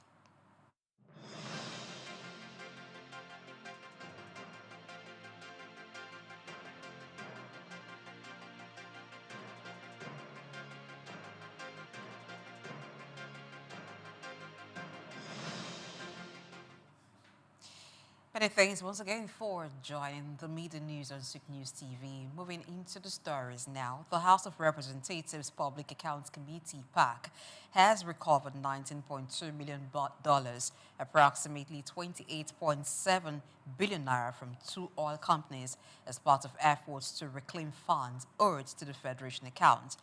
Curse Energy Limited paid $847,623, while Seplet Production Development Limited remitted $18.39 million, both payments made between March 10 and 14.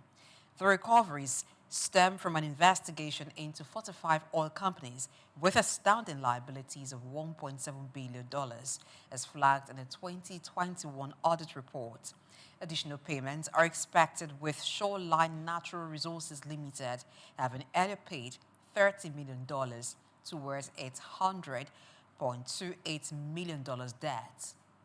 In a separate development, the committee recovered 199.3 million naira from excessive charges and unremitted VAT on remitters transactions between 2015 and 2022. Zenith Bank and GT Bank remitted 126.13 million naira and 32.59 million naira, respectively. Committee Chairman Bamidele Salam reaffirms the National Assembly's commitment to transparency and financial accountability. Still talking finance, the World Bank is set to approve $1.3 billion in loans for Nigeria this month of March to boost economic resilience, health security, and education reforms. According to the bank's website, 3 major projects are at the negotiation stage, including the $80 million Accelerating Nutrition Resorts in Nigeria 2.0 program, which aims to improve nutrition and reduce malnutrition. Another project, the $500 million Community Action for Resilience and Economic Stimulus Program, seeks to strengthen local economies and promote growth, with approval expected by March 24. The $552.2 million Hope for Quality Basic Education for All initiative, designed to improve school infrastructure, teacher training, and accessibility, is also in line for approval by March 31. The loan comes as Nigeria faces economic challenges, including foreign exchange shortages and debt servicing burdens. Recent data shows Nigeria's World Bank approved loans have risen to $9.25 billion over 3 years.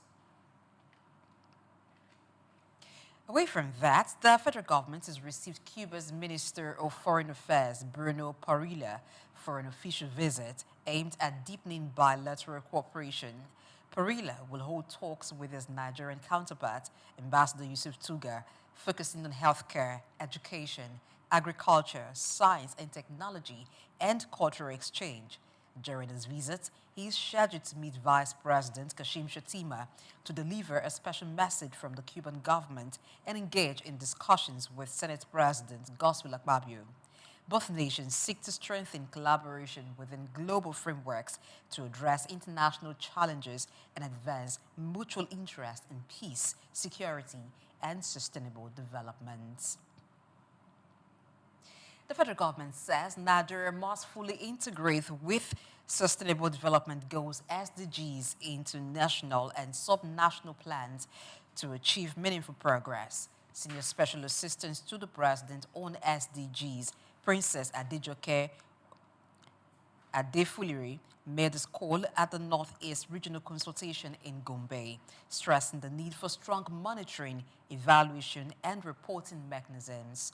Represented by Dr. Bala Yunusa, she noted that only 17% of global SDG targets are on track, while over a third have stalled or regressed. She attributed Nigeria's slow progress to financial constraints, COVID-19, and insecurity, urging stronger collaboration among public and private sectors, donors, and civil society. She also reaffirmed Nigeria's commitment to the UN's Pact for the Future, calling for transformative actions in critical areas like food, energy, and digital connectivity. The consultation, attended by 150 participants, reviewed SDG progress, challenges, and opportunities. Gombe SDG's focal person, Engineer Suleiman Turaki, described it as a vital dialogue shaping Nigeria's next voluntary national review, VNR, ensuring inclusive and science-based solutions for the 2030 agenda. And now talking about state governments, state governors have set aside 17.51 trillion naira for capital projects in 2025, a 54% increase from the 11.34 trillion naira allocated in 2024. This follows a rise in federal allocations, which grew by 4.99 trillion naira to 15.12 trillion naira last year. Despite this, many states still struggle with funding shortages, causing delays in key infrastructure projects like roads, hospitals, and schools. A review of state budgets shows that 9 states, including Lagos and Rivers, successfully spent over 80% of their 2024 capital budgets, while others achieved less than 50%. Lagos led the way, allocating 1.53 trillion naira and completing 85.5% of its projects. However, many states still lack enough funds to fully develop their infrastructure. For this year, Lagos State plans to spend 2.07 trillion naira on infrastructure, followed by Akwa Ibom with 655 billion naira and Delta with 630.46 billion naira. Experts warn that despite these big plans, poor revenue generation and heavy reliance on federal funds could slow down progress.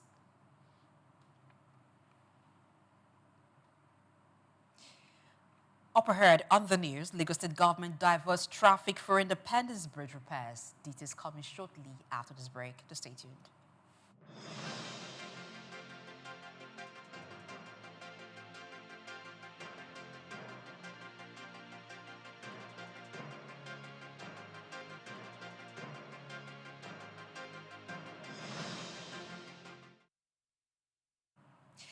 Glad to know you're still with us on the Media News and Souq News TV. The Lagos State government has announced a traffic diversion for emergency repairs on Independence and Mequin Bridge, affecting the Marina and CMS routes. The Commissioner for Transportation, Oluwaseun Oshiemi, stated that the diversion will begin on March 19 and continue until May 26, 2025. During this period, roads from the National Open University of Nigeria through Bonny Camp Bridge to Independence Bridge will be closed, along with the Bonny Camp Underpass Bridge service lane. To ease congestion, alternative routes have been designated. Motorists heading to Victoria Island are advised to use Ozumba Mbadiwe Avenue, Akin Adishola Street, and Falomore Roundabout, while those going to the 3rd Mainland Bridge can take Alfred Ruwani Road and Osborne Road to Ring Road. Drivers traveling to Inner Marina and CMS can also use the Falamo roundabout and Obafemi Awolowo Road to JK Rando Road. The service lane from Amadu Bello Way to Ozumba Mbadiwe Avenue will remain open. Oshiyemi assured Lagos residents that the Lagos State Traffic Management Authority would oversee traffic control during the diversion. He urged motorists to follow the designated routes and cooperate with officials to minimize disruptions. Meanwhile, the Lagos State government, in partnership with WaterAid, is investing 3 billion naira in healthcare facilities while constructing 350 public toilets to improve sanitation and curb open defecation. Special advisor to the governor on environment, Olakunle Rotimi Akodu, disclosed this at a media roundtable, stating that key locations for the toilets have been identified. He stressed that the initiative aligns with the state's strategy to provide clean water, decent sanitation, and hygiene for all residents. WaterAid Lagos program lead, Dr. Adebayo Alao, noted that the organization aims to reach 10 million Lagosians directly and 17 million indirectly by 2028. He ordered that the WaterAid has renovated 2 primary health centers with water and sanitation facilities and provided medical equipment worth over 3 billion naira to health centers in Ogba and Odonla Ekpe. The Lagos government also plans to shift from borehole drilling to a reliable pipe-borne water supply through the Lagos Water Corporation with a target of generating 100 million gallons daily via the Adinion Waterworks. Elsewhere, the Kwara state government has revoked all BBOD licenses issued in 2024 and will begin enforcement next week. Authorities will identify and remove unauthorized BBODs across Ilorin and other urban areas. Commissioner for Communications, Bolanle Olukoju, said no new billboard registration or renewals will be processed until further notice. The move aligns with the state's urban renewal program to regulate outdoor advertising. The government has warned billboard owners to take down unregistered structures immediately. A new regulatory framework is being developed to ensure compliance and maintain a visually appealing environment. In a new development, food prices in the Federal Capital Territory and nearby areas is said to have been declining, according to a market survey conducted by the News Agency of Nigeria, NAN. The survey reveals that staple food items, including rice, onions, and cooking oil, now cost less in major markets, with more significant reductions seen in satellite towns compared to city centers. At Kado Market, a 50-kilogram bag of rice now sells for 87,000 naira, down from 97,000 naira to 100,000 naira in January. In Yanya Market, prices have fallen from 90,000 naira to 93,000 naira to 70,000 naira and 83,000 naira. Onions have also seen a sharp decline, with a bag now costing 50,000 to 55,000 naira at Orange Market, compared to 90,000 to 100,000 naira earlier this year. Similarly, the price of a 25-liter keg of palm oil has dropped to 55,000 naira from 75 to 83,000 naira. Despite these reductions, some food items have become more expensive.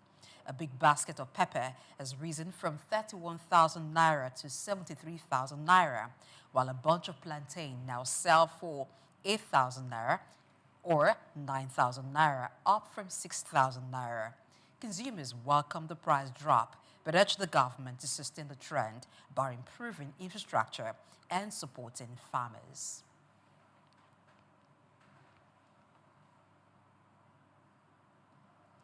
Moving now to the oil sector, Dangote Oil Refinery has begun polypropylene production at its Lagos facility with an annual capacity of 800,000 metric tons, set to challenge local producers and reduce imports. The $2 billion petrochemical plant will produce 77 high-performance grades, supporting industrial growth and cutting forex outflows. Meanwhile, the refinery has purchased its first 950,000 barrel cargo of Equatorial Guinea's Ciba crude from BP, set to load April 12 to 13. With NNPCL supplying 84 million barrels since 2023, Dangote is diversifying crude sources, including Algeria's Saharan blend, to meet its 650,000 barrels per day capacity. Obasanjo advocates better work conditions, efficient labor leadership for Nigeria's workers. I'll bring you details of that story after the break. Just stay tuned.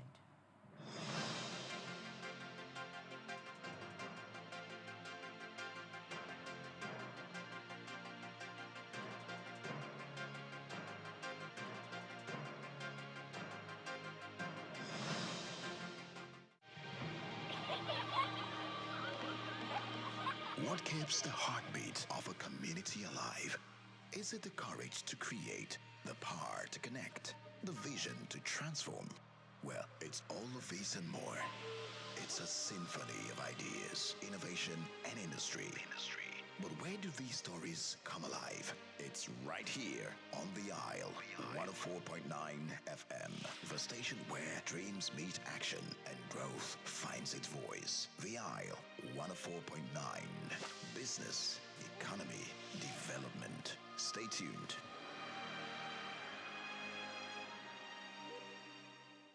At the Africa Development Study Center, ADSC, we are committed to driving sustainable growth and development across Africa through innovative training and research. Our mission, empowering leaders, policymakers, and professionals with the tools they need to create lasting change. With customized training, dynamic research programs, and study exchanges on leadership, management, and other critical development topics, ADSC offers a platform for exchanging cutting-edge ideas and global best practices.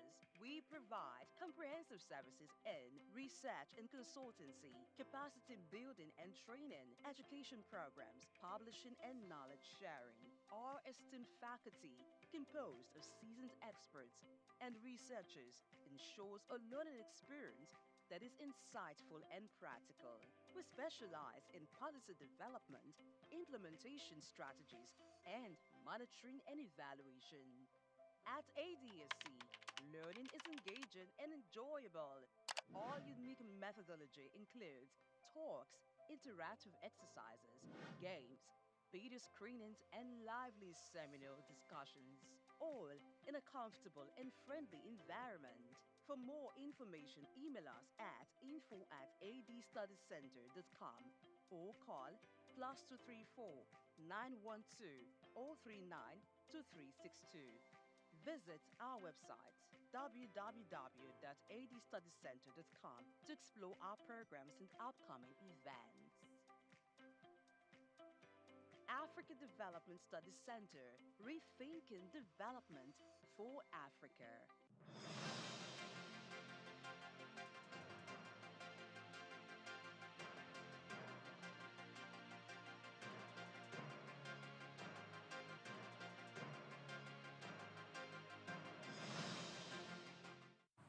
Many thanks for staying tuned to the media news on Souq News TV. Former President Olusegun Obasanjo has lamented over workers' conditions despite the 70,000 naira minimum wage introduced by President Bola Tinubu in 2024. In his newly published book, Nigeria, Past and Future, Obasanjo highlighted that the current minimum wage fails to cover basic needs like transportation, food, housing, and family upkeep.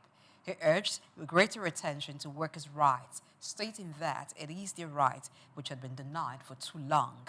Obasanjo also criticized labor leaders for prioritizing personal and political interest over workers' welfare, stating that the union leaders have become increasingly partisan and ineffective, often accepting bribes to silence workers' demands.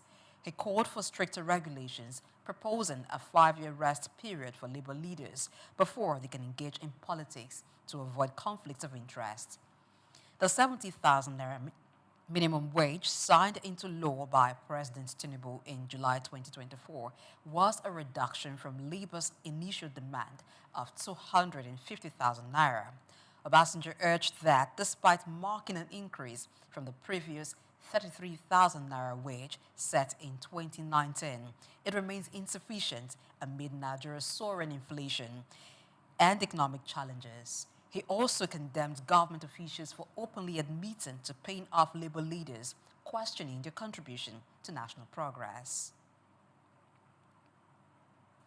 Now talking sport, the Super Eagles of Nigeria are set to begin their preparations in Kigali, Rwanda, starting today, Monday, as they gear up for two critical 2026 World Cup qualifiers against the Rwandan national team. The Nigerian team's camp officially opened with new head coach Eric Schell and his coaching staff taking charge ahead of the anticipated match against the Amavubi on Friday, who currently led the group in the qualifiers. Among the 33 players invited by Coach Schell, key figures expected to join the camp include Captain William Troost Ekong, Galatasaray striker Victor Osimhen, and new addition Tolu Arokodare, midfielder Joe Aribo, Moses Simon, Spain-based Sadiq Umar, and AC Milan's Samuel Chukwueze are also expected after playing for their respective clubs over the weekend. Early arrivals are anticipated from Nottingham Forest defender Ola Aino and goalkeeper Stanley Nwabali. The Super Eagles are currently sitting fifth in Group C with only 3 points from 4 matches. The upcoming match is scheduled for March 21 at Amahoro Stadium, followed by a home match against Zimbabwe next Tuesday. That's a package on media news on Souq News TV. I am Blessing AHA. On behalf of the production crew, many thanks for watching. Good afternoon.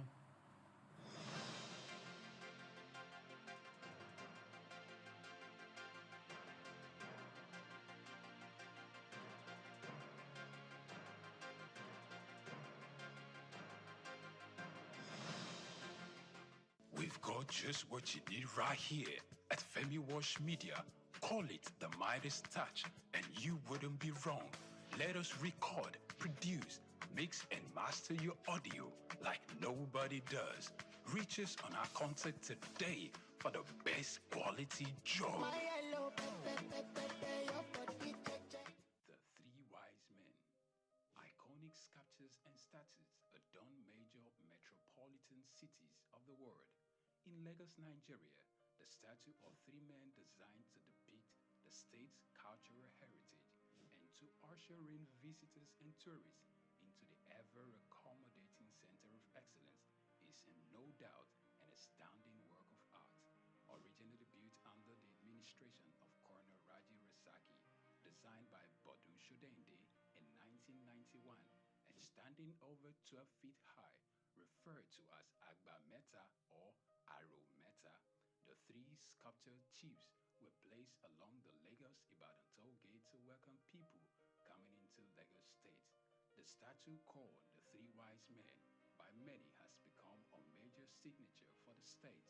3 white-capped chiefs clad in white wrappers, knotted across their shoulders and with clenched right fists are shown in the artwork. The images fascinate and create impressions in the minds of visitors coming into the state, captivating the attention of visitors who look with keen interest, pondering on the messages which the posture of the engraved images signifies.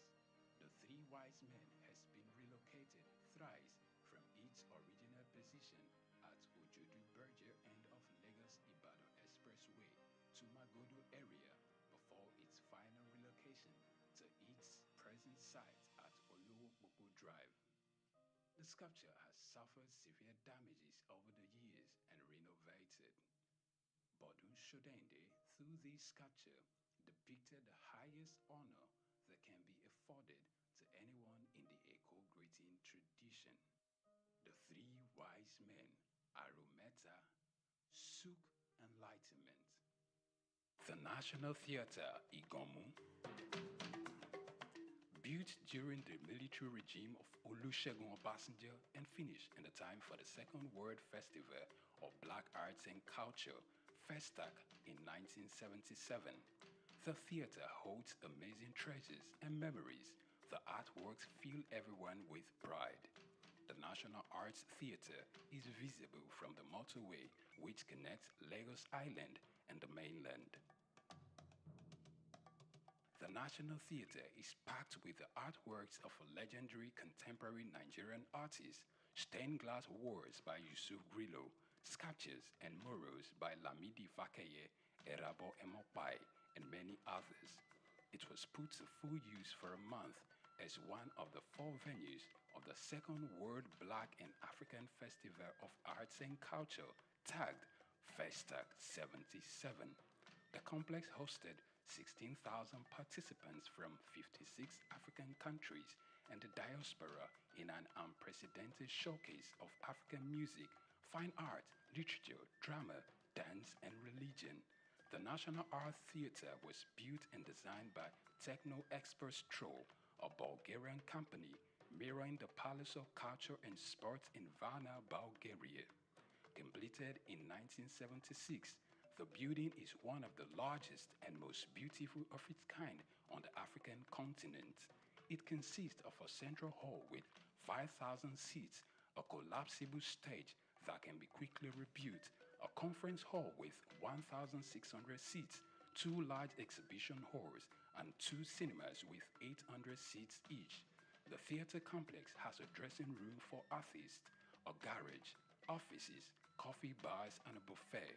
It has indoor TV and radio systems, as well as booths with facilities for simultaneous translation of languages and hectares of large green lawn around. The majestic structure sits in Igomu like a quiet mountain, mesmerizing visitors and passers-by. The National Theatre, Souq Enlightenment.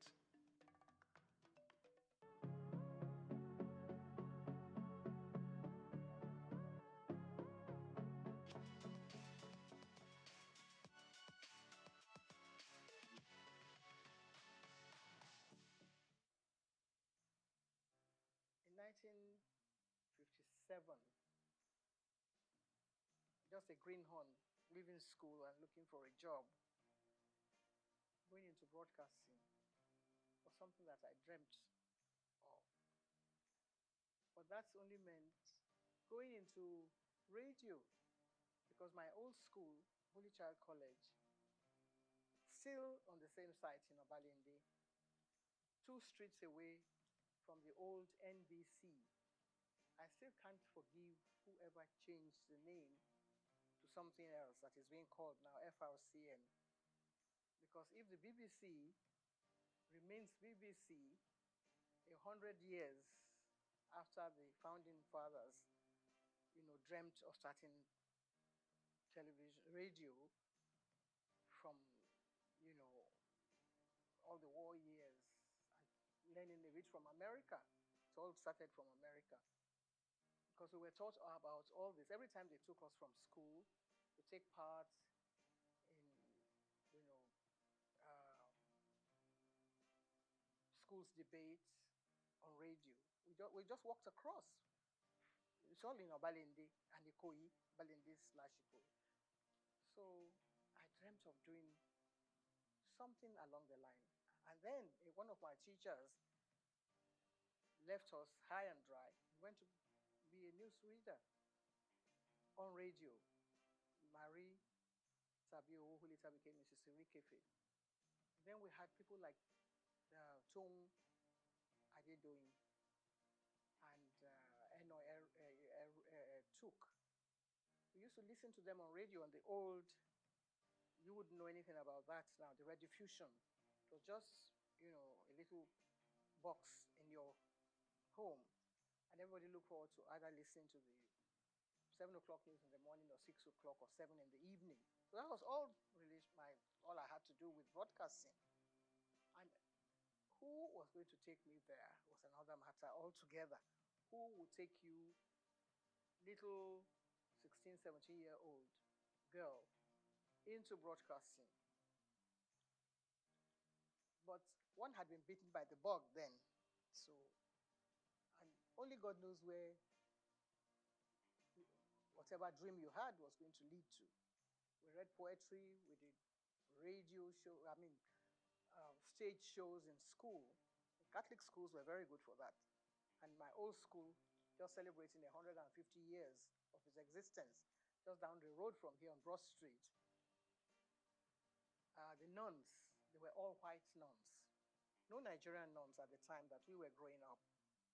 So all the dream they had, this kind of dream that we have now, going to England, but they were coming here to teach us.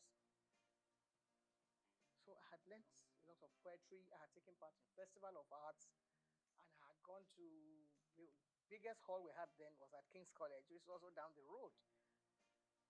Means of transportation was your SS foot. No BRT, no bicycles or whatever. So we did it all just walking around and learning from our teachers.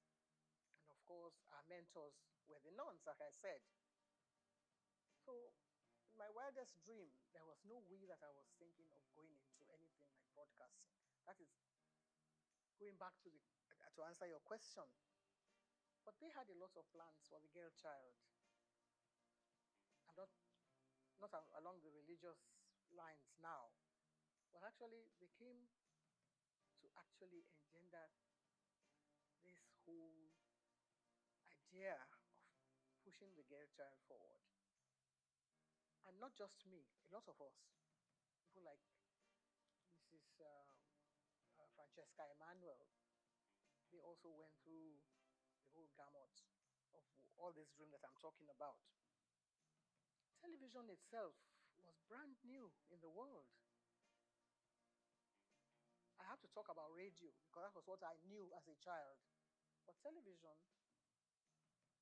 when it started, we didn't even know. Maybe in America, and then it went to Australia, and then to France. No. France came after Nigeria. You wouldn't believe that, would you? That we were number 6. America, Britain, Germany, Australia, one other country, and coming now home to Nigeria, where you cannot help but give a lot of credit to the dreams of people like late Chief Obafemi Awolowo and one of his ministers then, Chief Anthony Enahoro. So that's how I believe this whole package was placed on their laps and sold to Nigeria, to the Western Nigeria government. On the radar were lots of other people like me who had dreams about becoming Miss Nigeria. So maybe that will now give you a little background about how I took part in the Miss Nigeria pageant, Western Nigeria, and I became Miss Western Nigeria. Somebody must have fine-tuned some little knots somewhere and said, okay, you probably might be able to deliver. Because you are being interviewed when you go before the panel of judges. And somebody must have said, okay, that's a good material, you can come and take part in this. Before then, we had other people, Anike Agbaje Williams, Poliola Sokwe, who were working on radio. My dream was to work in radio, but then I missed that. And I was nursing, that dream of still going to radio. Never knew what television was all about. So maybe that answers your question. I'm not sure. But I took part in the Miss Western Nigeria pageant and I won. Took part in the Miss Nigeria contest and came second. So that meant that I didn't win. And if one of the, maybe the prize was to go on TV, it wasn't even there. It wasn't written into the, program that whoever did this, but the person was going to go to England. And so Helena Yemeluna, who won that contest, went to London and fulfilled her own dream. But I was still biting my nails, waiting for when I'll be able to get a job. There were other things that girls could do. You could be a nurse, you could be a teacher, you could be an assistant, a dental assistant. All those were things that young ladies, um, can, fulfill their dreams along those lines. They're still there. You still have young ladies. Mrs. Muritala Muhammad, the first time I met her, she was a dental assistant. Little did we know that her husband was going to be the head of state and she would be first. So you see, lots of things were there for the young girl who wanted to learn, who had the talent, and who wanted to perform, and who wanted to work hard. But now I don't know if girls want to work hard. All they want is, the table to be set, and then they come and, partake of whatever is there. It wasn't too difficult at the time that I was picked as one of the people to come and appear in WNTV. The audition was actually carried out before my time. I got involved in so many other things, trying to get a job, something to secure, something, to alleviate poverty. There was not too much poverty in Nigeria at the time because people could still eke a living for themselves and, get by in society. But I was lucky that I had an aunt who was a nurse in the hospital in Ibadan, UCH in Ibadan. And she was married to an Englishman, and the man's friend happened to have been the man, Mr. Mathers, who was brought as one of the technical partners to WNTV. So we met at a dinner party, and just as you and I are chatting, I was only 18 plus. I was 17 when I took part in the pageant. But by this time, I was growing up, and I thought I was a big girl. So I opened my mouth, and I said a few things. And the man looked at me and said, "How come you are not speaking with a Nigerian accent?" And I didn't know what he meant because we were taught at St. Mary's to deliver whatever lines we were given to deliver. The Festival of Arts, I came second after an English boy from Corona School. And I was given a beating for coming second. Not because I didn't perform well, but because I forgot to curtsy. And one of the judges, I think, who was then Mrs. Abayomi, Lady Abayomi, said that I delivered my lines very well. If I were the Lord of Tartary, I would do this and that and the other. So I came second. And when I got back to the school, the nun, Sister Marieta, said, "You were not paying attention." So whatever you do in life, you have to be consistent. You have to perform well. The way we're trying to do now, the way we're trying to project your voice and whatever it is you have to offer with a lot of humility, not, trying to show off or to project your own image, or whatever message you have to deliver, you have to make sure that it is well delivered. The following year, St. Mary's Convent School, which is my old school, which is 150 years old in existence, went to the same King's College Hall, and we beat a lot of secondary schools. We came first. Pied Piper of Hamelin. Have you ever heard of that poet? Pied Piper of Hamelin was about someone who wanted to get rid of all the rats in Europe. And all he did was to play the pipe. So that is what we were more or less doing. That's what you and I have felt. Being a Pied Piper, trying to get off all the ills in society. That's the main job of a broadcaster. There's so many things happening in the country, and it's only TV and radio that binds the country together. If the country falls apart tomorrow, you will rely on someone from radio or from television to make the announcement, to introduce the head of state who has just won the election or the one who has just taken over. It's a huge responsibility. At that age, at 19, we had to introduce people like Chief Obafemi Awolowo on TV. We had to introduce people like Akintola, Oladoke Akintola, as the premier And when everything broke down and it all went into smithereens, they brought in Chief Majakodumi as the administrator of the Western region. All this happening before our eyes. There were no other stations in the country except WNTV. And we were there. So we learned quite a lot. In fact, I believe that the whole country revolves around broadcasting. And if you are part of that organization, how would you feel at my age, at 80 something? As young people, perhaps you don't know all this history that I'm telling you about. It's long, long story. But when you sit down, you have to put it all into perspective. You see that, well, some people are actually meant to be in different positions. Some people are meant to be doctors. Some people are meant to be nurses. But those of us that are in broadcasting, it's a huge responsibility. It's a passion. Something. Sometimes you don't even know how you got there in the first place. Or somebody may have discovered you. It's like being in Hollywood in those days. Someone has to develop. So you have the talent, the latent talent, and then somebody will discover you. So that's how I was discovered by Mr. Mathers at a dinner. I was put in that place because I had won the Miss Western Nigeria contest. If I hadn't done that, I probably would be somewhere in the kitchen washing plates, washing all the dishes. So there you are, if that answers your question.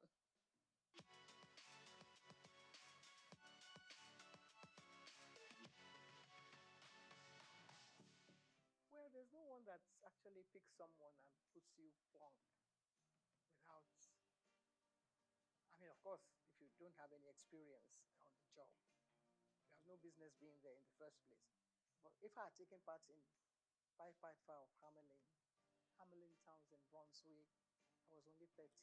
By famous Hanover City, I was speaking like an English person. When I was only a Nigerian, little girl, being nurtured, by my mother, who was a seamstress. How would you ever get there? But you already have that background, that solid background on the rock, as it were. So, by the time I was ready to go on TV, I had learned from all the other, people that I mentioned their names earlier, like Anike Agwaje Williams. And I wouldn't say it was easy, because you always have that, butterfly fluttering in front of the camera or wherever.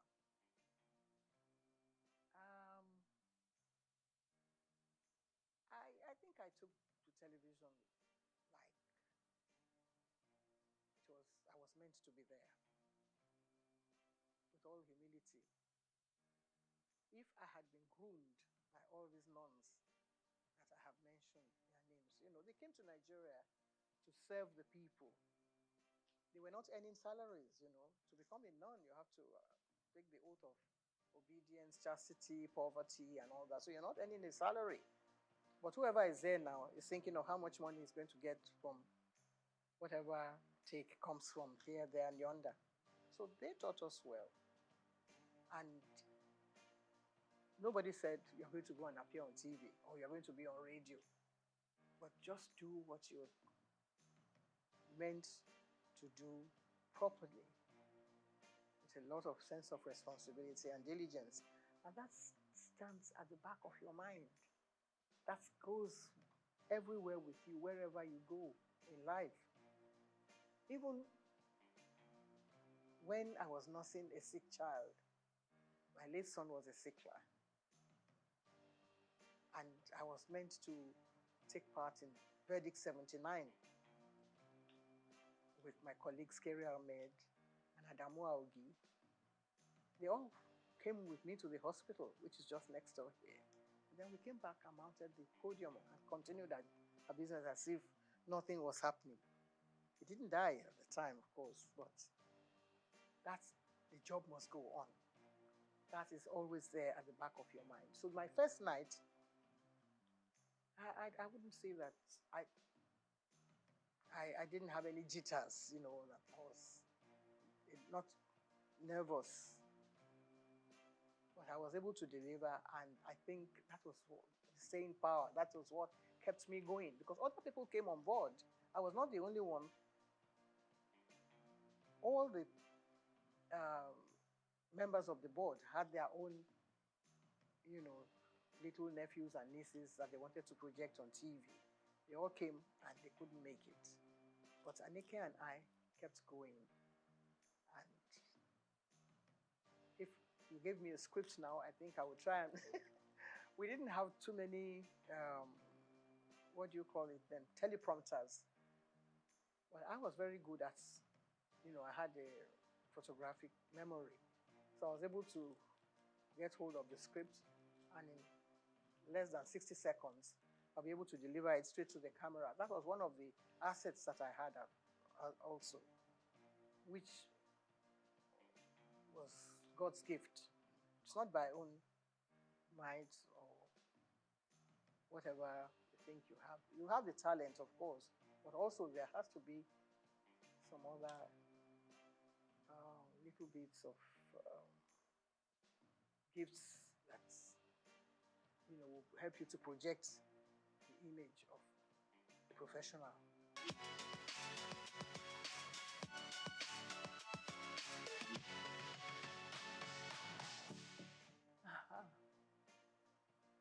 A lot of controversy. There is hardly any TV, radio, movie personality that can scale through that without any, because people are watching, people are trying to find their own little, you know, bits of criticism here, there, and yonder. You can't be a goody, you know, two shoots without, you know, any, how shall I say it, problem here, there, and yonder. So everybody has their own way of looking at people. People say, well, what has she got to do? She went to take part in Miss Western Nigeria the other day. So what's the big deal about her? And then somebody will still add their own salt and pepper here and there. But I was lucky that I was being nurtured by someone like T.O.S. Benson, who was then our Minister for Information. And he felt that, you know, everything should not stop here. There were things happening in America. He made sure that my name was there. I was at the inauguration of President Johnson, Lyndon Johnson. And we commanded a lot of attention there, myself and my colleague who came from Lagos, the station in Lagos. And for the president to notice that there were two black people sitting behind him at his inaugural ball, I think it was very overwhelming for me, because not many black people had invitation to that event. But Charity Adadevo and I were there, and he stood up and shook our hands where we were sitting, behind, 3 rows behind the president. Then Kennedy had died, and we were still nursing, you know, we were still feeling very hot about, you know, the loss of Kennedy. And here was the new president coming up. We were not particularly keen on being welcomed by him. But then, you know, things like that happen to you, and it makes headline news. 2 black people, they didn't even say Nigerians. They thought we were from Ghana, because some journalists came around and said, how is your man Nkrumah? And we said, no, our own prime minister is Tafawa Balewa. They never heard of him then. But then they had to go and carry out their own study and find out who Tafawa Balewa was. And of course, the whole country was very proud of us that we went and actually stole the show at the inauguration of President Lyndon Johnson. So many other things happened. When I came to London, the British Information Office, they were trying to look for someone to host their program.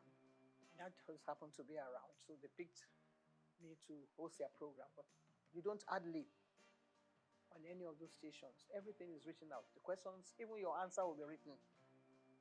You can change it around a little bit to make sure that you said the right thing at the right time. So that was how we were able to gain attention. German television also invited us because they were interested in Nigeria. See how the German chancellor came to Nigeria. That was what happened at the time. In 1963, we had just gained, we had just become a republic then, from being an independent station in 1960. By 1963, we then became a republic. And we were chosen to go and appear on German television in Berlin. And they wanted a little bit of culture. So Benson had his own band. So we were chosen to go and represent Nigeria then. Nobody knew who the ambassador was, but they wanted to know who was presenting something on TV. So that's how important television has been. And that, in fact, we were the first television in the whole of Africa. The very first station, WNTV, that was a call signal. WNTV, first in Africa. There's nothing like that now. Nobody wants to know whether you are first or second. But the station that is being run in Nigeria, I think, has the largest number of stations than any other country in Africa. We have about 21 stations, and now it's still, still counting. And yours is coming on board, and so many others. I think next to America, Nigeria should have been the best country for television broadcasting in the whole world. There's not so many countries in the world that has as many stations as Nigeria. We only have to put our heads together. We only have to find joy in whatever we're doing. Sometimes when it's raining, people say, oh, it's raining, and they feel very bad about the rain. But if you look closely, behind that rain, there will be sunshine, there will be something else coming on. You see some silver clouds coming during the rain, but Nigerians don't have the patience to wait for that kind of thing. That's what television teaches you. If you're in the studio, you don't know what's happening outside. You just get on with the job. That's what we were taught. We were taught not by Nigerians. Even when we started, we couldn't go on air and ad-lib. There was always someone there, Mr. Blackledge, to write the script. And if you can commit that to memory and deliver it, they're home and dry. It's not everyone that has a gift, not everyone that has a talent. It's God-given. And if you listen as a child at 17, 18, 19, at my own age, I learned from school, and I was able to impart this into the job. So within a few months, we got double promotion, all of us, because we were doing very well. Anika Agbadi was excellent. Yola Sope was superb. And so many other people reading the news. We were the first female to read the news. Women were not allowed to read the news. Nigeria started it. BBC wouldn't allow a woman to pick up a script and read the news. We were already there. So that's how we were able to gain this global attention that you mentioned.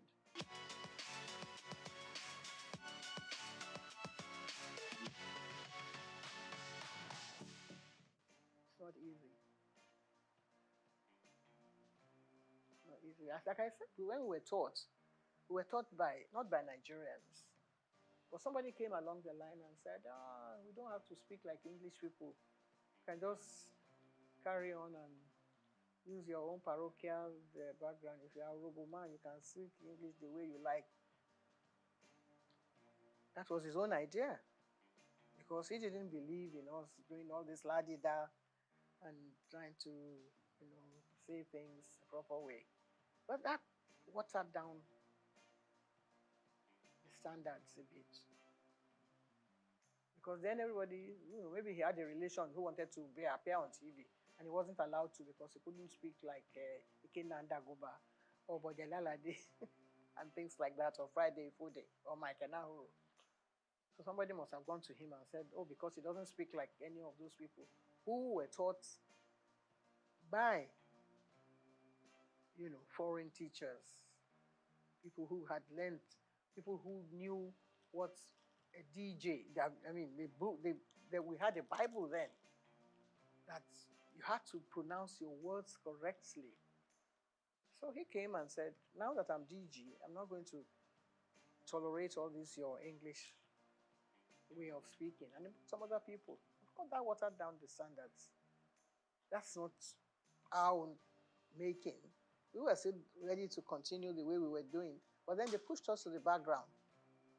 But there were others who were able to perform well. Ruth Benamesia, Opia, Sienna Weber, and of course Bimbo Oloyede, who was born in England. If you already employed those people to deliver the goods and to present your programs, you're not going to sack all of them because they speak with English accent. I don't see how that can be an offense. Cannot be, guilty of speaking English well, like the English people. But they then brought out other people. And you are the head of presentation. I became head of the presentation after I came under Buba. And you're trying to prepare your roster. You wanted to put such people online to read the network news. They say, okay, bring somebody who can speak like the Radidididu and do a little bit of a on the side. It's part of our culture. So that is what is happening to TV broadcasting in Nigeria. It's all very interesting. So, this cultural milieu and bringing, a touch of Nigeria. Nigeria is doing well. In that aspect, in the music world, I think we're leading. Some of us who grew up on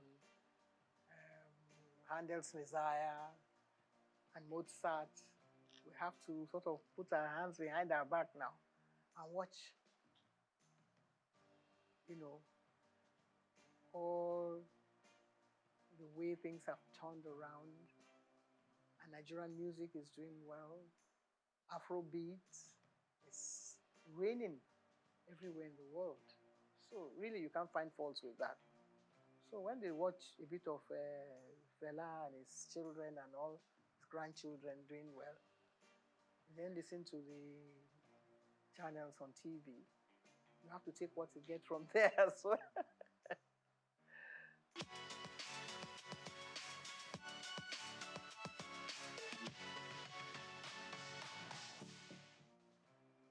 If somebody can wake up one day and say, why should your station be called the Nigerian Broadcasting Corporation?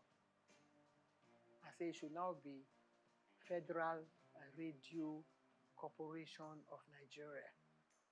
Tongue twisting. Takes a long time to come to terms with. If everyone wake up in the morning and say, this is Nigerian Broadcasting Corporation, you have the call signal. Da da da da da da da da da da da. This is the Nigerian Broadcasting whatever. How are you going to put that, into context with the new one?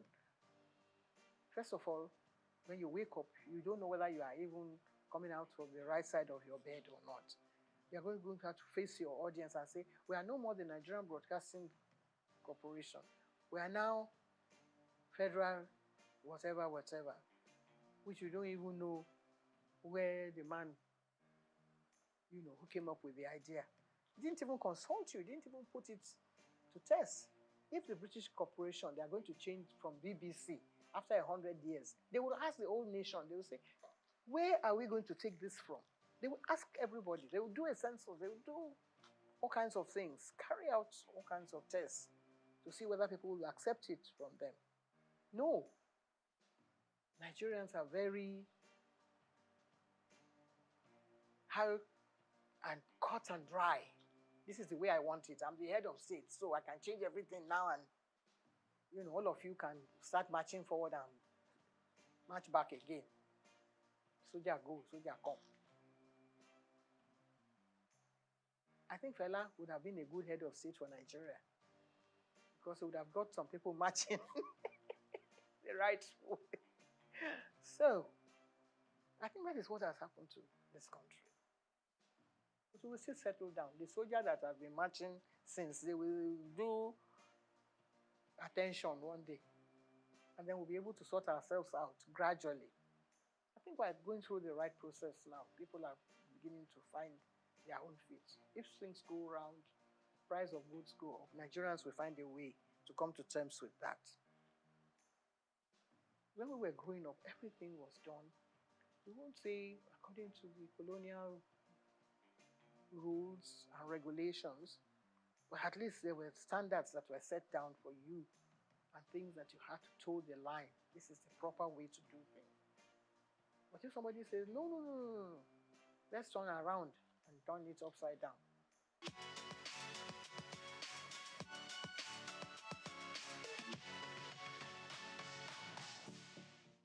First stack. It's the only thing that has happened to the whole world from Nigeria that shook the whole world. That brought everybody attention to see what Africa has to offer the whole world. It happened here on this soil in Nigeria. I was a member of the ceremonial committee. I remember the opening ceremony. There were about 15 heads of state. We've never had anything like that since then. That is what we should ask ourselves. Every head of state that takes over from Nigeria should find out again. It's not from broadcasting that you can get the answer. You can get the answer from technocrats who had worked in all those areas. What happened? How come it couldn't happen again? It's like Armageddon. Every country was represented. Every culture was represented. Miriam Akiva was watching us and called us at the station one day and said, even from the way we linked programs, they couldn't expect that it could be happening in Nigeria. We received phone calls. People were sending us bottles of champagne on the air. The links. Bimbo Oloyede was there with me. I was at the opening ceremony. I was yanked from there to come back to the station. From, interacting with the head of state or with our head of state at the time to come and man the station because it was phenomenal. How come we've not been able to do it? 77 years, how long ago was that? I was only 37 years old then. I'm going on 90 now. It hasn't happened again. We should examine that. Even the head of state that was there is still alive. Let's ask him again. Let us put him down and say, Oga, please explain to us what happened. Some people came up with a theory that the symbol that was used was fetish, that is what has happened and Nigeria has turned upside down. If that is acceptable, it may be superstitious in your eyes, but let us find out. Let's go call the Babalawo. Is it bad that it is a Nigerian that carved this image? And it is making news outside the world. Now you say, no, it is not good that Nigeria should be able to project an image that would attract the whole world, something that will bring everybody on their knees. After the first attack, we were still recovering, just bathing in the glory of first attack. What's this artist, the blind one, who was not part of it, who didn't believe in it? He came and had his own first attack, all on his own, from America. Stevie Wonder. He came with his whole team. We had to mount all the cameras back in the studio for him. He had his own 7-day festival here in Nigeria. What prompted him to do that? Other people came. They wanted to know what was happening in Nigeria. What has happened? We couldn't have another festival since then. What do you think went wrong? Nothing went wrong. Everything went so well that people wanted to destroy our own Nigerian people. Wanted to destroy the glory that's this whole thing that's emanated from it. It hit the whole world. People are asking, when you go to Britain, you say, what happened? Why aren't you having? I had a friend who was head of the he was from the British Guyana, a black guy. He was friends with everybody. He knew all Nigerians. Said, "What's happened? When are we going to have another festa?" Professor Ian Hall. He keeps asking me. Even if we can't have it because it was very expensive. Anyway, Nigeria had all the money. Even though we had a coup after, it was first of all the brainchild of Gawan. And then Muritala came on board. Muritala was killed. But in spite of that, they couldn't kill that dream of having a festac in Nigeria. If we are able to bring out all those programs again, I think we'll be able to answer those questions. I'm still alive. There are a lot of people who will still want to know the answer to that. It's a very, very brilliant question that you have asked. I think if it was another country, they'll set up an inquiry and say, what happened? Can we resuscitate this whole dream? Some of the tapes that we had then in WNTV, some people put them in one place and set fire to them. Because they felt, maybe somebody in their religious organization said, you are the one projecting all these things. So Nigerians are bringing idols around. Who gave them the idea to make the idol? It's God now. It's from God. Whatever thing you were able to put together. The Bible was put together because God loved the world so much. And he wanted us to learn about, things that had gone out from the time of Adam and Eve. God loved the whole world and created Muhammad and said, put people together and let them say Allah Akbar every day, morning, noon, night. God created so many wonderful things for us. So many images that we can imbibe from, so many things that we can learn from. People want to come and learn about our country. Instead, we say, we want our sculptures back. What are you going to do with them? You don't have a museum where you're going to put them to make them thrive and people come here to Nigeria. It's a good idea for them to come, but if they learn about your country, what your people have done over the past 2,000 years. 2,000 years of Nigeria image was put together by the BBC. Nigeria went and tore it up in shreds. They tore it up. Said, what are you doing with that? What you call bad belly. I don't know if anybody sang a song with that title. If we maybe start from there and say, what do you do with your own bad belly? Some people, National Stadium. There is no theater in England, in London, that I know that I've gone to watch plays and things that have not been in existence for over 500 years. So many studios. We have one big one, the dream of Nigerians. And now we want to go and do banking there. We want to go and do trade. It's supposed to be for culture, for our own culture. Lagos State will be dragging federal government by the neck and say, no, we own the theater now. And we want somebody to come and do something there. If we can only put all these things behind us, the evil that people have done in the past, people like Julius Caesar, when they were writing all those, when Shakespeare was writing all those things like that have happened in the past. We should examine them. Get people like Wole Soyinka to sit down and rewrite the whole history again. If they ask me questions like you're asking me now, I will be there to answer. Because I saw it all unfold before my eyes. The image of Nigeria will come tops. All the stations in Nigeria should get involved and do stories on this question that you've asked me. A very salient question, and I love it so much. That might be able to revive the image of this country and let us know where we are heading, in what direction, and bring us back to really the point of salvation.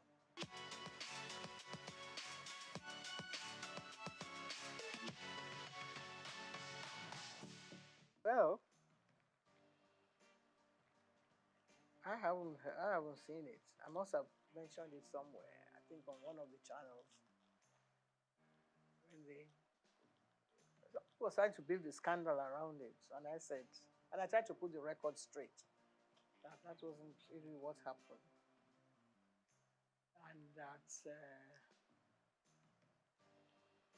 it was from, I think it was from a book that was written by one of the wives that said that I was party to his breakdown of their marriage. And I was trying to put the record straight that that wasn't really the true picture. I have due respect. I have to, bow wherever I come in the presence of a president of this nation, past, present, or even present, yes. I hope I'll still be around when we have others coming on board. But I was taken aback that the head of state asked me a question that, because in the past, we were in the studios when the head of state came, and we were given scripts. If there had been, there had been several coups, and it's always the presenter or the station, either the managers that take the brunt of the whole, the issue when things like that happen. You don't know who's coming. You don't know how many jeeps are going to be coming in. You don't know how many, what do you call that, all those heavy equipment that they drive in as they are coming into the studio. You don't know where they are going to shoot the station down. Nobody knows that. It's only the people who have worked during that period that can relay those experiences. Sometimes you're at work in the morning. By the time you come back in the afternoon, the government has changed. And if you haven't got maybe your ID card, you won't be allowed into the station, or somebody can throw you in or into jail. So all this had happened in the past. Nobody has told any of these stories. People like Segun Lushola or Dr. Kolade. Somebody might come and say, so has happened. I was driving my former husband to work in the morning. I dropped him at the station. By the time I reached home, there had been a coup. Murtala had been killed. And they were under siege, the whole station. Just imagine that kind of scenario. Things like that had happened in the past. But Nigerians don't have that sense of history that wants to sit down and say, well, we want to ensure that it doesn't happen again. Of course, we'll pray that it doesn't happen again. And you wake up in the morning and somebody is announcing something else, different from what you have. A colleague of ours had been, pushed into something that he wasn't aware of. Those are kind of situations that have happened in the past. But this one, we were all dressed in ceremonial costume and trying to, I was the only one that was asked to stay in the presidential, what do you call it, special area that is demarcated for head of states on issues like that. And all of a sudden, the president is following me all about. And I said, this is getting too close for comfort.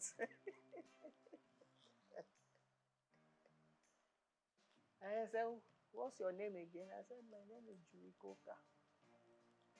I was trying to play innocent, that I didn't know what was happening. He said, hey, how much did this your dress cost? Can't happen. Sorry, sir.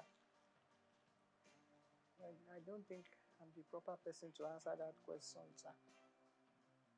Yeah, you don't have answer. It's a bit unprofessional. I mean, not in the profession per se, that we mean, but I wasn't prepared for that kind of thing. So I must have given a rude answer to that. And then, before I knew it, Ade Lanwa, who was then the head of Navy, came to me and said, you have been very rude to the president. The president said he asked you a question and you couldn't answer. I I said, good morning, Mr. President, sir. Because when we introduce them on TV, that's how we introduce them. We're now going to be addressed by a new head of state, Mr. So, sir. And I said he should go and ask the president of Festac. I'm sure he has a record of what the question he's asking me can be answered, better answered by the president of Festac. If he finds that unbearable or rude, then either that one is not doing his work well or I'm not doing my work well and I don't belong here. But I carried on regardless. Shortly after that, another top army officer, Joseph Garuba, that one was the tallest man next to Ufwe Bonye, or the one from Mali. And he said, Julie, I know you can be rude at times. I said, not on this occasion. This is a wonderful occasion for the whole nation. And I'm trying to be my best behavior. And he said, the president said, you're being very rude to him. He said, I know you, maybe you can say things. And I said, no, I never. He asked how much the dress cost. And I don't think I have an answer, which may contradict what will be on record if you really examine it thoroughly. I was getting very nervous at the time. So I dropped everything and disappeared from the scene, and I never went back again. But the thing reverberated right down to all the committees and members. My late auntie, what's her name? Kentebe, which was a lady, commodore of their navy. She said, Julie, I think she heard that she was going to be sacked that day because the naval officer sent to her and said, you are the one that did this. And I said, can never, God forbid, can never reach me because I'm not in the forces. I'm doing my own job here as a professional broadcaster.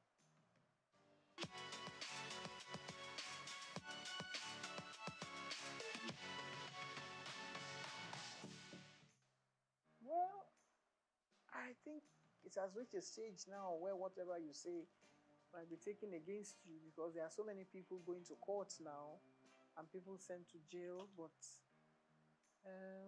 things were not as bad as they are now because some of the gory stories we hear and people being, penalized and sent to jail, I think it has reached an astronomical level that it's something that's actually, maybe it was there and people did not want to open the canker worms and let us see what is really happening.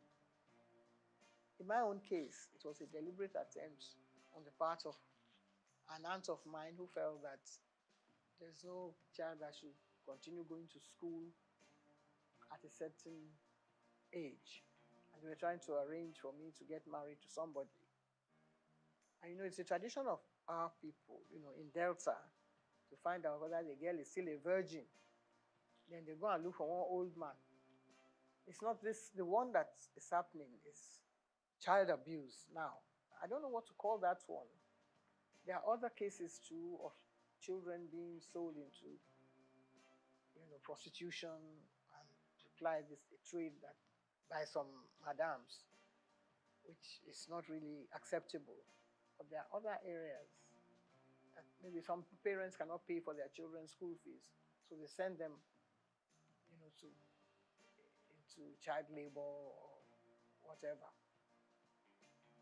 I think every child should be given a chance to have, proper education. If Awolowo can start free and fair education to children, whether all genders, boys and girls, see what the results that have come out of that. But in some other parts of Nigeria, they believe that that it's not acceptable in their religion, and so they still keep the children down and send them into early marriage.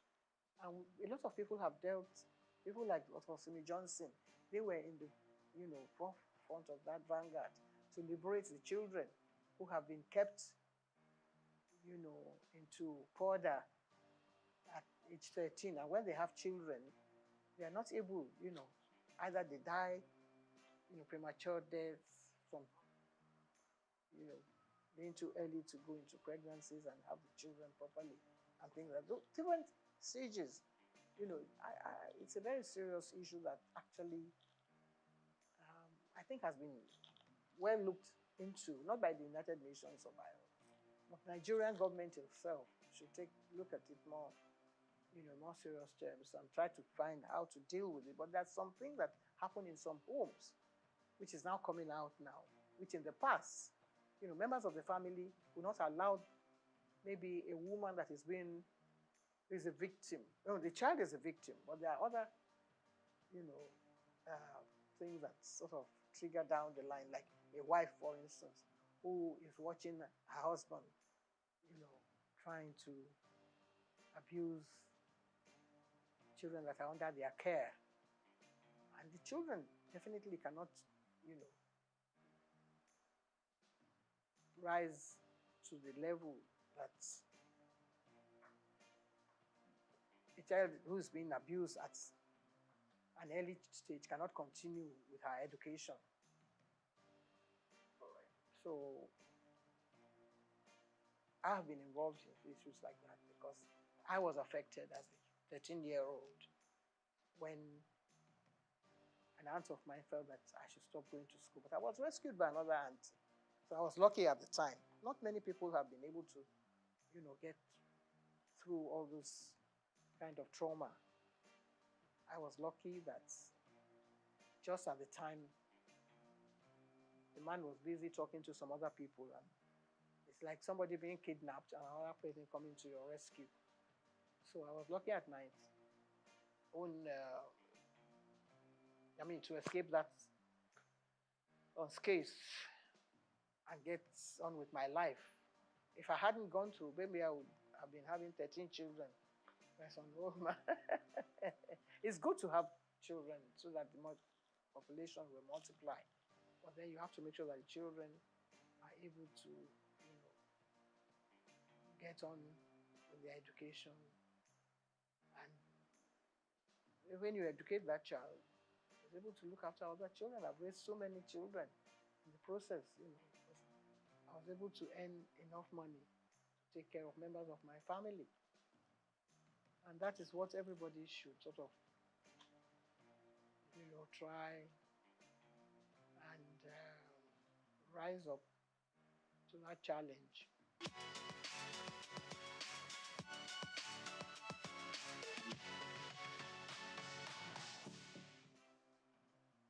Chief Folami Koka was the Babeto of Lagos. So, and I used to accompany him to the palace of Yekon. And someone then said, well, Yeto, why don't you let...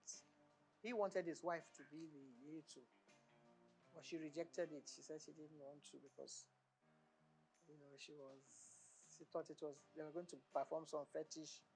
This is really fetish. My brother now turned to me and said, Julie, do you want the title? I said, no, it's not for me to say, because I wasn't terribly keen.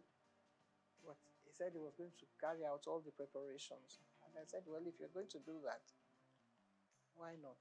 And the late Oba Adeyniko Yekon graciously offered me the title. I accepted and went through the ceremony. So I've been a Yeto of Lagos now for getting on 40-something years. We only have one majesty in England. And that is one of the oldest institutions in the world. Some other countries are getting rid of their heads of their traditional rulers. France doesn't have one, for instance. There are some countries in Europe, I think in Finland, that still have, kings and queens and all that. But Nigeria, every little village, every doorstep has one title. This is the palace of the so. It wasn't like that in our own time. We had only one Oba in Lagos. Now you have so many. You have several Obas. This one claiming this and that. Itiosa. 80, whatever. After a while, there's going to be a clash. Maybe not in our own time.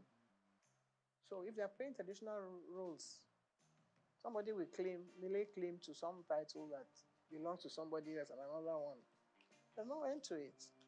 So let them stay the way they are now. If they want to multiply, that has nothing to do with me because we don't have any say in that.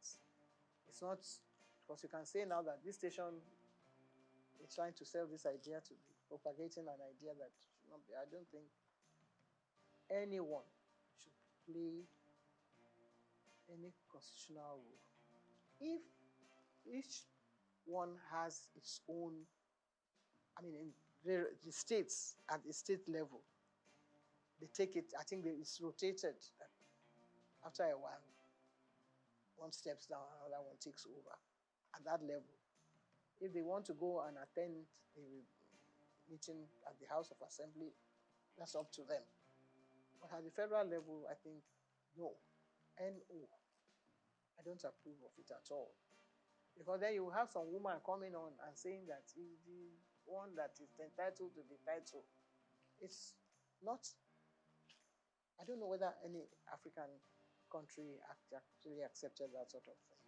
So Nigeria shouldn't start. You know, Nigeria at certain points in any of these things. Once Nigeria starts, other people will start.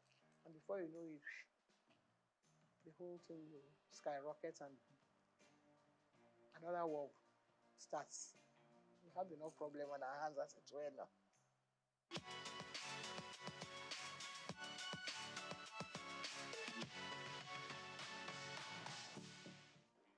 No, we are lagging behind.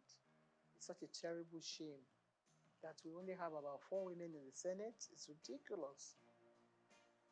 We seem to be dancing backwards. In that regard, I think we're falling short. Totally. There was a time when there were more. There doesn't have to be more women in the Senate. I think there should be maybe 50%. Not even 30-something affirmative, whatever that they went to Beijing to talk about. There should be more. There should be more women participating in politics. I don't know whether it's because, no. I don't want, I just believe that we should have more women in politics. Because women are more sensible. Women are glamorous, they come out looking beautiful, but their contribution to national issues, I think, more. Look at a man who went to beat up somebody in the house, and then he says he's a hero. Hero of where? That kind of man should not be allowed to even come and address the press. Maybe the press find it funny humorous to feature somebody like that. There's no woman that will come on TV and speak like that. If you examine every single one of the men, they all have different issues. Some of them have issues about wives and men and things that they have been doing, or they are corrupt and they have been taking money, dipping their hands into different coffers. No woman would do that.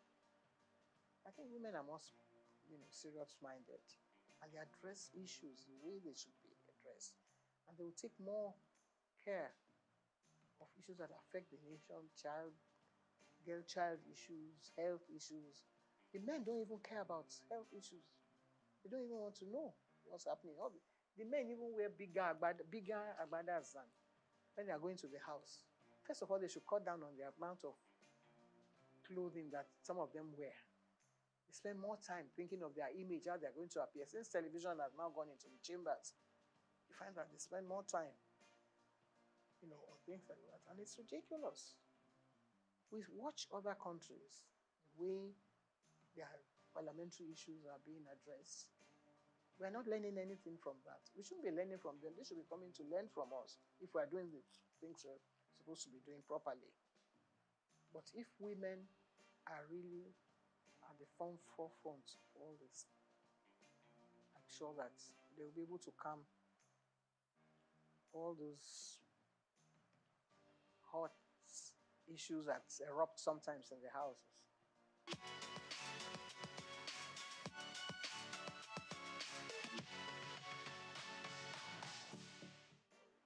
With which worried my mother. I was brought up as an Echekere child by my mother. I was taught to sing Echekere songs, to speak Echekere well, to address issues that affects the people of worry. My stepfather, who also had a hand in my upbringing, was an Echekere man. So I think that takes care of all those things. Well, I was brought up in Lagos, so I have this dual kind of nationality, and I knew my father came from Egba land, but I didn't have much to do with him. I only have connection with the family, like, Toye Koka, who was my uncle who took care of me as well, but he was too busy doing other important things. But occasionally when they're having issues in the family, I'm invited like a stranger. But because I speak Yoruba very well, and I passed all my exams, and I used to do all my programs in Yoruba in Ibadan in those days on radio, WNBS. So I can still hold my head high in that regard. I think I function very well. It's like the King of England. He sometimes goes home to his Greek family. When, Prince Charles, when he was prince, he used to go on holidays with his family from the Greek side. And in fact, it looks like some of them sometimes when they are together. So yeah, I think it's allowed.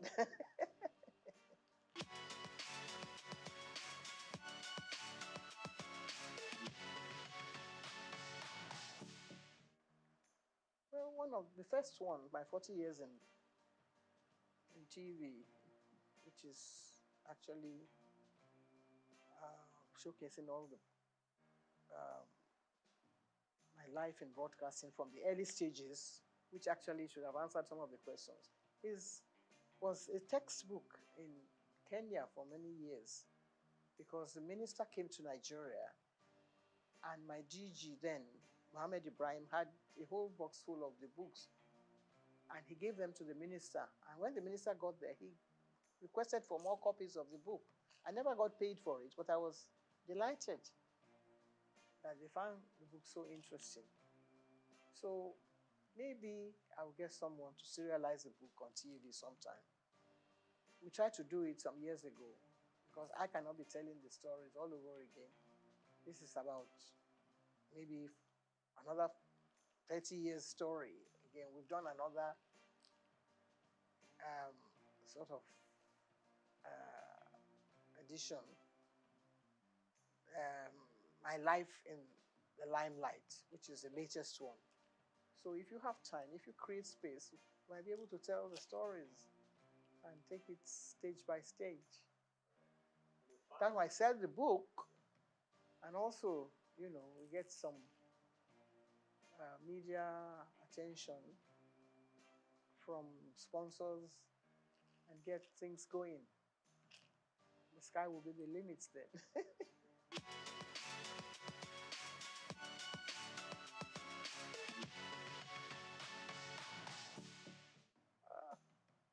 Well, eat well, eat the right food, type of food, eat chicory pepper soup, or anybody else who's cooking pepper soup now, because then you don't have too much oil. I think that damages certain things in the tissues. And if you want to avoid having cancer, there's nobody in my family that has ever died of cancer because of the type of food we eat. So get someone, to prepare. There was a time when Chekuri food was being prepared in the museum, and people used to go there to collect the ingredients and the menu, and people live well. So people are eating Chinese food, which is good. It's healthy and lots of vegetables. I recommend that for people. I'm not saying that I very good health, but I still walk about on crutches. I don't know, my knees are not functioning very well. But still, if you say you paid me compliments, I accept it. Thank you very much indeed.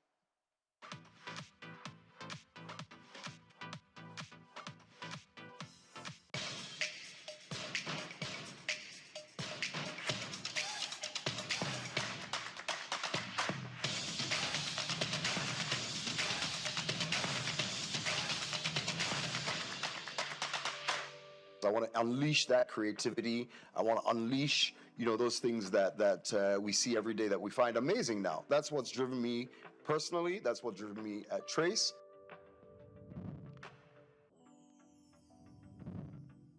All right, welcome again. It's Inside Life. My name is Hans Mba, and as usual, we have an extra special guest for you each week. Today we got Sam Onyemelukwe.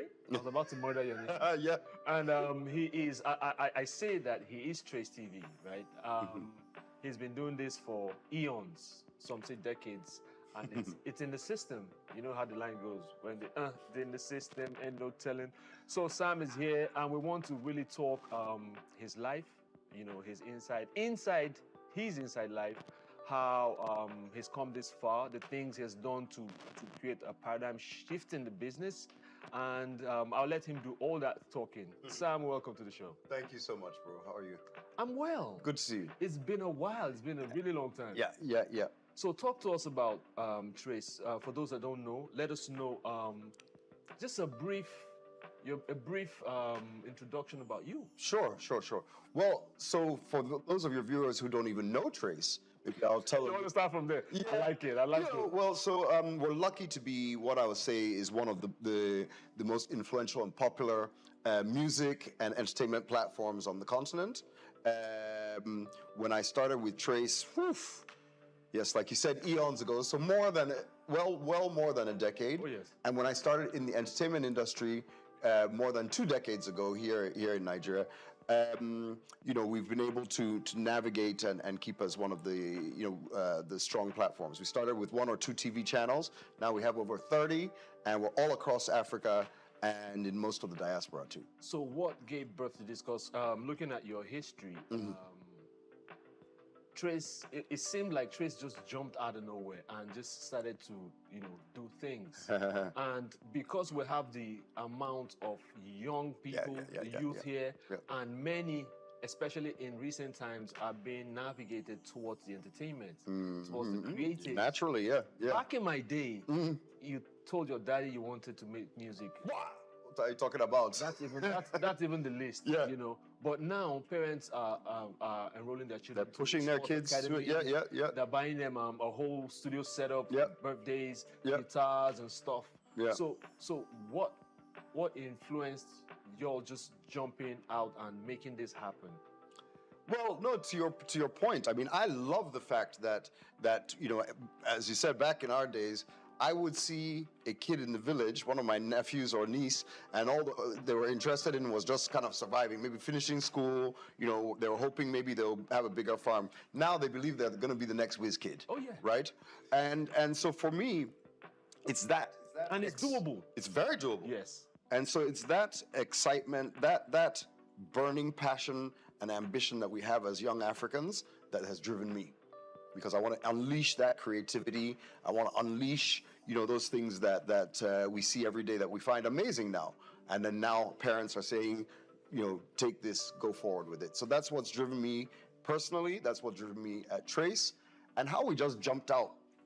Well, that's a magic trick that I'll keep in my sleeve. But no, we've like I said, I'm very humbled, and that we've really been able to make a big impact on the music, on the creative industry in Nigeria directly, as well as across the continent. Speaking about impact, don't make me jump the gun because I have those questions.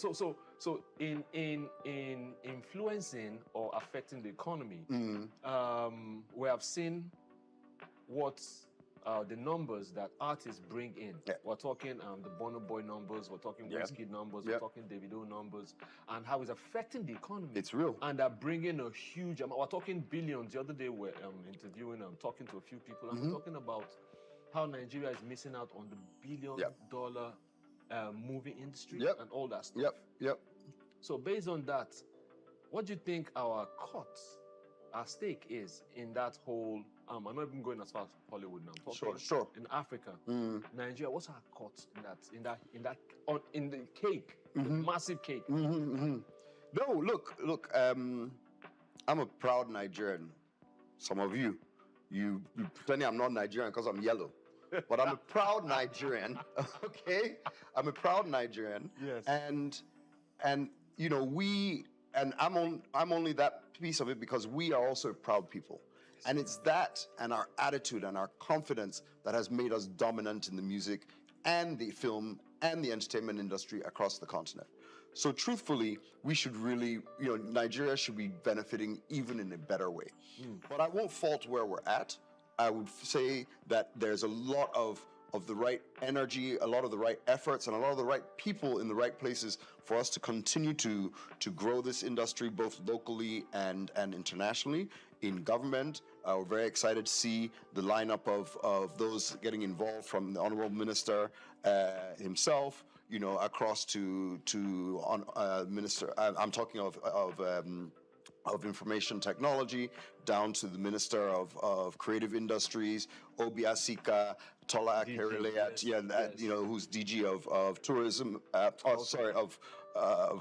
Culture, Tourism, and then Tola Akerele at the National Theatre. So many great players are getting involved who know this industry, who can help us make this a sustainable thing, right? One of the things that you think we're affecting the economy for the music part? Do you think we're affecting it positively, having listed these names?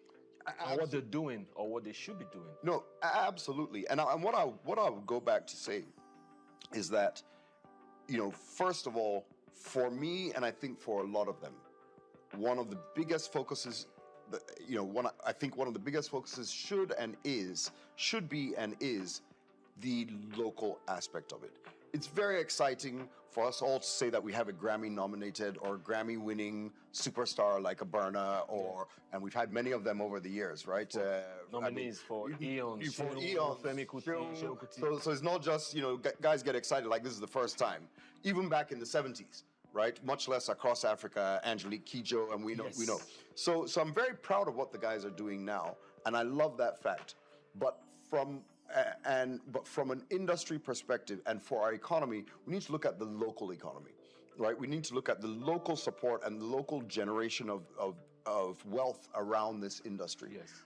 For our movies, we don't have enough cinemas. What are people doing in community cinemas? What are they doing, to ensure that the people who love this content in the northernmost reaches, maybe Yola or wherever, can enjoy this content at a price and in a way that's not going to, to break the bank, right? That's going to make it worthwhile so that our economy can continue to grow.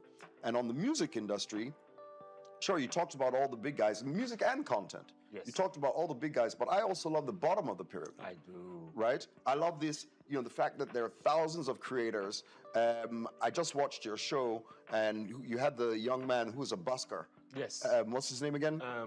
Komi Flames. Komi Flames. Yes. Come on. You have a busker on the streets of Lagos. You have thousands of guys making content.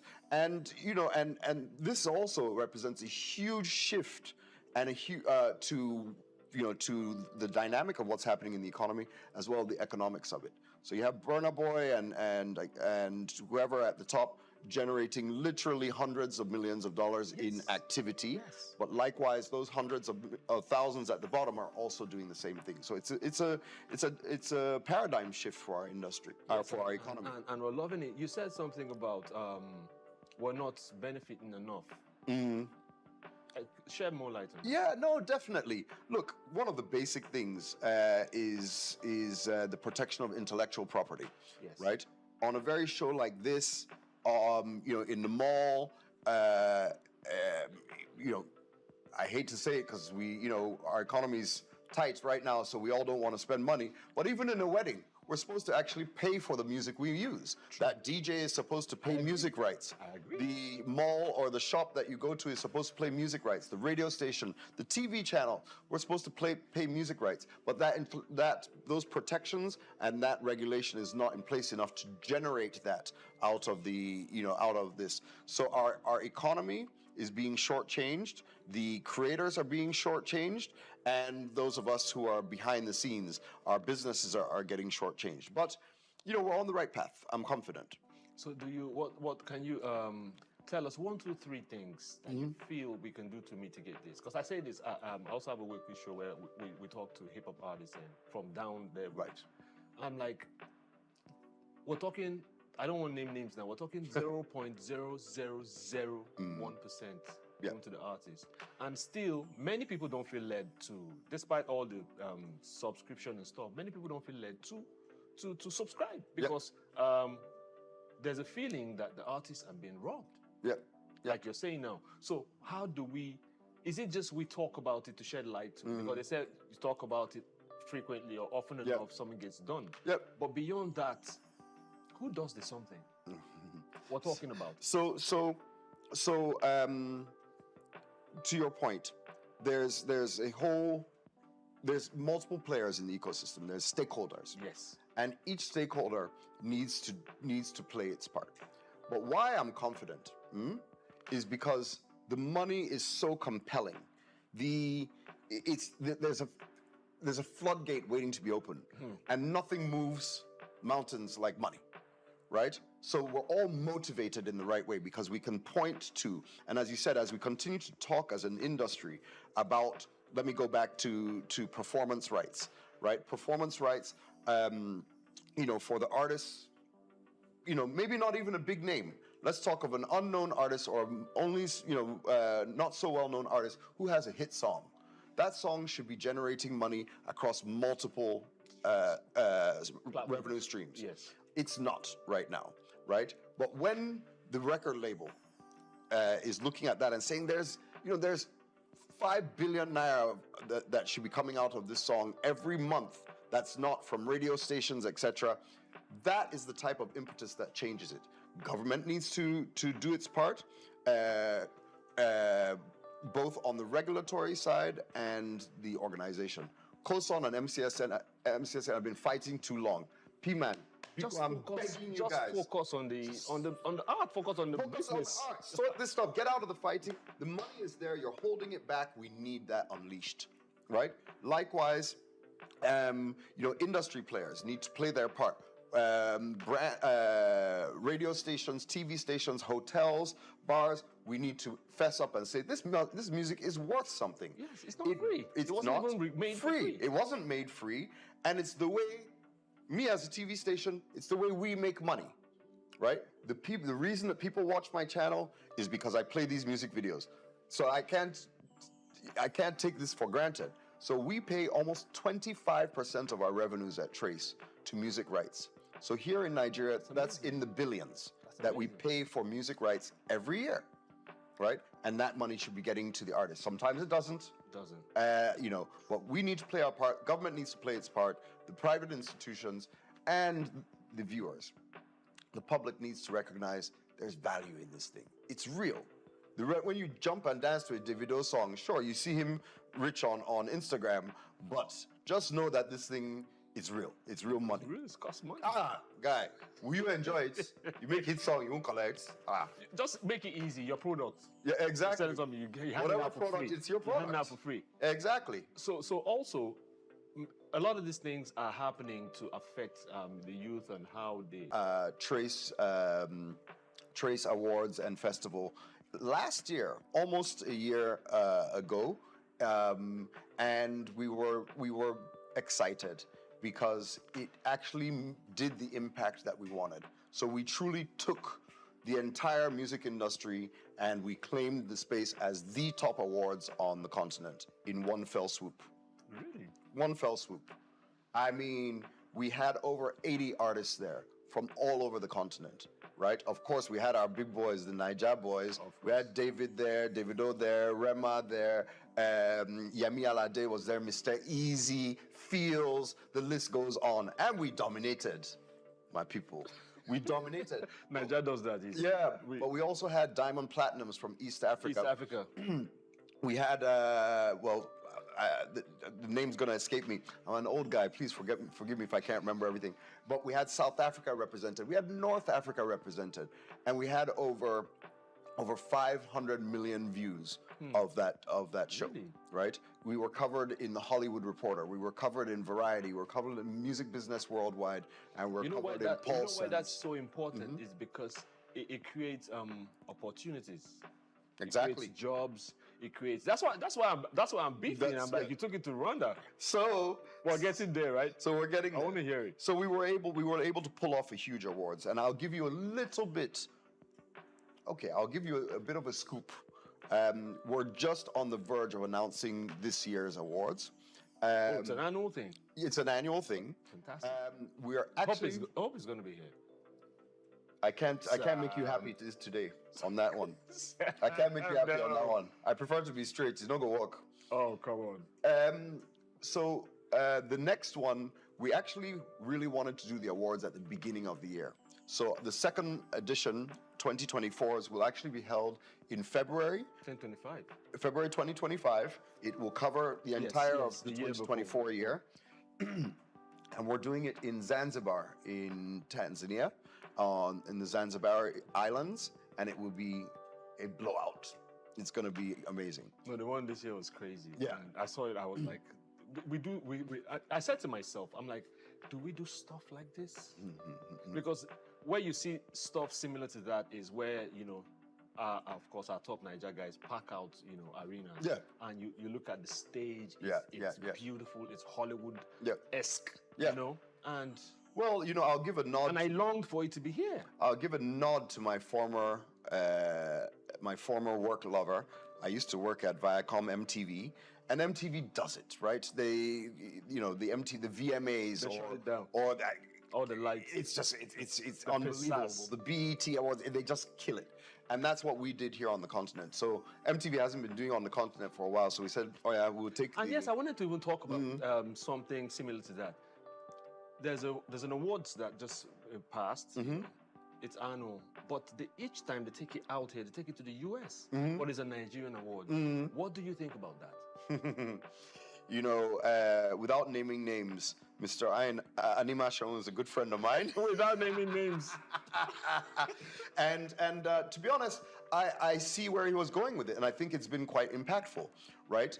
For the Americans. No, it's still for the Nigerians, right? Let me tell you why. Okay. Right? We all know, and in fact, the African Union officially recognizes the diaspora as the 6th region of Africa. Right? And oftentimes we don't actually engage in the diaspora in the way we can and should. We are, those of your viewers and fans that pay attention know that over $25 billion a year is remitted annually just by Nigerians. So think of the entire continent of diaspora and people in the diaspora. So being in the diaspora made sure that the audience there knew that they're not just a separate thing. Right, that they're part of us, whether they're separated by an ocean or as close as a video call. That we wanted them to feel and experience that, and that's what IO did. Right, he's bringing it back. He's bringing it back nowadays. Yeah, because there was a lot of flack about it. But there was also a lot of great stories about it. Right, so I reject that it was a one-way thing, and IO did achieve what he wanted to do by bringing it there.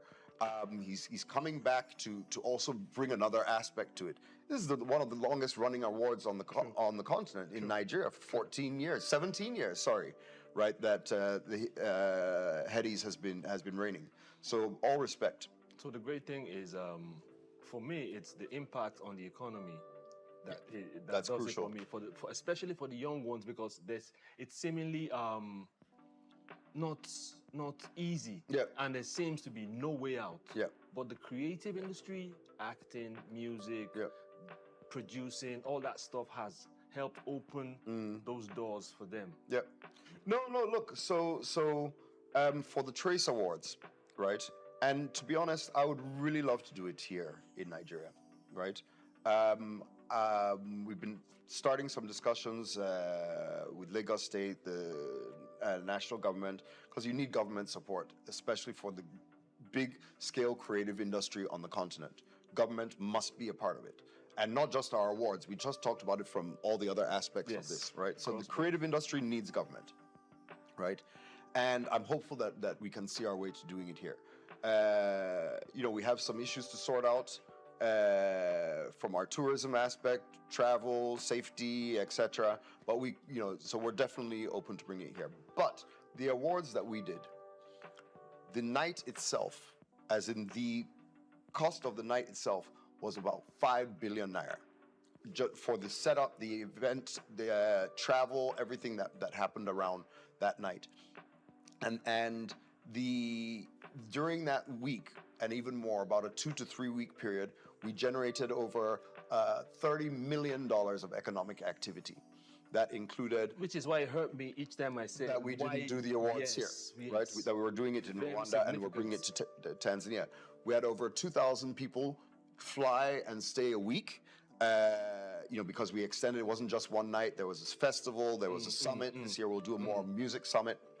So you had over 2,000 people traveling, at an average of $1,000 for flight and hotel, even more, really $1,500.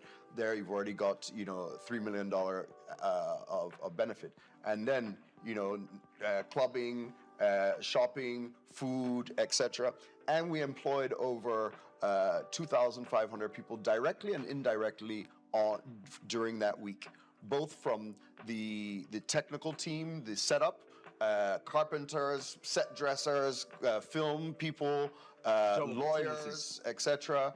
The artist managers, etc. My heart is breaking as you're going on. So that's how you. Rwanda has eaten all that. So let me. We're getting digitized quickly. Across board. We're talking AI. AI is being integrated to everything. Even on WhatsApp, they're asking you, okay, what? So digitally, especially coming in, how you guys came in. How has that helped, and how does it continue to help? Or is there a roof? Is there a cap to digitally making these things happen in an open way? I don't know that I would say there's a cap, but technology and human innovation always sees that we find another way to do things differently, whether it's expanding and growing it, or sometimes a funny way that it just goes off to the side and you're surprised, etc. So I don't think there's an end point in sight for the innovations, the changes, and of what technology brings to our industry, and how we as consumers enjoy it, interact with it, and contribute to it. I think it's going to continue to be, a really dynamic thing. So for Trace, we've embraced digital, the digital ecosystem in a huge way. From starting off from straight TV channels, we have an e-learning platform that has over half a million active subscribers on the continent. We've just morphed that into Trace Plus. Trace Plus is our streaming app that's really going to be focused on delivering the content in the way people want it. We're still on TV channels. We're still on TV screens as we are doing today. But we're all watching. Everything is going to. We're all watching here. True. More as much as anything. So we're of course embracing that. But furthermore, as an organization, let me give a small shout out again to, I love to encourage our government people, to the Honorable Minister of Information and Technology, His Excellency Bosun Tijani, for his foresight and ambitions around AI. Sometimes, especially when I was younger, I'll look at AI, or that time wanted to launch satellites, I'd be like, Niger, what's wrong with us? We can't buy tomato yet, we're talking about AI. But the truth is, he's got it. And I was listening to him last week at Moonshot, and he was saying, if we don't invest now, we have the minds for it. Don't worry about that. If we don't invest now, we don't get involved, we'll be so far behind, we'll never catch up, right? So yes, maybe it's not the biggest priority, and we have much more pain and give it time. But we must pay attention to it. We can't even afford 5 years to be completely uninvolved. And let's give it to ourselves. We have the minds, we have the innovation, we have the guys who may do something amazing in the coming years with AI, and all of us will be sitting here like, now wow. And so let's let that happen. Sam, thank you so much. We could go on. Yeah. Clearly, we can just enough. Thank you for coming through. Absolutely. I will call on you again. 100%. Anytime. I love being here. All right. Thank you so much for tuning in. It's inside life, and we speak to the people that matter in the various industries, so they bring insights from the inside of their life. It's Handsome Bar. See you next time.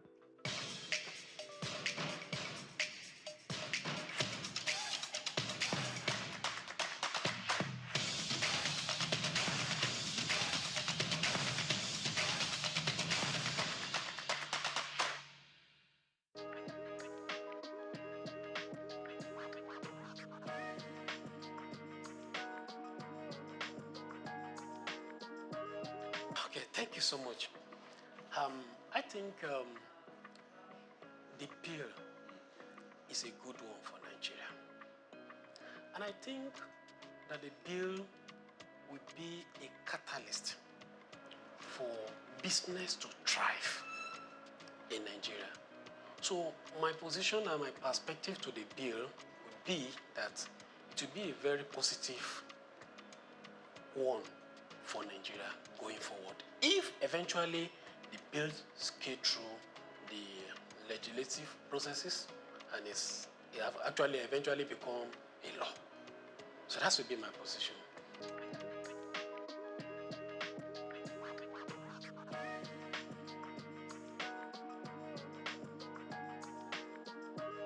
Thank you. Yeah, the bill will help business in different areas. Let me mention, for instance, the payee is part of cost for a business. It's part of staff cost. And for especially small businesses, which are the major backbone of the economy, the bill is proposing a reduction, that is proposing tax exemption for some category of lower staff cadre, which in essence is a cost reduction for businesses. So by that, it will help the business to thrive. Also, many people will come, by virtue of that, employ more people, which will bring a robust activity for the economy. And at the same time, there's some category of people that their tax will also be reduced compared to what is currently in operation. So it is a positive atmosphere for business.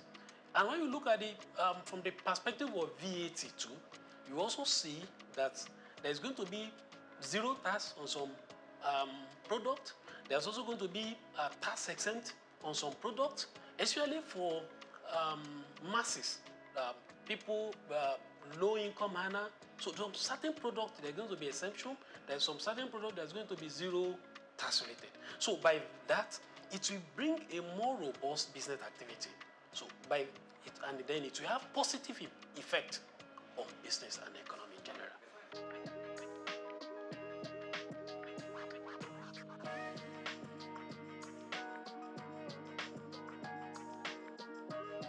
Yeah, the argument is important. It's very, very important. But when you look at it, fix and fix, the small business, it will encourage more small business. And also, even the 50 million turnover is not a small thing for business, though it is still small relatively to the economic activity. Then, but it is a plus, right? And again, for business that their activity are more than 50 million, then it's good that they should pay tax and contribute little as company income tax to back to the economy. Now, if their taxes are used judiciously, then it will bring more infrastructure to the economy. Then there will be development in the country. Then we'll also be able to look at the advanced country. We envy them, we look at them that they are infrastructurals in places, then these things are not cheap. They are not cheap. So, but the main focus for now is that is in a positive trend. It's a positive trend. I encourage that the bill should be passed and the implementation then should be followed so that it will bring a positive effect to the economic generally and the business will thrive going forward.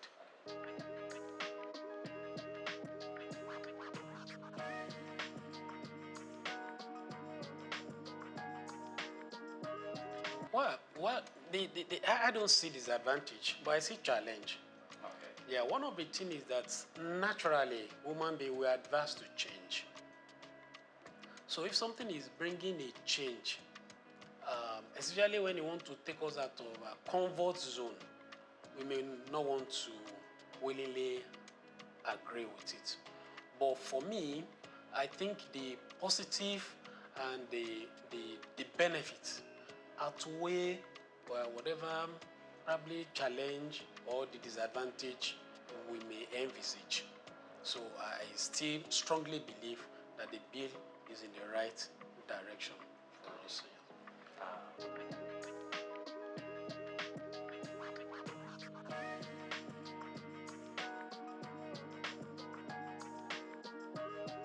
Oh, okay. I think from the angle of the value-added tax, um, what I would like to say in that area is that it will help the lower-income earners because, like I mentioned earlier, that there's some product that's going to be zero rated, which means that there is not going to be tax VAT on them. There are some that are totally tax VAT exempted. So, which means that, and these products, they are products that commonly, they are very everybody really, but more of a masses low-income earner will not, with the VAT that will have been paid on it will have been an impact on them. Then it's taking off. So I think from that perspective is also a good and a welcome one. And it compared to what was proposed before, a general increase in the VAT rate across board. So this one is narrow it down to a particular area. So wherein it also exempt or puts zero rated on some product that are commonly used by the masses. So it's a positive direction. It's a good one.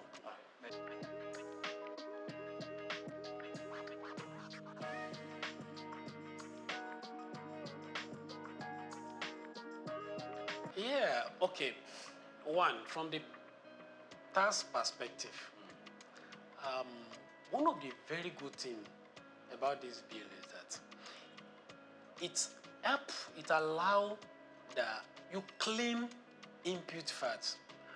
VAT is what you sell, what you buy.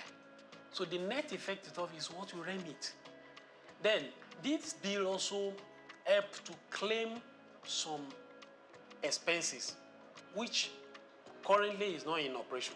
So it's a positive one. Then again, you mentioned the increase in the VAT going forward.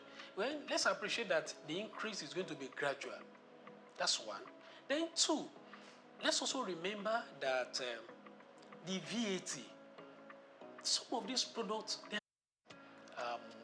what I would like to say in that area is that it will help the lower income earners because, like I mentioned earlier, that there's some product that's going to be zero rated, which means that there is not going to be tax VAT on them. There are some that are totally tax VAT exempted. So, which means that, and these products, they are products that commonly, they are very everybody really, but more of a masses low-income earner will not, with the VAT that will have been paid on it will have been an impact on them. Then it's taking off. So I think from that perspective is also a good and a welcome one. And it compared to what was proposed before, a general increase in the VAT rate across board. So this one is narrow it down to a particular area. So wherein it also exempt or puts zero rated on some product that are commonly used by the masses. So it's a positive direction. It's a good one.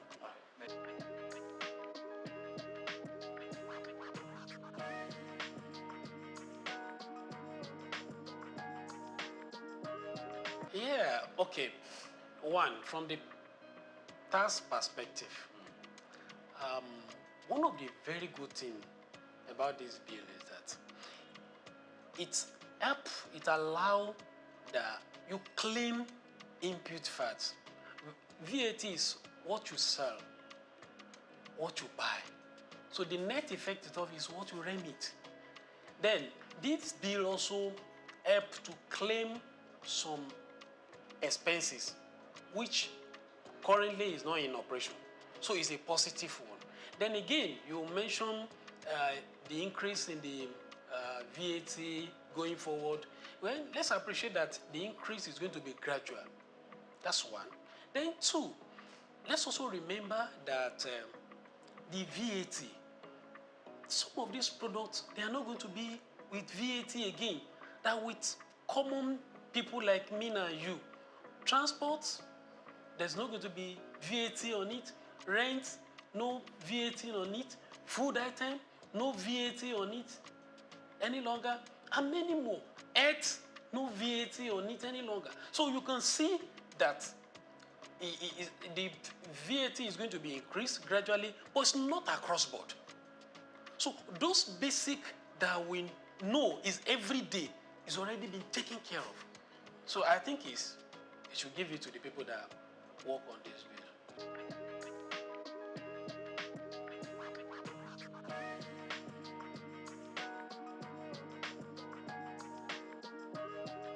Okay, thank you so much for that angle and the question. I want to say that Federal Inland Revenue Services, they are really trying. And I can tell you, there's no system that doesn't have its own challenge. But FRS, they are trying. And they are moving from those days of Alanog. Now we have tax promise. You can do your filing right from the comfort of your office. You don't need to visit their office, except there is a challenge. Right? So, they are doing well, but they are not yet at the best. So, and there is room for improvement. They're already deploying technology. So, what they need to do is to scale up and up to the task. But currently, they are doing well. So, they just need to improve.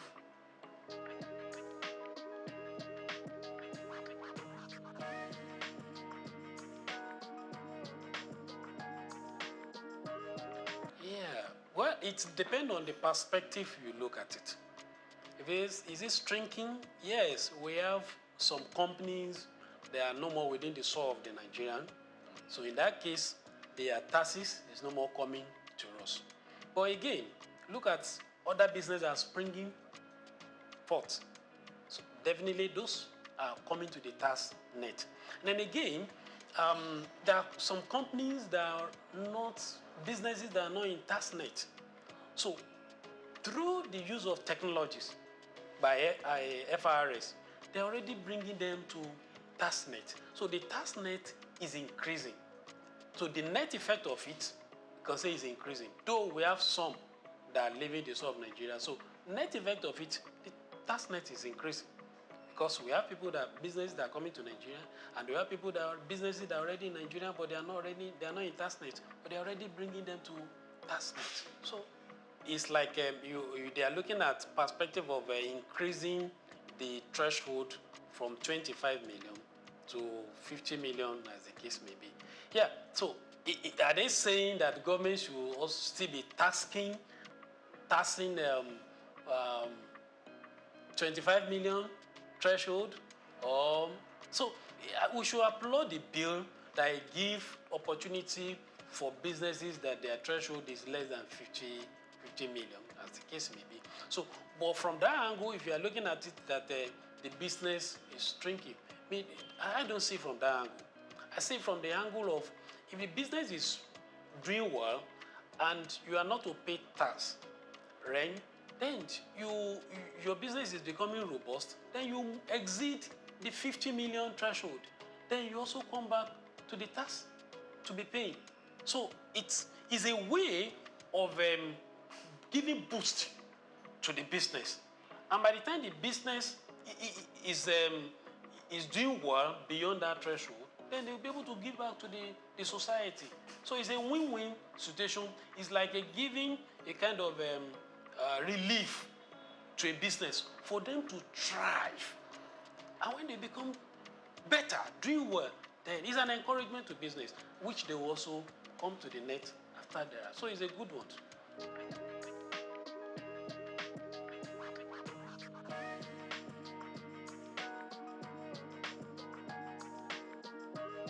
The chairman of the year. The chairman, Souq. Yes. Yes. How would you assess his performance so far? Yeah, I think Mr. Sakios is a reformer. Yes. Looking at the step he has taken after assuming the office, and also see that he's somebody that is listening. He has a close relationship with the former chairman of FRS. Probably he has learned some of things from him, challenges that he faced when he was there. So I think he's helping the current chairman. And if you look at the revenue they are getting, they are meeting up with the target. And at the same time, if you look at the staff, I don't see much of issues, challenges within them. So those are the indices that you can look at from the performance of a leader. Look at the staff that is leading. Look at the target, the businesses also. Are they fairly? So I think he's doing well, but he can do better.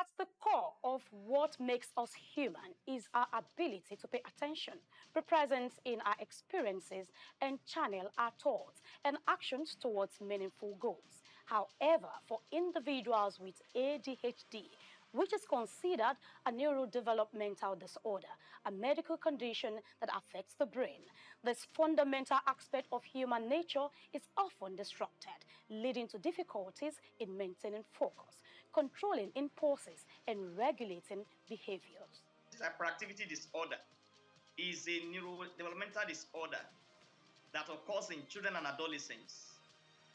It's a problem that has to do with brain development and the brain function. And the ADHD symptoms range from inattention, impulsivity, and hyperactivity. They may be very restless, fidgeting, and they're always on the move. And sometimes they may be climbing, jumping from here and there. That they may injure themselves in the process. Attention deficit hyperactivity disorder, ADHD, is one of the most common mental disorders diagnosed in children, though it can persist into adolescent and adulthood.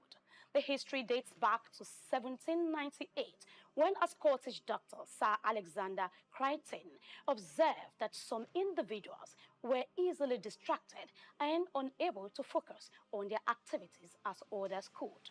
He noted that these symptoms often began early in life, which is consistent with what we now recognize as ADHD.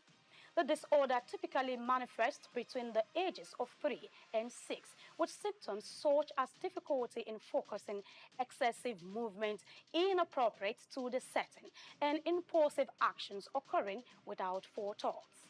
This ailment affects people of all ages, though most commonly diagnosed in children. The average age of onset is around 7 years, with symptoms significantly impacting various aspects of life. Approximately 5 to 10 of children worldwide are affected, with the highest prevalence rates observed in Africa at 8.5% and South America at 11.5%. Variations exist across different countries, with lower rates in Japan and Finland and higher rates in Jamaica and Thailand. In the United States, about 7% of children are diagnosed with this disorder, reflecting an average of prevalence globally. Differentiate between ADHD and other neurodevelopmental disorders. It starts with comprehensive assessment. And when I talk about assessment, I mean assessment by child psychiatrists, assessment by child psychologists, and other professionals in the mental health team. And of course, there are some basic symptoms that are very clear and obvious. The clinical presentation, when you see a child that is hyperactive, that is impulsive, that is inattentive, that itself can give you a clue that that child may be having ADHD symptoms. And again, you also take further history. You may need to take, if there's a family history of ADHD in the setting, because if there is a family history of ADHD, the child may come up with ADHD in the nearest future. Individuals affected faces challenges that extend into academic performance, work or personal relationships, and social domains. Some of the signs include constant fidgeting, impulsiveness, and difficulty completing tasks, alongside emotional struggles such as mood swings, low self-esteem, and frustration. The diagnosis is made following a comprehensive assessment, and you also do some basic psychological investigations, and of course, by combining the report from the child psychiatrist and the child psychologist, you'll be very comfortable to make a diagnosis. And of course, I must say that there are some childhood disorders that may mimic ADHD, like learning disability, like autism spectrum disorders.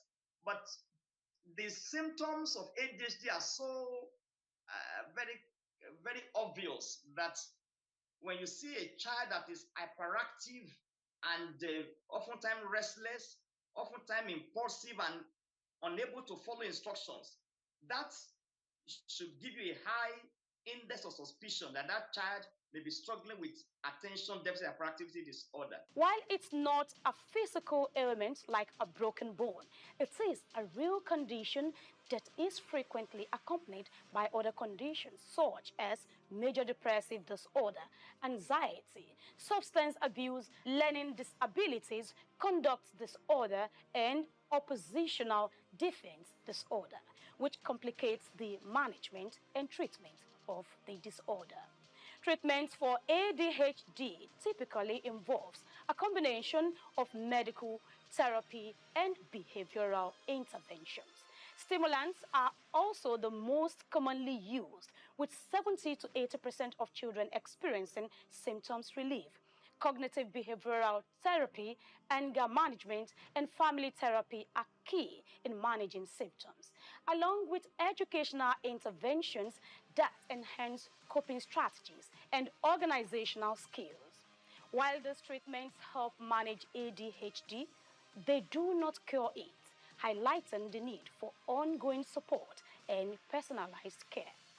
Attention Deficit Hyperactivity Disorder, ADHD, is a complex condition with far-reaching effects on behavior, cognition, and emotional well-being. Continued research and effective treatments are vital in helping those affected lead fulfilling lives and contribute meaningfully to their society. Grace Komolafe, Souq News TV.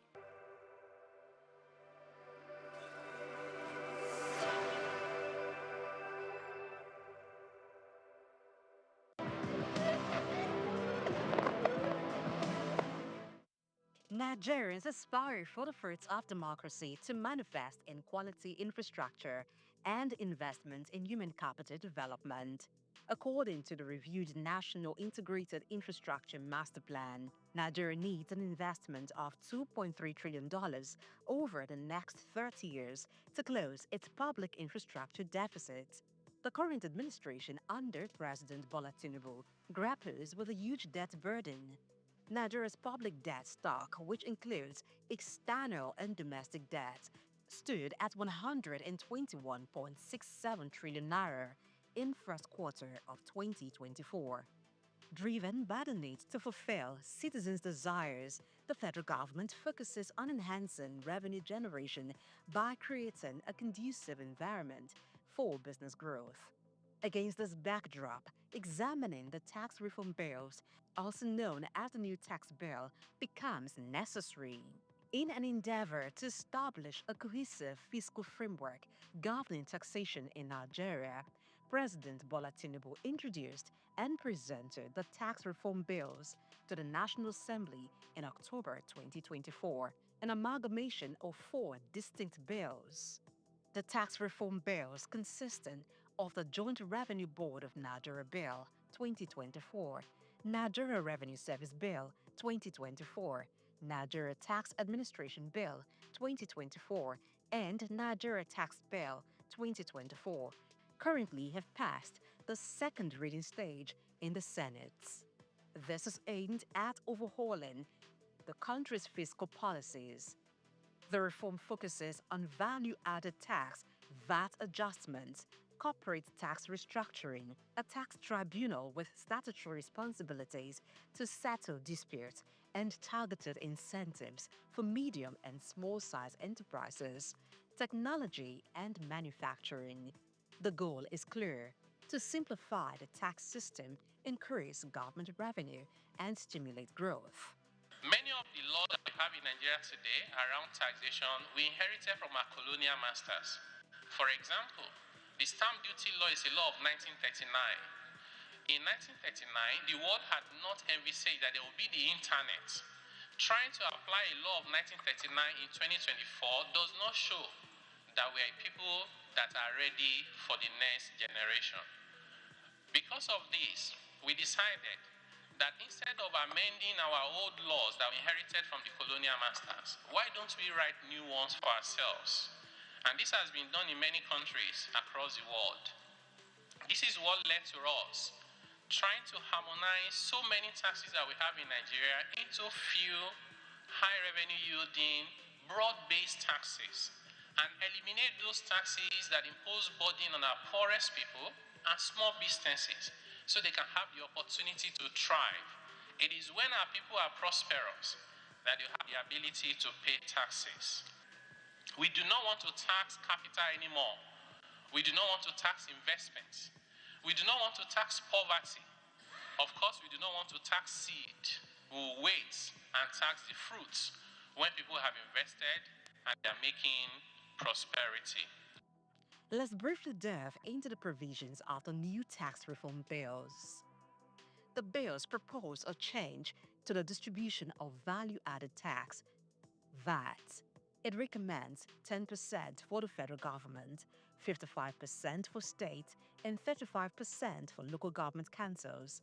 It also increases the derivation reflected in the allocation distribution among states and local governments from 20% to 60% in the spirit of fairness. The reform bills advocate zero VAT on exports and essentials such as food, education, healthcare, renewable energy, rent, and public transportation. Addressing the needs of Nigerian workers, the bill provides an exemption from personal income tax for employees earning 800,000 naira and below annually. Other beneficiaries of this exemption include low-income households. To make the business climate more favorable, particularly for small businesses, the bill proposes a tax exemption of 50 million naira annual turnover for small businesses, doubling the 25 million naira turnover earlier recommended by the Taiwo Oyedele-led Presidential Committee for Fiscal Policy and Tax Reforms. This section of the bill also grants tax relief to small businesses with total assets of 250 million naira, broadening the scope of beneficiaries. This serves as an economic stimulus for vital economic sectors and enables growth. To tackle the issue of multiple taxation, the bill proposes a reduction in the current company income tax to be implemented in 2 phases: 27.5% in 2025 and 25% in 2026. Furthermore, the bill introduces a 4% development levy payable until 2029. Subsequently, by 2030, the development levy will decrease to 2%, designated solely for the Nigerian Education Loan Fund. As a result, the new tax bill phases out the 2.5% education tax, 0.25% National Agency for Science and Engineering Infrastructure tax, and 1% National Information Technology Development levy, aiming to consolidate the various taxes and levies companies pay. The new tax bill emphasizes the importance of registering and utilizing tax identification number TIN to improve tax compliance and data collection. The bill serves as an update to tax laws reflecting current developments.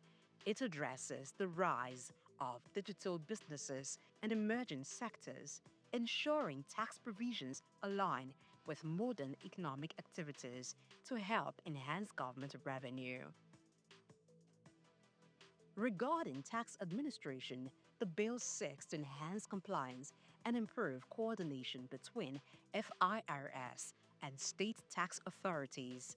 Reducing redundancies and strengthening enforcement will increase revenue generation at lower collection costs. Supporters of the tax reform bills highlight several key benefits, harping on the need for streamlined tax processes that could reduce bureaucratic hurdles and foster an environment where businesses thrive. After Nigeria, in West Africa, the second lowest VAT rate is 15%. Okay? It's weird that in Nigeria we want the best of everything as long as we don't have to pay taxes. Across the developed world, there are countries where people pay as much as 18, 20, 25% tax. Even in Africa, VAT. Quality job.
The world of business is one filled with men and women willing to dine with risk. And when we seek African business shapers, we see individuals who have denied self to build conglomerates. From controlling over 90% of diesel trade in Nigeria to almost throwing in the towel, then getting on the Forbes list, we present Olufemi Peter Otedola.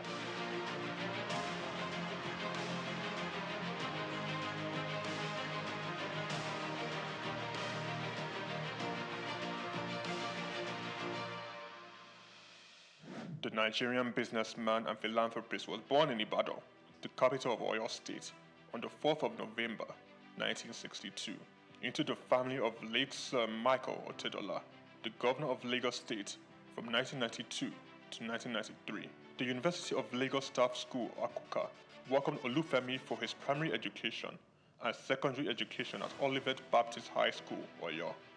Olufemi proceeded to Obafemi Awolowo University, Ife, for his first degree, graduated and joined the family printing press business, working hard and gaining experience. Femi Otedola ventured out starting Centreforce Limited. The company focused on finance, investment and trading.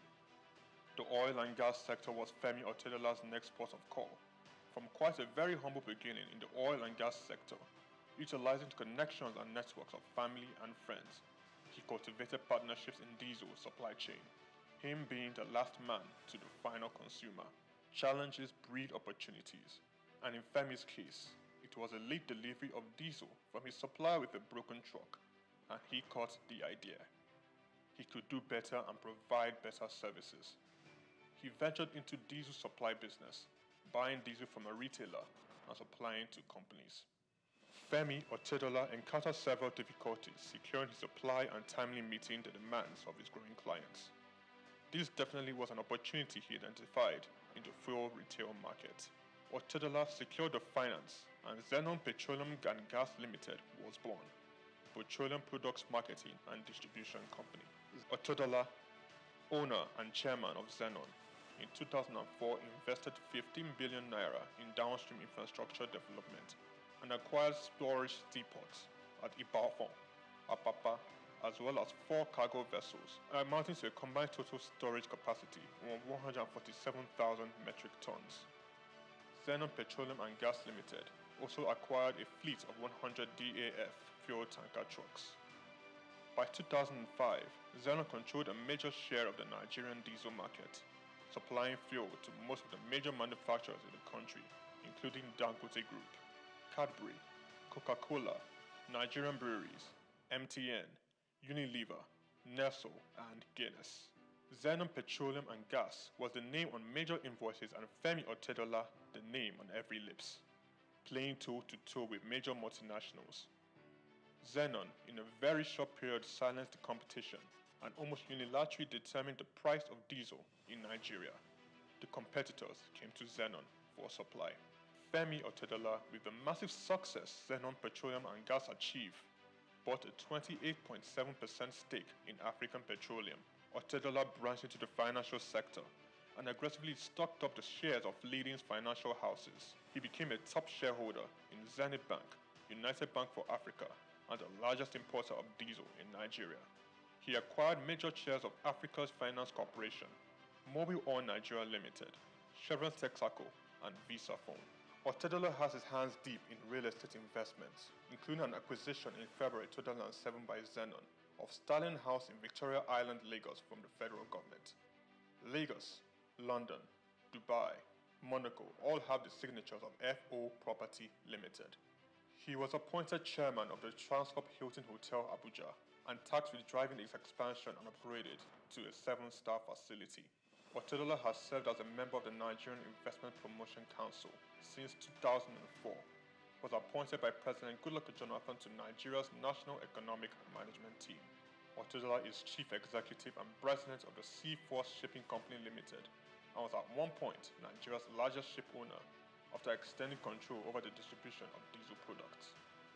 One of his ships, a flat-bottom bunker vessel with a storage capacity of 16,000 metric tons, was the first of its kind in Africa. In January 2006, Otedola was appointed a non-executive director of Transnational Corporation of Nigeria PLC, a multi-sectoral conglomerate established in 2004 by then-President Olusegun Obasanjo to respond to market opportunities requiring heavy capital investment in Nigeria and across sub-Saharan Africa. He held this post until February 2011. Otedola was appointed chairman and chief executive of African Petroleum in 2007 through the acquisition of controlling stake in the business. Following Otedola's entry into the company, African Petroleum's share price rose sharply, increasing the market capitalization from 36 billion to 217 billion naira in 6 months.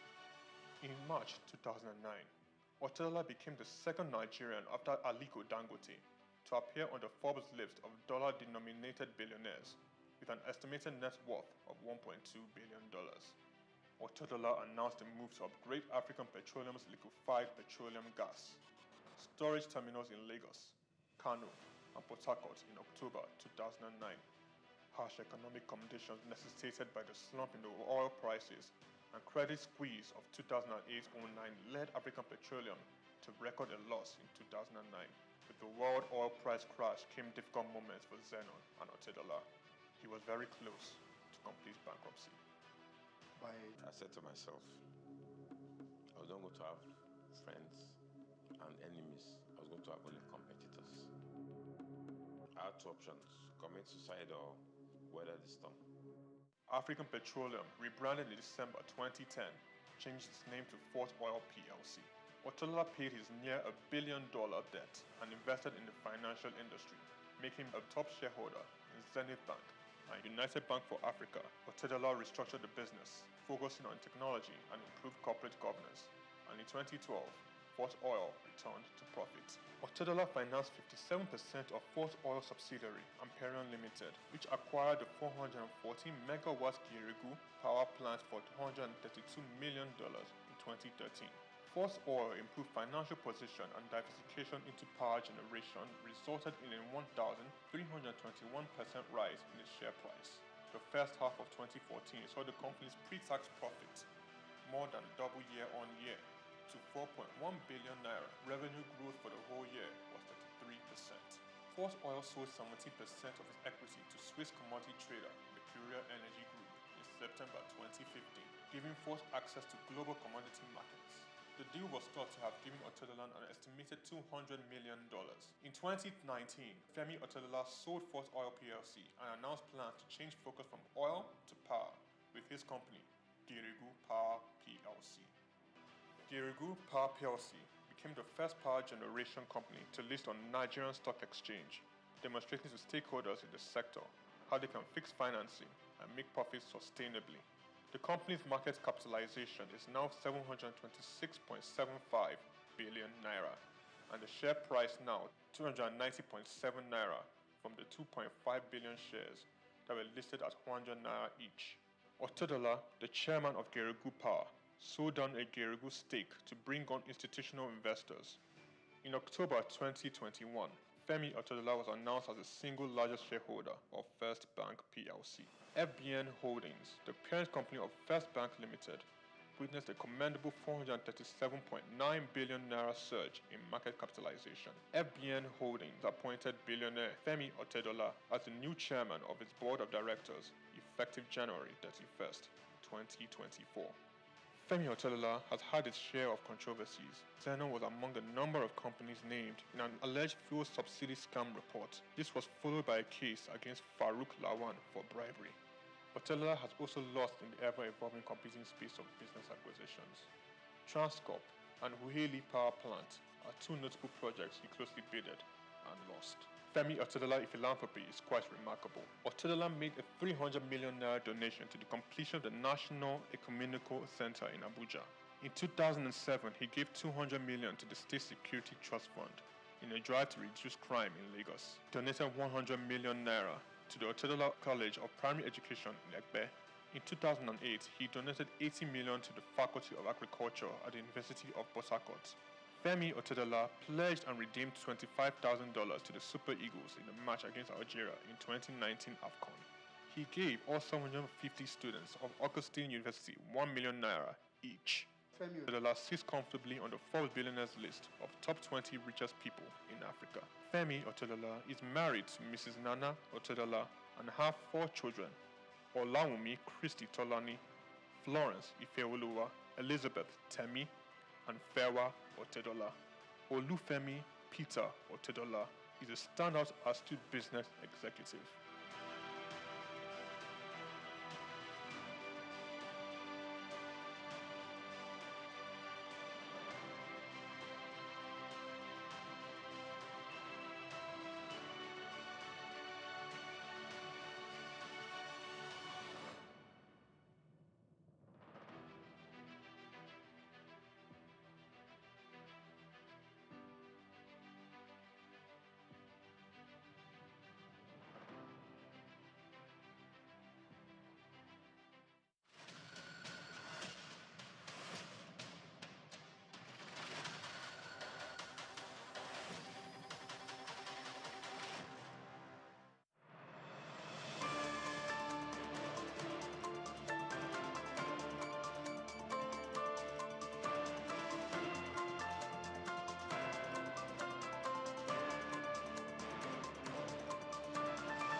A very good afternoon to you and welcome to the World News, reaching you live from our studios at Souq News Television.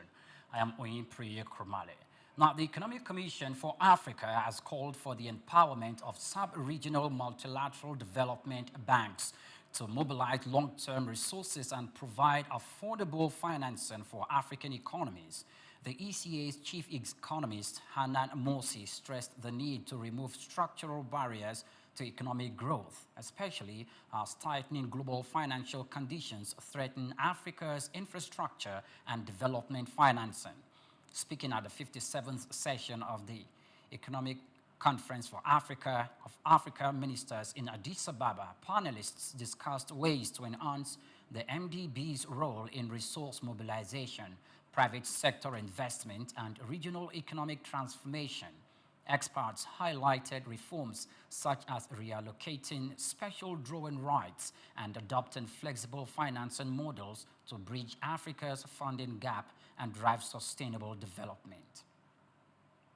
Now, Kenya has formally requested a new financing program from the International Monetary Fund, IMF, as the country grapples with rising debt servicing costs.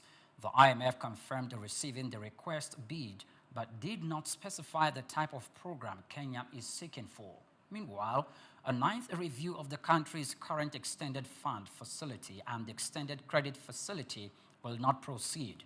Finance Minister John Mbadi previously stated that Kenya needs continued financial assistance to mobilize and stabilize its economy following years of heavy borrowing. The government has been searching for new funding sources after widespread protest forced it to abandon planned tax hikes. While discussions on a new program are expected to begin soon, the IMF's approval process and potential conditions remain key factors and concerns for policymakers. Still in Kenya, the country's debt servicing costs have increased by 69 billion shillings due to rising domestic interest rates, according to the Comptroller of Budget, Dr. Margaret Yakango. The surge is attributed to the government's reliance on expensive local borrowing to manage its fiscal deficit. The rising costs place additional pressure on the country's economy, limiting funds for development projects and essential services. Experts warn that continued reliance on domestic borrowing could further strain the government's finances and lead to increased taxation. As policymakers seek solutions, discussions around external financing and debt restructuring are gaining momentum. Economists suggest that fiscal discipline and reduced borrowing are necessary to ensure long-term economic stability, according to reports. Now, away from Kenya, the Democratic Republic of the Congo has agreed to participate in peace talks with Rwanda-backed M23 rebels in Angola on Tuesday. This marks a shift in President Felix Tshisekedi's stance, as previously ruled out dialogue with the group despite escalating violence in eastern Congo. The M23 has acknowledged Angola's invitation, but has set conditions, including Tshisekedi's public comment to direct negotiations. Angola President João Lourenço has called all parties to observe a ceasefire to create a conducive atmosphere for dialogue. However, reports indicate continued fighting in eastern Congo despite calls for peace talks, according to reports. Now, South Africa's presidency has expressed confidence in mending relations with the United States of America following the expulsion of Ambassador Ebrahim Rasool. The diplomatic fallout stems from the United States' concern over Rasool's alleged anti-American stance in South Africa's genocide case against Israel at the International Court of Justice. Tensions escalated after United States President Donald Trump cut foreign aid to South Africa, citing policy disagreements, including controversial Expropriation Act. Despite this, South Africans remain hopeful that diplomatic engagements will ease strained ties and restore cooperation between the two nations. Now, still ahead of the news, Lebanon resumes debt talks after 5-year default. We'll bring you this and other stories in a moment. Do stay with us.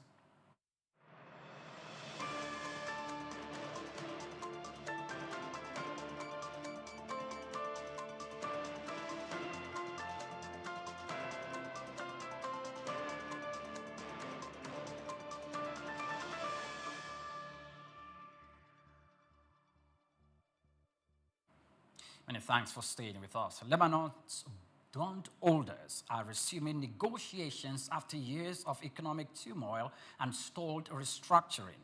The country defaulted on $29 billion in Eurobonds in 2020, with bond values recently rising from 6 to 18 cents following a ceasefire in the region. IMF officials during a visit to Beirut urged financial sector reforms to revive the economy. With elections approaching, pressure is mounting to finalize an IMF-backed economic plan for stability. Now, financial firms are competing to advise bondholders while the government faces challenges in bank recapitalization and addressing the $45 billion central bank deficit. Successful reforms could unlock financial support and pave the way for recovery. In the Middle East, Gulf stocks rose on Monday, driven by China's new economic stimulus measures aimed at boosting domestic consumption. The plan included high household income, child care subsidies, and eased consumer credit rules to support spending. Saudi Arabia's benchmark index gained 0.3%, led by banking stocks, while Dubai's remain index climbed by the same margin, supported by property and utility shares. Abu Dhabi's market edged up by 0.2%, while Qatar's index remained flat amid volatility. Investor confidence was also lifted by corporate gains, with a water and power firm surging 5% after securing a $15.68 million contract, while an agricultural company soared 30% on its stock market. Now, S&P has upgraded Saudi Aramco's long-term sovereign credit rating to A+, citing economic reforms and stronger institutional frameworks under Vision 2030. The upgrade reflects progress in governance and capital market expansions, reinforcing long-term financial stability. Despite this, fiscal challenges remain as oil prices are projected to drop to $70 per barrel from 2025 to 2028, potentially widening the fiscal deficit to 4.8% of GDP in 2025. However, strong non-oil sector growth and higher oil production are expected to drive an average real GDP growth of 4% during the period. Authorities are focusing on regulatory reforms to attract long-term investment, with inflation expected to stay low at 1.9% over the next 4 years, ensuring a stability economic transition plan despite oil sector uncertainties. Now, top executives from Qualcomm, FedEx, Siemens, BMW, and Saudi Aramco will attend the China Development Forum in Beijing this month as China seeks to attract foreign investment amid economic challenges. European participation is rising while fewer United States executives are expected due to Washington's scrutiny. Meanwhile, China is boosting domestic consumption with new spending initiatives, but weak exports and property struggles persist. The forum will cover healthcare, technology, and the economic recovery, offering foreign leaders a key platform to engage with Chinese policymakers. Away from that, UK businesses are increasingly turning to the Middle East with interest in the region doubling in recent years. According to a report by advisory firm Pagefield, the study shows 36% of UK business leaders now see the Middle East as key investment hub, up from 18%, while interest in Asia has risen from 22% to 32%. Though Europe remains the top priority for 55% of UK firms, 83% want more government support for global expansion, citing free trade agreements and tax incentives as crucial. With 91% of UK businesses confident in foreign direct investment, experts say stronger government backing could accelerate their global growth, according to reports. Now, the United States dollar weakens as euro gains on fiscal deal. We'll bring you these and more stories in a moment. Do join us again.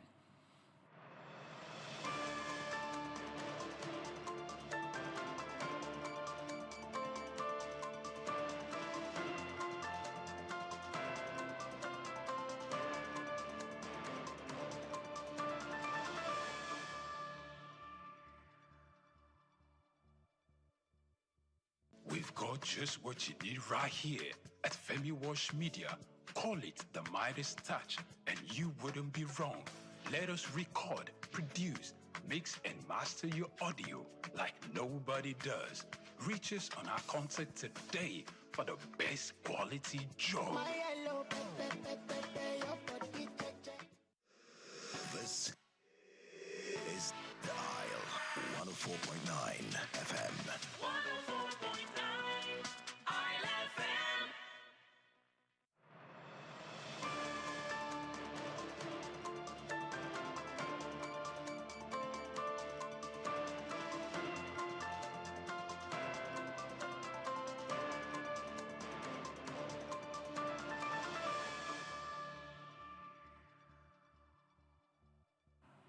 Welcome back. It's glad to know you're still with us. Now, the United States dollar hovered near a 5-month low as concerns Donald Trump presidency's trade policies and weak economic data weighed on investor sentiment.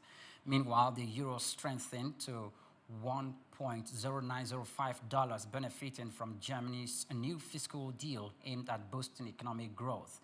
Market analysts have revised their currency forecasts, expecting the euro to reach $1.13 by year-end, while Japanese yen also gained strength. Investors are now closely watching the Federal Reserve's upcoming meeting, where interest rates are expected to remain steady.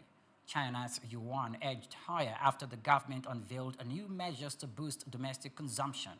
Meanwhile, upcoming United States retail sales data could provide further insights into the health of the world's largest economy. Moving ahead, the United States Federal Reserve will release an updated economic projections this week, factoring the impact of President Donald Trump's new tariff on trade. Analysts warn that the import levies could slow economic growth, increase inflation, and heightened recession risks, according to reports.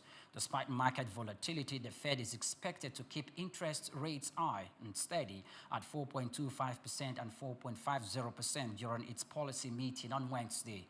Economists anticipate a complex outlook with potential revisions due to trade uncertainties. Tariffs on Chinese imports, steel, aluminum, and goods from Canada and Mexico could disrupt supply chains and drive up consumer prices. Some experts compare the situation to 1930s era trade policies, which worsened economic downturns in the country.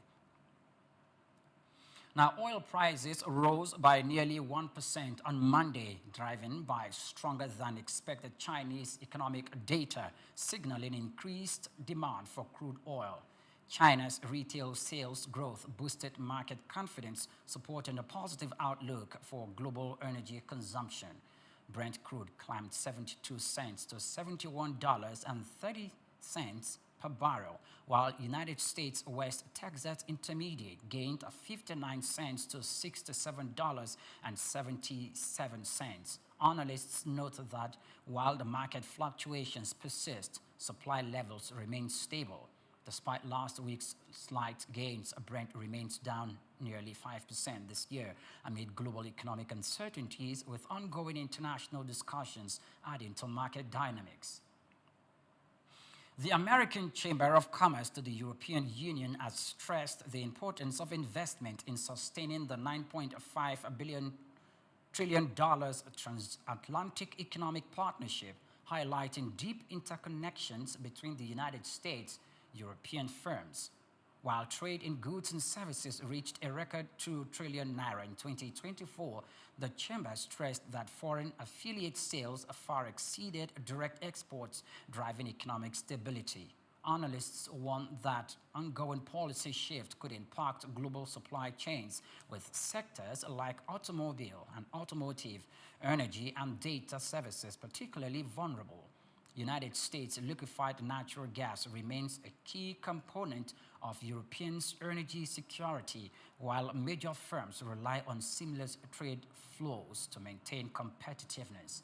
With businesses on both sides advocating for long-term stability, experts suggest that sustained cooperation and policy alignment will be crucial to preserving the world's largest commercial partnership. Now, last on the news, and that's in sport, the National Women's Soccer League has expanded its international reach through a series of media rights agreements brokered by IMG.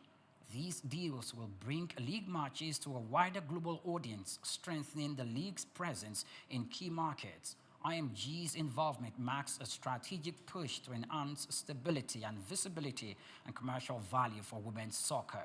With increasing demand for top-tier women's sports content, broadcasters worldwide are investing in the NWSL's growing popularity. The global expansion aligns with the league's long-term goal of increasing fan engagement and sponsorship opportunities. The new media partnerships are expected to drive higher viewership and attract more commercial investment in women's game.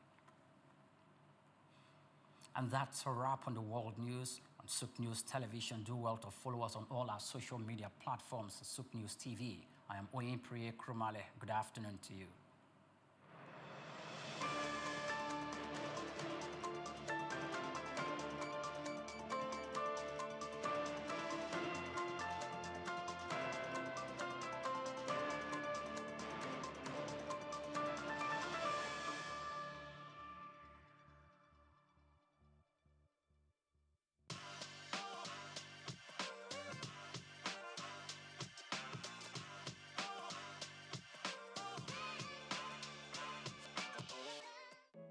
Teach us to number our days that we may apply our heart unto wisdom. This ancient phrase isn't just scriptural, it is a guiding principle embraced by people from all walks of life, whether for fun or for genuine wisdom. 60 is indeed a remarkable milestone, and today we join the world and the Methodist Church in celebrating the Diamond Jubilee of their very own Secretary of Conference, the Right Reverend Dr. Babatunde Abiodun Taiwo, popularly known as Papa T. Hello, my name is Grace Komolafe, and this is Souq Podcast. Like I would always say to you whenever I have the opportunity to do so, I would say that I would take it right from our studio to your very destination to make sure you have a more special moment.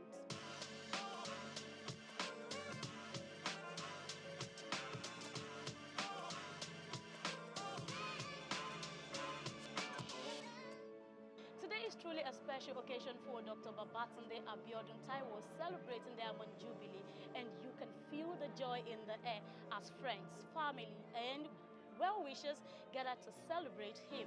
Just as the celebrant is exceptional, so are the distinguished guests who will be joining us on this side today.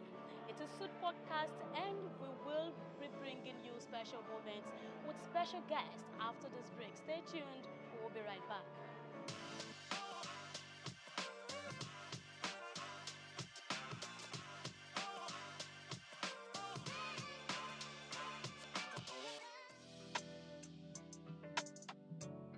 Talento on the beat.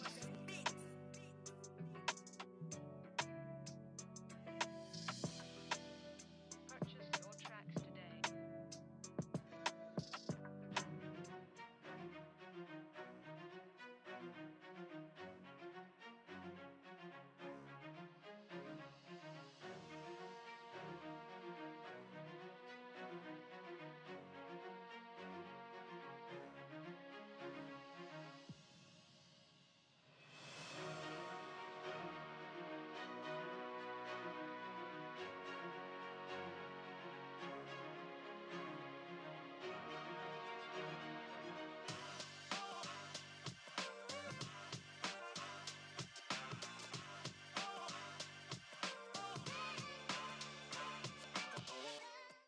All right, so it is Souq Podcast on Souq News Television. Like I told you, we'll be having special guests come around to talk about this celebrant. It's a pleasure having you here today, sir. He's the Right Reverend Dr. David Adekoya. I would like you to tell us more about yourself. About myself, by the special grace of God, I'm a Methodist bishop. Before becoming bishop, I served this church as the income monitoring coordinator for several years. And even as bishop of the Diocese of Elekuro, I am currently the conference income monitoring advisor. I served for years as bishop before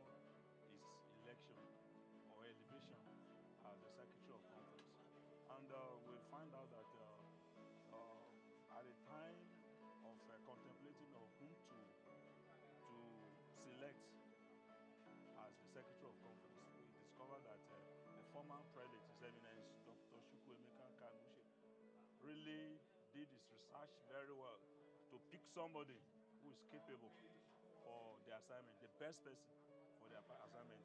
Apart from that, I have a relationship with him this way.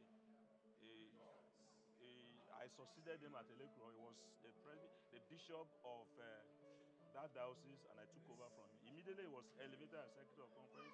I was also translated from another diocese to take over from him. All right, thank you. So you talked about capability, that he is capable. So would you say in selecting Secretary of the Conference, would you say that experience counts? Experience counts. You must have served as bishop for some years. And I think with that, he got the experience before being elected into that post. And apart from that, we look at capability, look at the zeal, the passion for the job. And I think he's in possession of all this. So what are you wishing the celebrants today as he celebrates his 60th birthday? Wishing him well, that he will celebrate more and more. 60, another milestone will be 70, 70, then 80, 90, 100. Then the Lord can do whatever he wishes to do after 800. Thank you very much, Right Reverend Dr. David Adekoya from the Elekuro Diocese, Ibadan. Thank you so much for your Bless time. you. Thank you. It's a pleasure.